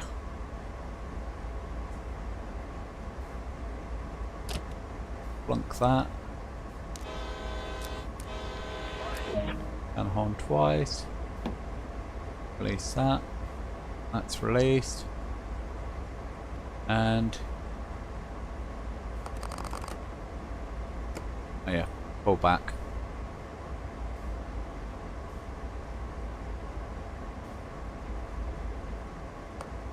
Not again. Right. Brakes are released.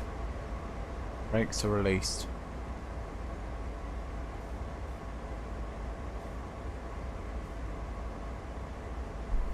Field generator is on.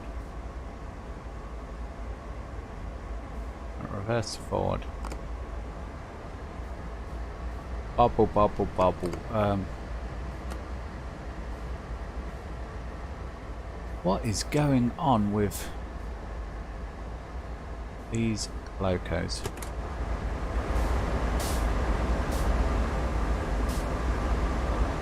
Where there's something wrong with it.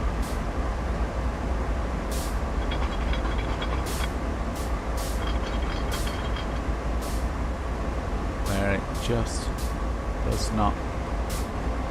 You don't do everything exactly right, it breaks. Whole thing. But that's on run. Here it doesn't matter.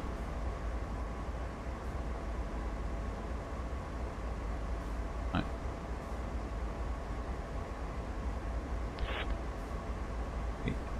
Even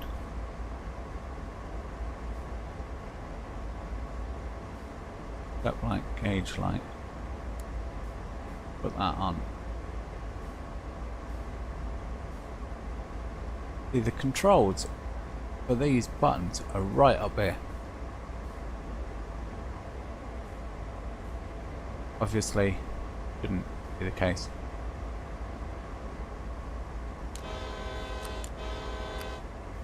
Right, headlights are on. Check these. Yeah, cut in. Lead.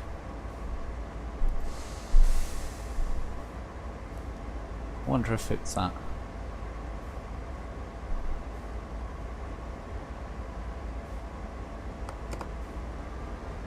No, bubble, bubble, bubble. No, Kev. We're gonna have to. Oh.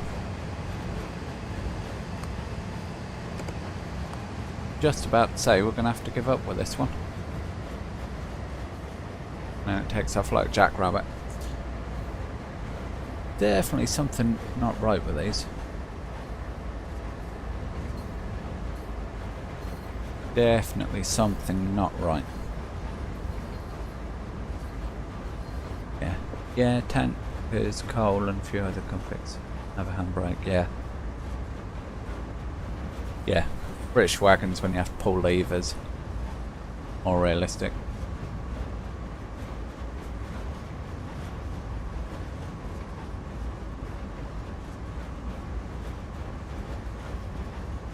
That gauge light dimmer worked.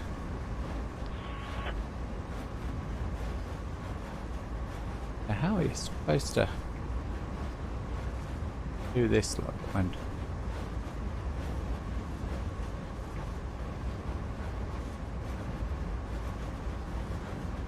control for it is so far away from the actual buttons? Right.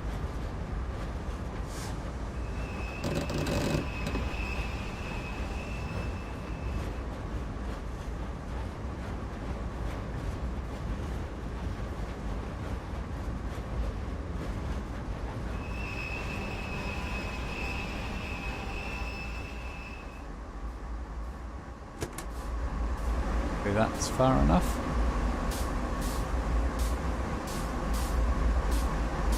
Go do some manual point switching.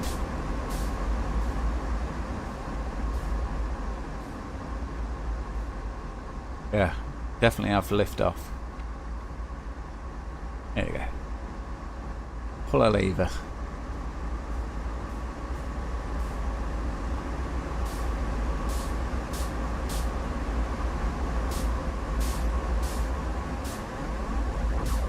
Right, can I go? What? The actual.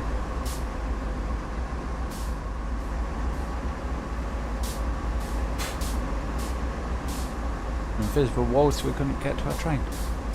Dovetail, you're really making me not like this game today.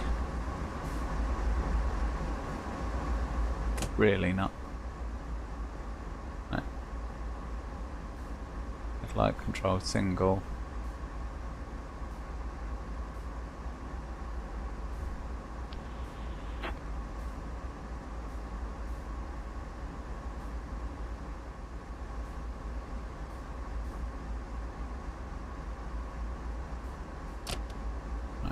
Press forward.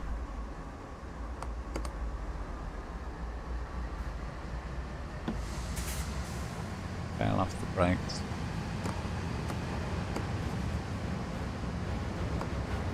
Notch one. Go outside so we can actually see what we're doing.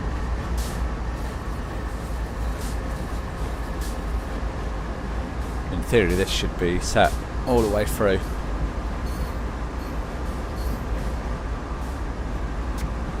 Problem with Dovetail is there more for American locos that seem to have bigger following than British. Yeah,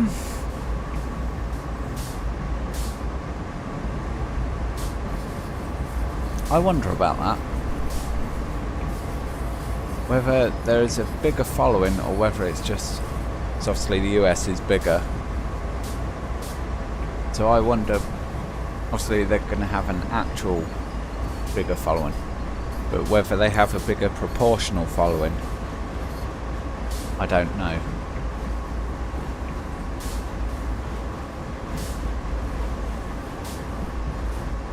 And proportionately it might actually work out the same. See, for me, my dislike is the German stuff. I'm not a big fan of that. Yet, to me, it seems that most of the stuff seems to be German.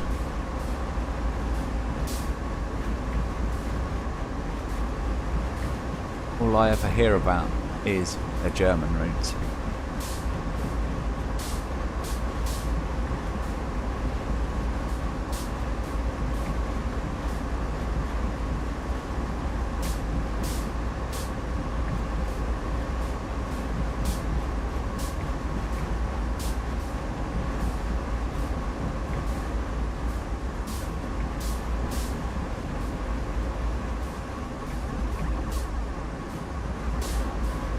Controls on the controller there.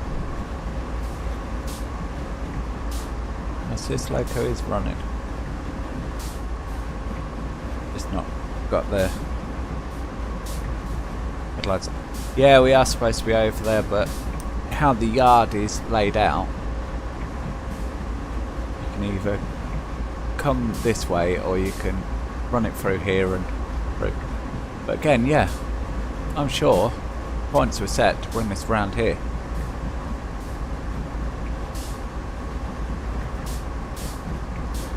But it'll be fine. We can come over. That's it. That's it. That's it. Yeah, we'll come to here. And then hopefully this route is all set up. Pick that one.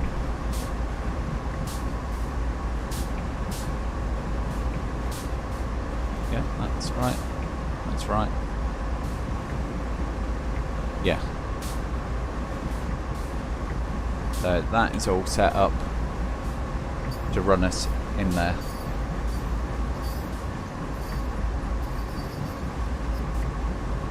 Oh, we're over speeding with no power on and we're going uphill.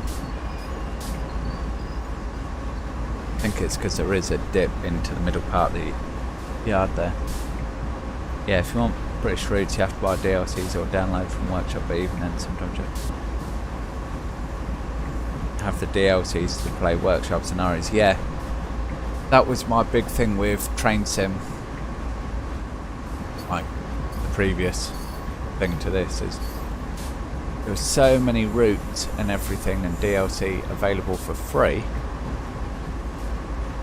but you had to own half a dozen paid DLCs to use them. And not always did the people who create the routes tell you all the DLC you needed for it. They'd say, oh yeah, I've used this and this, thinking they've used the main one, and then they've probably used an item from another DLC that they've forgotten about.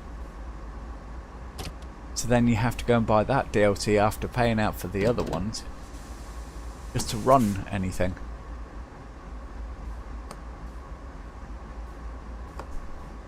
And that's one of the reasons I just do not touch Train Sim anymore. That and the fact that Train Sim World was supposed to be the future. So why are you still working on an old game unless you're admitting that the future is that badly flawed that you don't expect anyone to realistically buy into this game?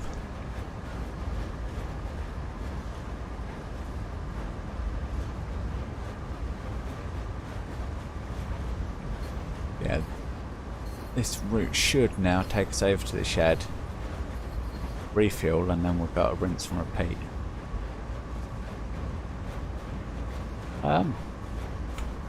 Game.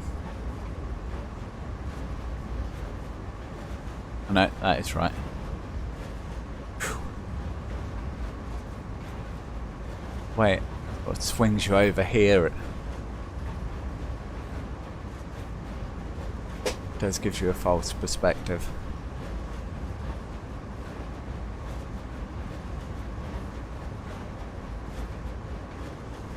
I think, yeah, we'll definitely get this scenario out the way, and then we'll go play in some truck sim. And then you'll be able to criticise me on my terrible truck driving skills. Bearing in mind, I've not played in a year and a half, 2 years, I think it is. Gotta be that long, surely.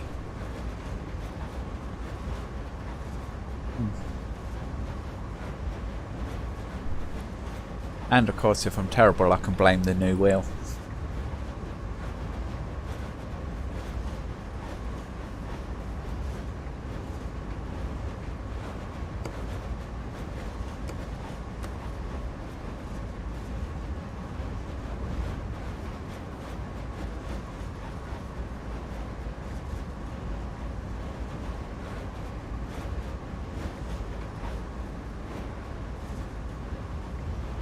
Come on, game.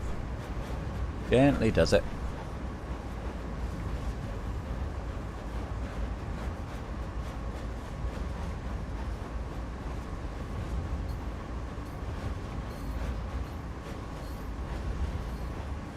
Knock off the power. All being well, this will coast into the shed where we can refuel. All being well.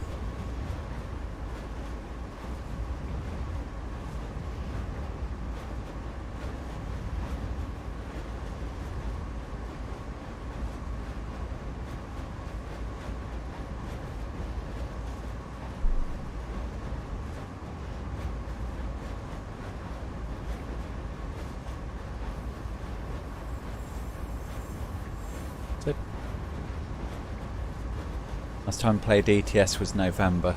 Yeah. See, now if we're talking ETS, I think I've only played it once or twice since American Truck Sim come out. And one of the reasons is just doing the UK seemed so underwhelming to me. It just didn't particularly feel that great, and I think they're looking at doing an update for the UK, so it will be much more expansive and it will be so much better, because it just didn't feel right. And then I went on ATS and you got all these beautiful views and everything. It's like, yeah, this is where I want to spend my time.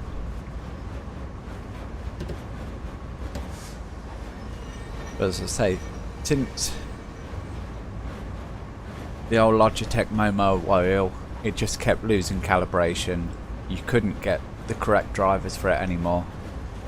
And I think the wheel was 15 years old at that point, so I couldn't complain. And that's why I eventually bit the bullet and said, you know what, I'm going to go out, buy myself a new wheel. Everything I've read about the Thrustmaster suggests it is the better wheel. Because of course the Logitech still use gear drives for everything, whereas even the base model Thrustmasters are a combination of gear and belt. So they're a lot smoother, and apparently there's less of a dead zone in the centre, which I'll be able to confirm or deny when I use it.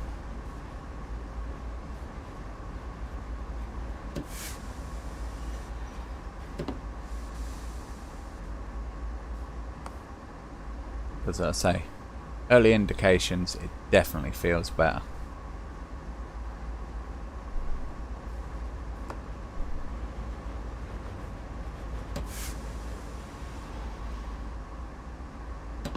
Really? Gonna make me crawl that 2 yards.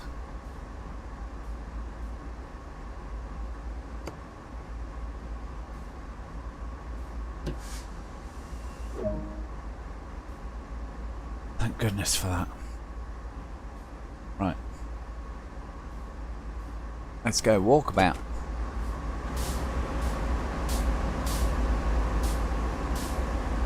I love that you don't have to switch the engine off on these.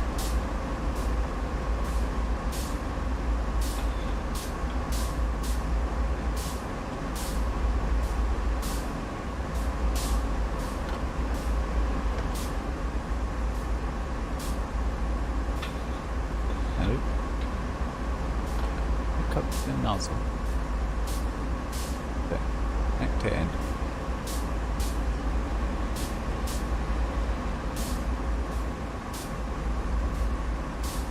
That's it. 4521. Yeah, that's fueling. Although we're talking of doing a completely new game for Britain now. We're out of the EU. Fantastic to have a very large map. Or did it? Yeah, if we had just a British map, I'd buy into the new game. Because I have to say, SCS do make good games. It's been said so many times, but Dovetail could really learn so much from them guys on how to make a simulation and how to engage with your community.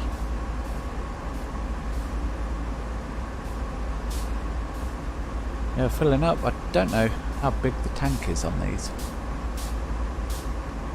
Is that done? 47, 49, is that it? Must be the fuel valves shut itself off. Connect that. Close that. How much has this loco got in it? 44, 46. And this has 47, 49, yeah. Not really worth refueling the other one unless it wants us to. I don't want to go through 2 doors.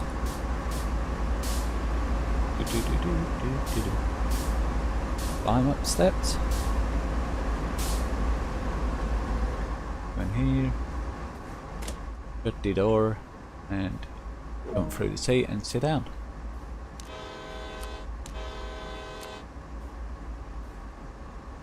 Down the horn twice and stop at the pit track. Well, where's the pit track first? And let's go stop there, or can we at least look where it is?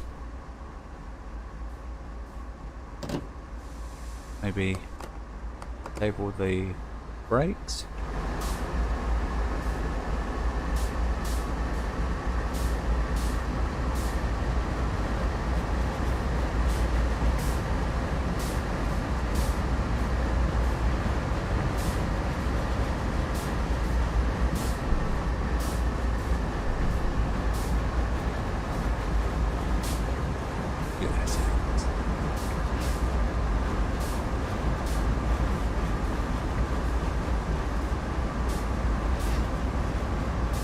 Does that mean we're leaving this consist over here then?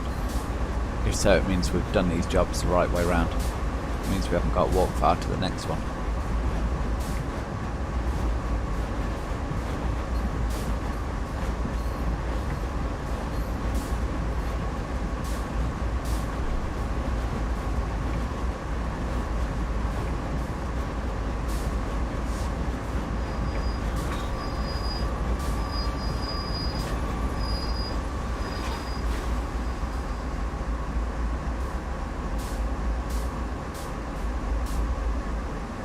Bit premature on my stopping. More concerned about train fouling points.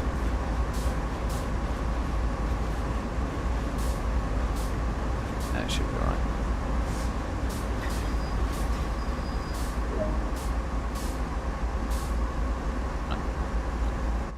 Set the headlights to off. That we can do.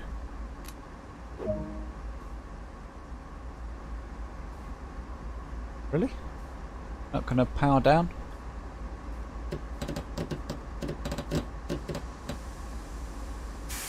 Full service on that. Set that to neutral. Yep. Well, I guess yeah. Just gonna leave train like that. Ready for the next job.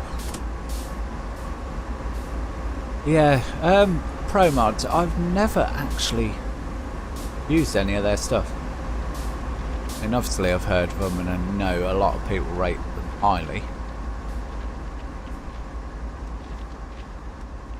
I wonder whether they could make a full game engine or not though. Unless of course they were to buy the license to the game engine from SES. I mean, that's always an option, I guess.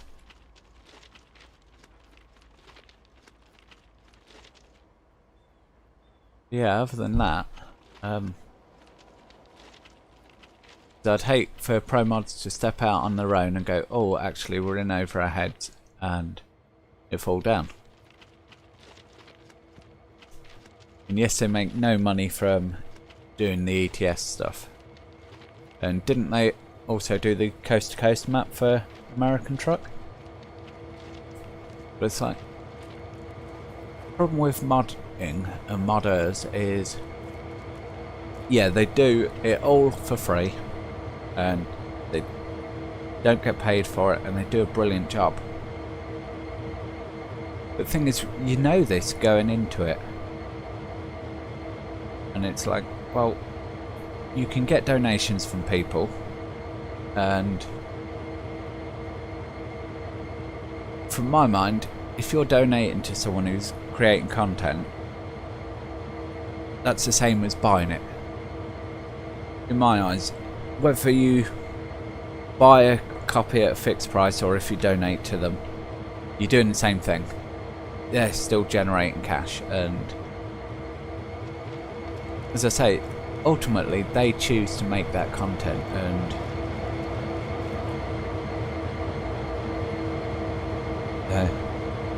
comparison to ETS maps are 100% better than it. Yeah, I've heard that said and whatnot, and yeah, from what little I've seen of Pro Mods maps, yeah, they do look a lot better. They're much more immersive, what have you. The flip side of that is they don't have to work with all games, or with all systems rather. There's no checks and balances to make sure that you can download it, because at the end of the day it's a mod. So if your system can't cope, well, it's a mod at the end of the day, you've not paid for it. And that's another thing I wonder is, if they were to go official, would they be hamstrung by either being a third-party developer for ETS, or if they had the license for the game engine? If they're selling a product, they are then held to them checks and balances. You've got to make a product and be able to say, yes, it's going to work on this system, or yes, these are the specs you need to run it.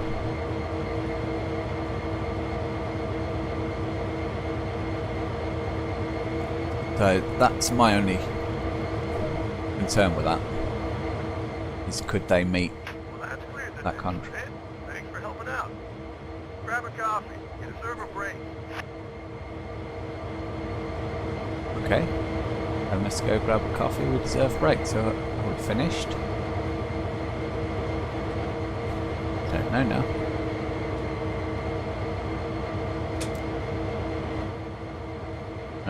Looks like it's letting us carry on with the scenario, so we'll carry on. Right. This locomotive set has just been refreshed and refueled.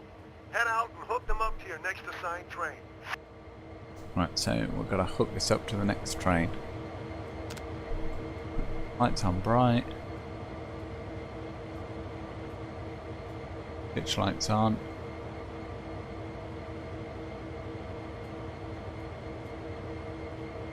Yeah, get out the way, dynamic brake.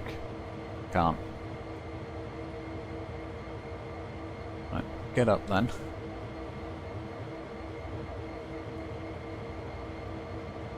Gauge lights on. There we go. Not sure we need gauge lights on. Right, where's our next? Where is our assigned train? Over there, so let's take it down this track here.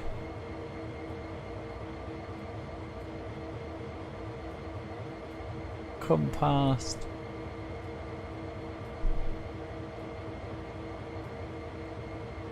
Come past our engine park there.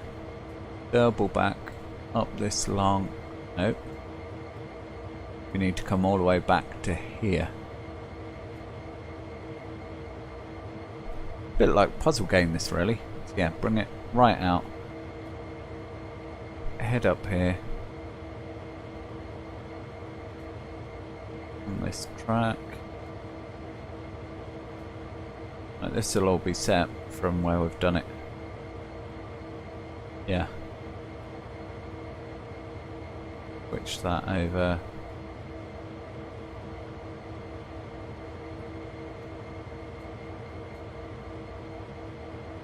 Doesn't really matter what that's set to because we're not coming that far back. And yeah, down to there.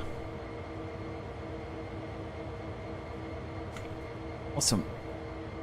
So piece of brakes, independent brakes released, reverser in, forward,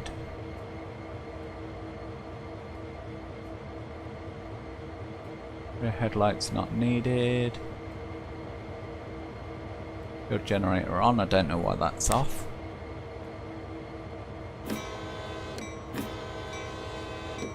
Down the horn, that doesn't really work. And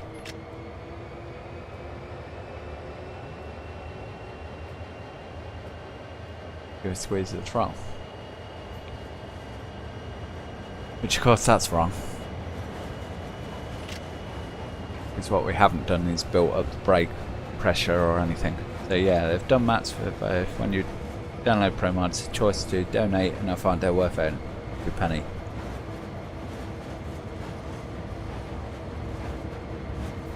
You can donate as little as £1 or as much as you can afford. I'm sure someone out there has donated a large sum. These ProMods have very big following. Yeah, so there you go. So it's not an ideal situation by far, and yeah, my best case scenario I see for that would be that ProMods become an official third-party arm of SCS, similar to how the we've got third-party developers now for Train Sim World 2, and obviously there is on Train Simulator, whereby they can develop for the main product and sell as an addition. But yeah, ProMods, you definitely need a bit more powerful PC than you would for the base game, and for that reason I think you'd have to be clear on that if they become official. No, what time are we on? 3:15.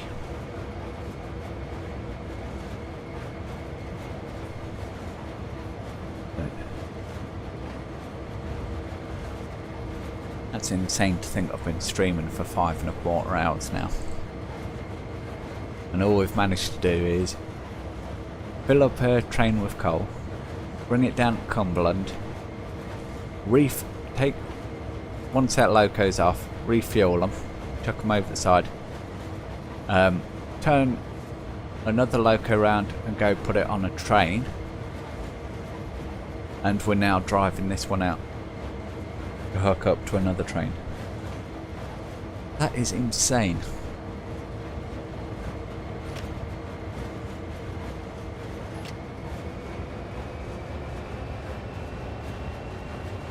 Part of me though would like to do a 24-hour run at this game on the timetables, and just literally start wherever you start at midnight, run a train down, finish that job, wait for the next job or turn to come along, do that, and so on and so forth. With the caveat of I don't want to be jumping off at 30 miles an hour at the end of the train run.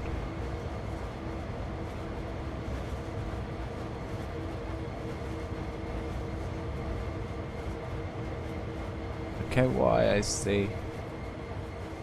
I bet we've got the cutout set.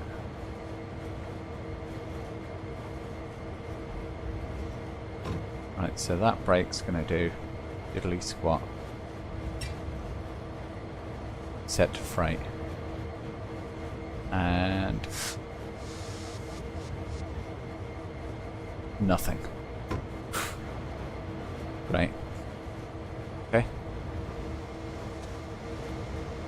We can use this brake. That's fine. How far have I got to come down? About that far. Can we please have some braking?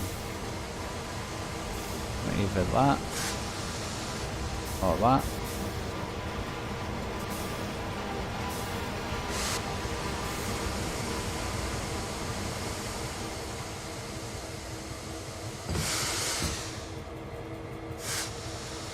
Hopefully that's going to hold it.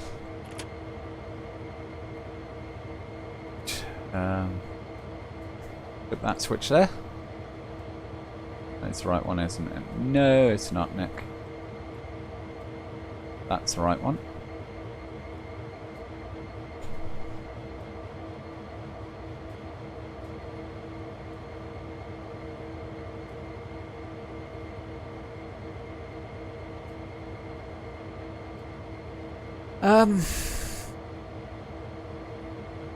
Is it not? See, I always assumed, and you know, assumption is the mother of all mess ups. Can't swear on stream. Yeah, that using pro mods needed a more powerful system, and yeah, I assumed that you'd need a more powerful system or you'd lose frames. I honestly expected quite significant FPS drops. Yeah, that is a surprise. So yeah, if you say it's like that, then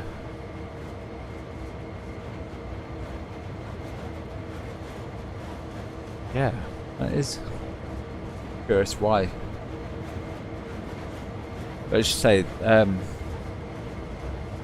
I think SES can do more detailed maps. The issue is, in many ways, like Dovetail actually is, you've not got just the one thing to contend with. Like SES has to deal with both Euro Truck and ATS, and obviously they're working their way through the additions, DLCs, to make the maps bigger. And if they want to do that in a timely manner, they can't always put in the detail that someone like Pro Mods can. As you correctly say there, they're using the base maps and adding stuff to it. So quite a chunk of the work's already done for Pro Mods. They've just got to enhance it.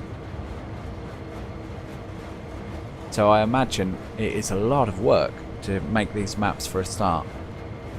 And that might be part of the problem, is they can't afford to like do one American state at a time for a year. So not that I know of. Run Pro Mods and never suffered with FPS drop. So yeah, and the game runs fine. Yeah, that's true. It is updating as you drive. So I suppose all it's having to do is call up extra assets as you're going along.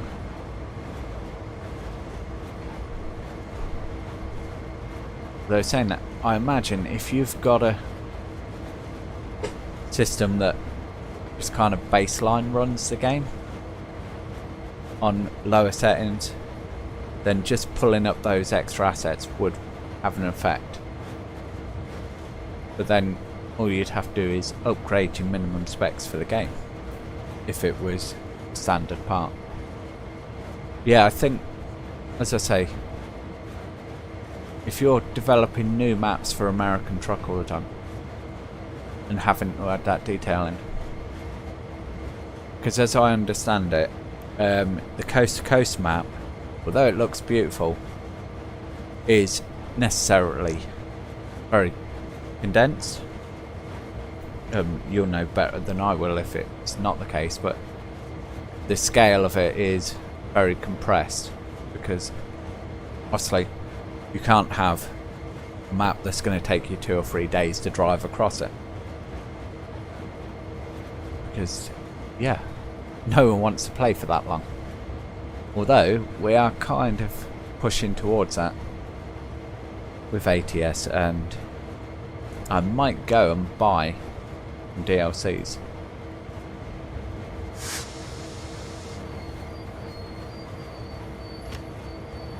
Right, let's just check the map, see how far we've got to drive up here. So through this set of points here,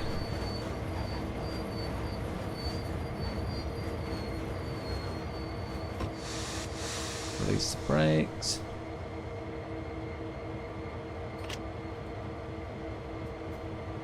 Throttle up 1.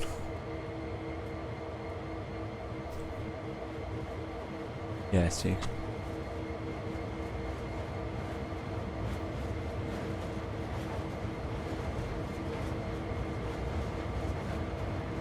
Yeah. So I kind of get what you're saying, is it only has to load what you can see. Thing is, if you've got a map that's got more detailing, logically you're going to see more objects at any one given time the more detailed it is.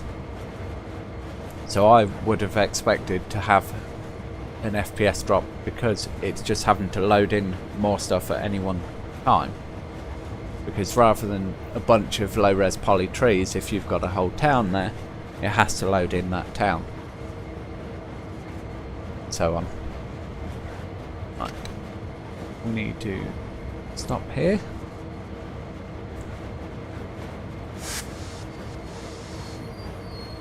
Could oblige me with that game.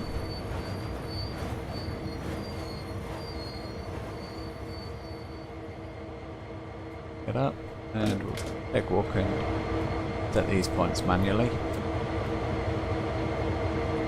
I know that's risky because we might not be able to get on the train again.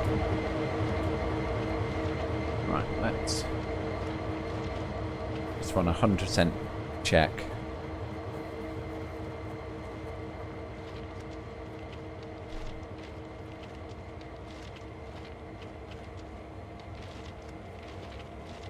Track we need.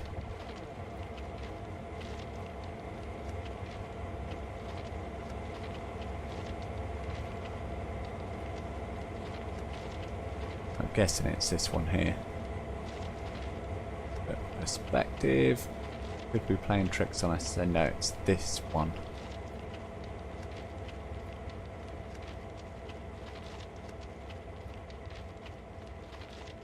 This track here. Yep, that point is correctly set. Any goodies over here? Nothing behind the shed or anything? No, no signs or anything.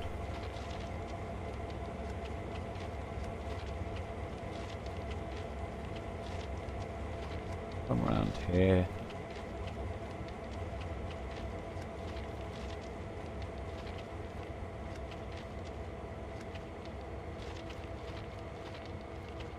We want that set of points, which there to go straight on, and this set of points here should be fine because we've just come through them. Yeah, that's fine.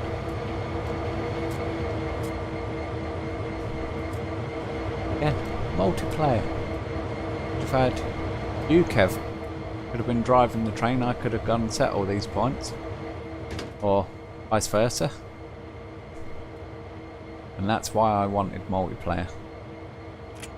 I'm not worried about having 30 people on the server running trains everywhere.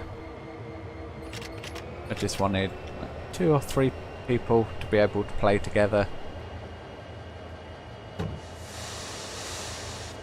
and run trains around. Like you'd find on a real railroad.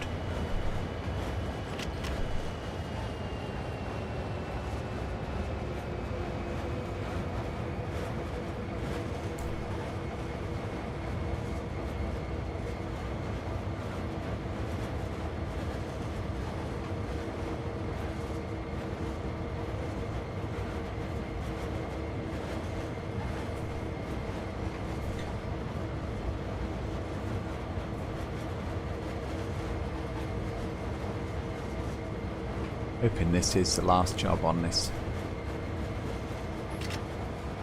run.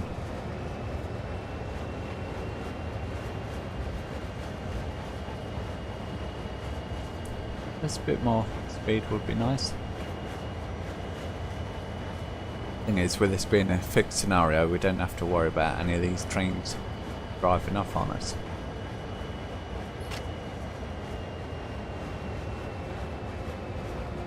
Its timetable runs completely differently.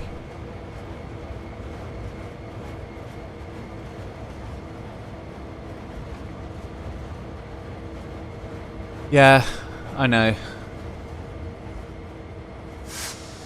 Sad, but I don't think we're going to get multiplayer. Even though they have said again they're looking at it, but have you heard that they've officially said the full editor is impossible now? All we can have is scenario editor and livery editor because of how permissions are done and baked content with the Unreal Engine. Essentially, they cannot do it. They have to give access to raw files, which is against the terms of Unreal Engine. But yeah, there will never be a full editor.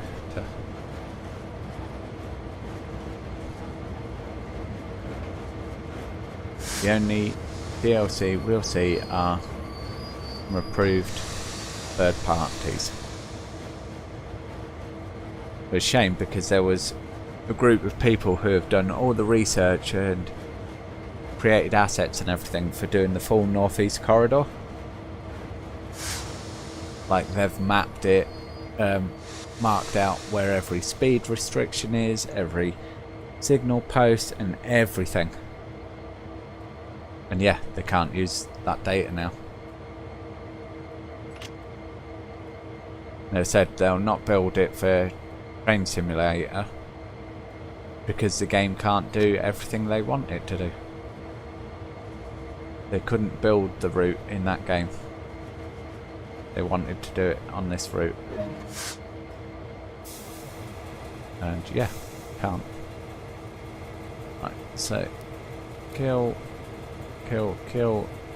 the train off.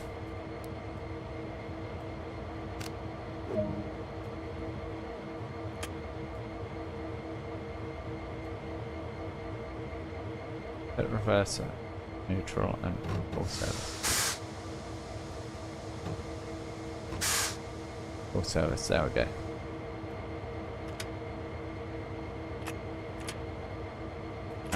Reversers to neutral. Brakes to full service.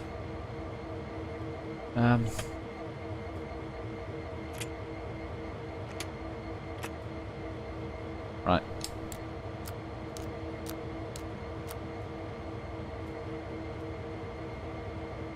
Okay.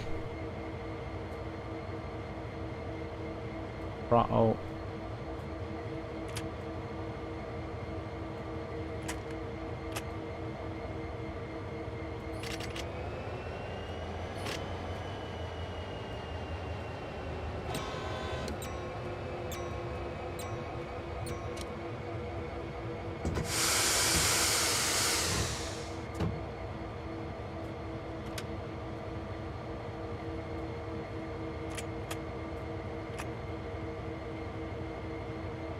Such a neutral.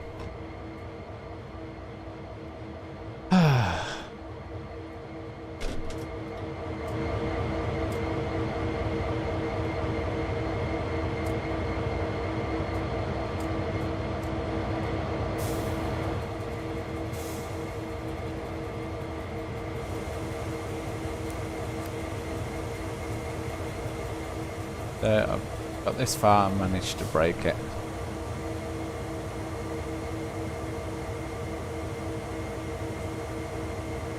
Yep, exactly, Kev.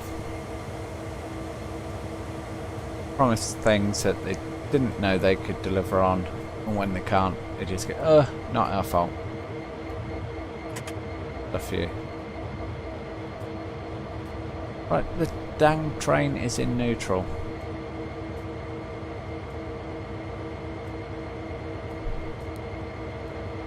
Yeah.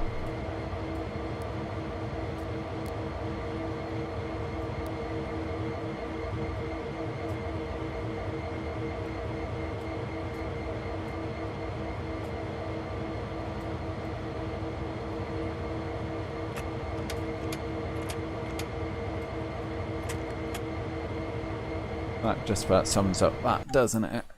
Yeah. Save. Main menu. And that is gonna be it for that scenario. That's annoying. That is so annoying.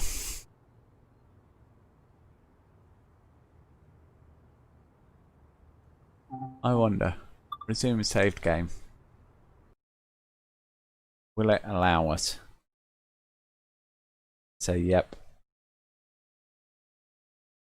We switched it over. Right.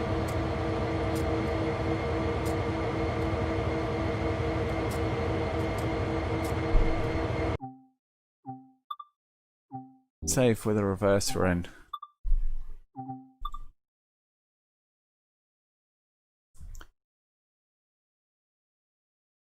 I really want the points.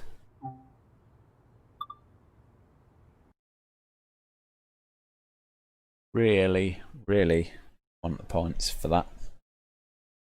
After spending so long doing it.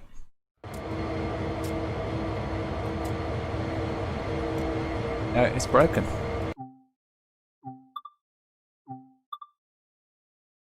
Right. Exit the game then.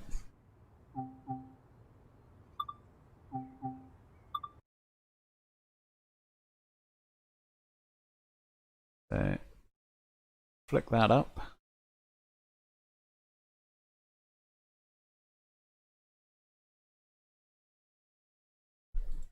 Add source.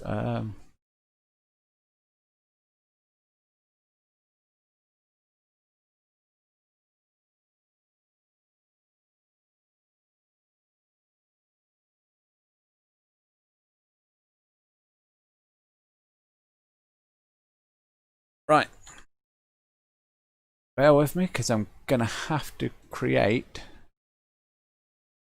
source for American Truck Simulator. In fact, I don't know if I have it installed. I must have.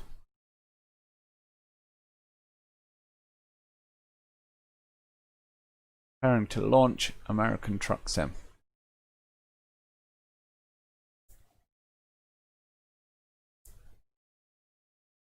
Yeah, exactly. They did go back on the multiplayer thing though, Kev. When Sam took over, they did go back and on that and say, yeah, okay, hold our hands up, we did.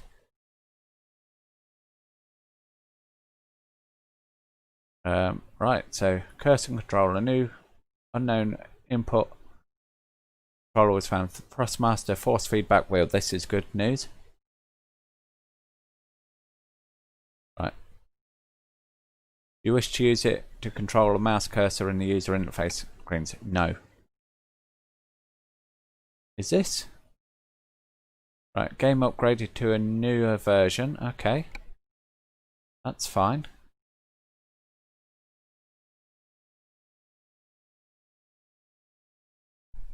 Right. 1 second, let's get this. American Truck Sim. Done.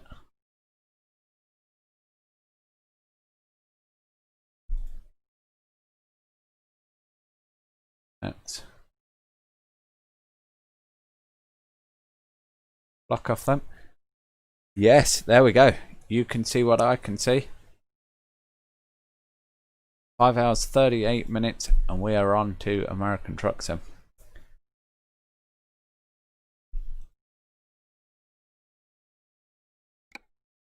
You know what? This is looking good. This is looking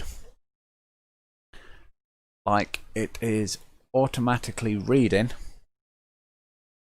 this. Be right back. Gonna take 5 minutes. Okay, mate. Yep, no worries. Go have a chat with her. Let her know you're still alive and breathing. I'm going to take a few minutes just to make sure that this is all set up right and working. So, yeah. We will get driving in about 5 minutes.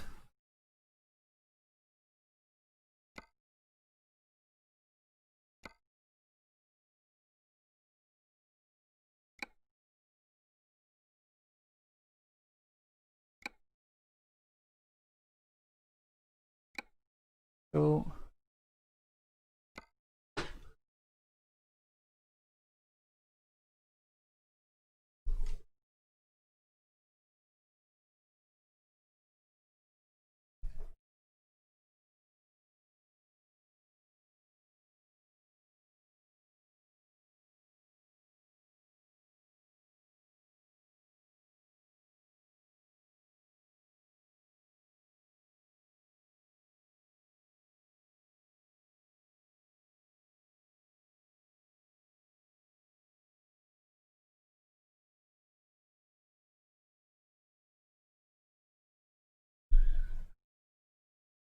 Right.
Right.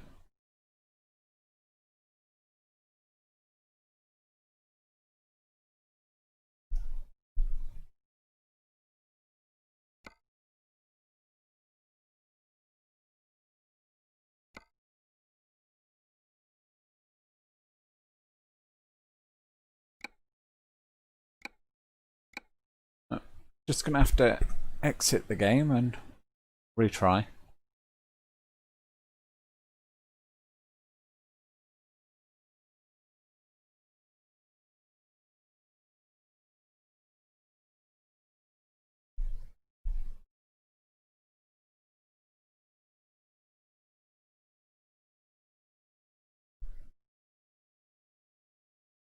So,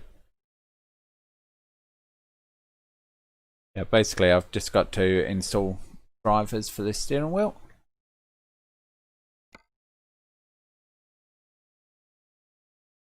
What we'll do is we'll quit out the game. We know the game's working now.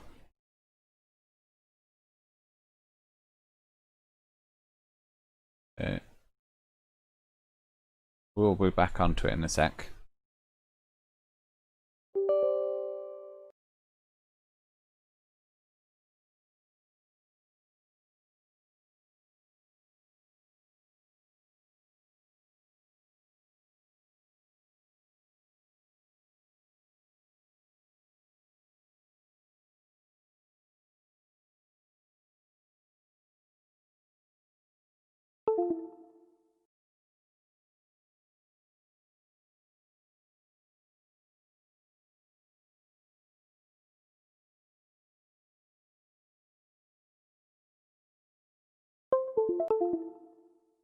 Running through the detection and installing drivers. You can hear that, that's the steering wheel.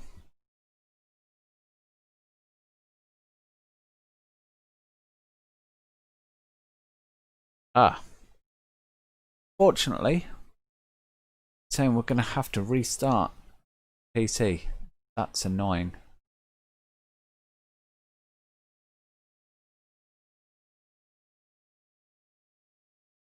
Right, let's just try again.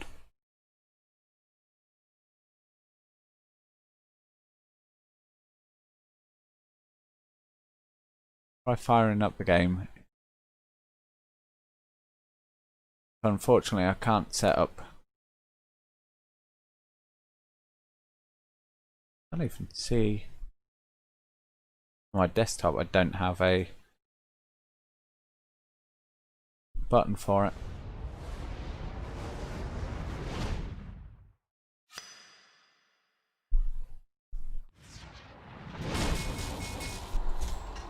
Right.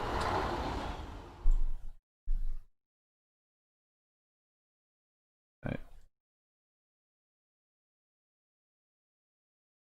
There we go. Ignore. Don't want to use the steering wheel as an input device.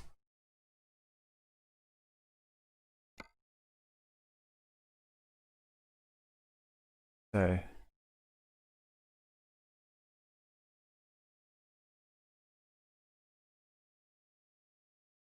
what we want is keyboard and thrustmaster racing wheel. Controller subtype wheel. Transmission sequential, yes.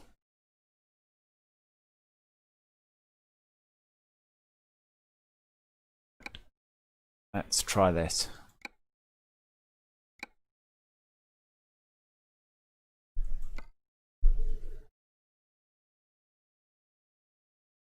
Right, so nope. Nope. Yes, cancel the input wizard. So we've got it set in PS3 as it says to do. But unfortunately, it doesn't look like we're going to be able to get it to work without a PC reset. So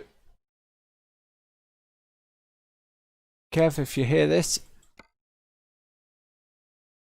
just hold on one moment, because I need to reset the PC.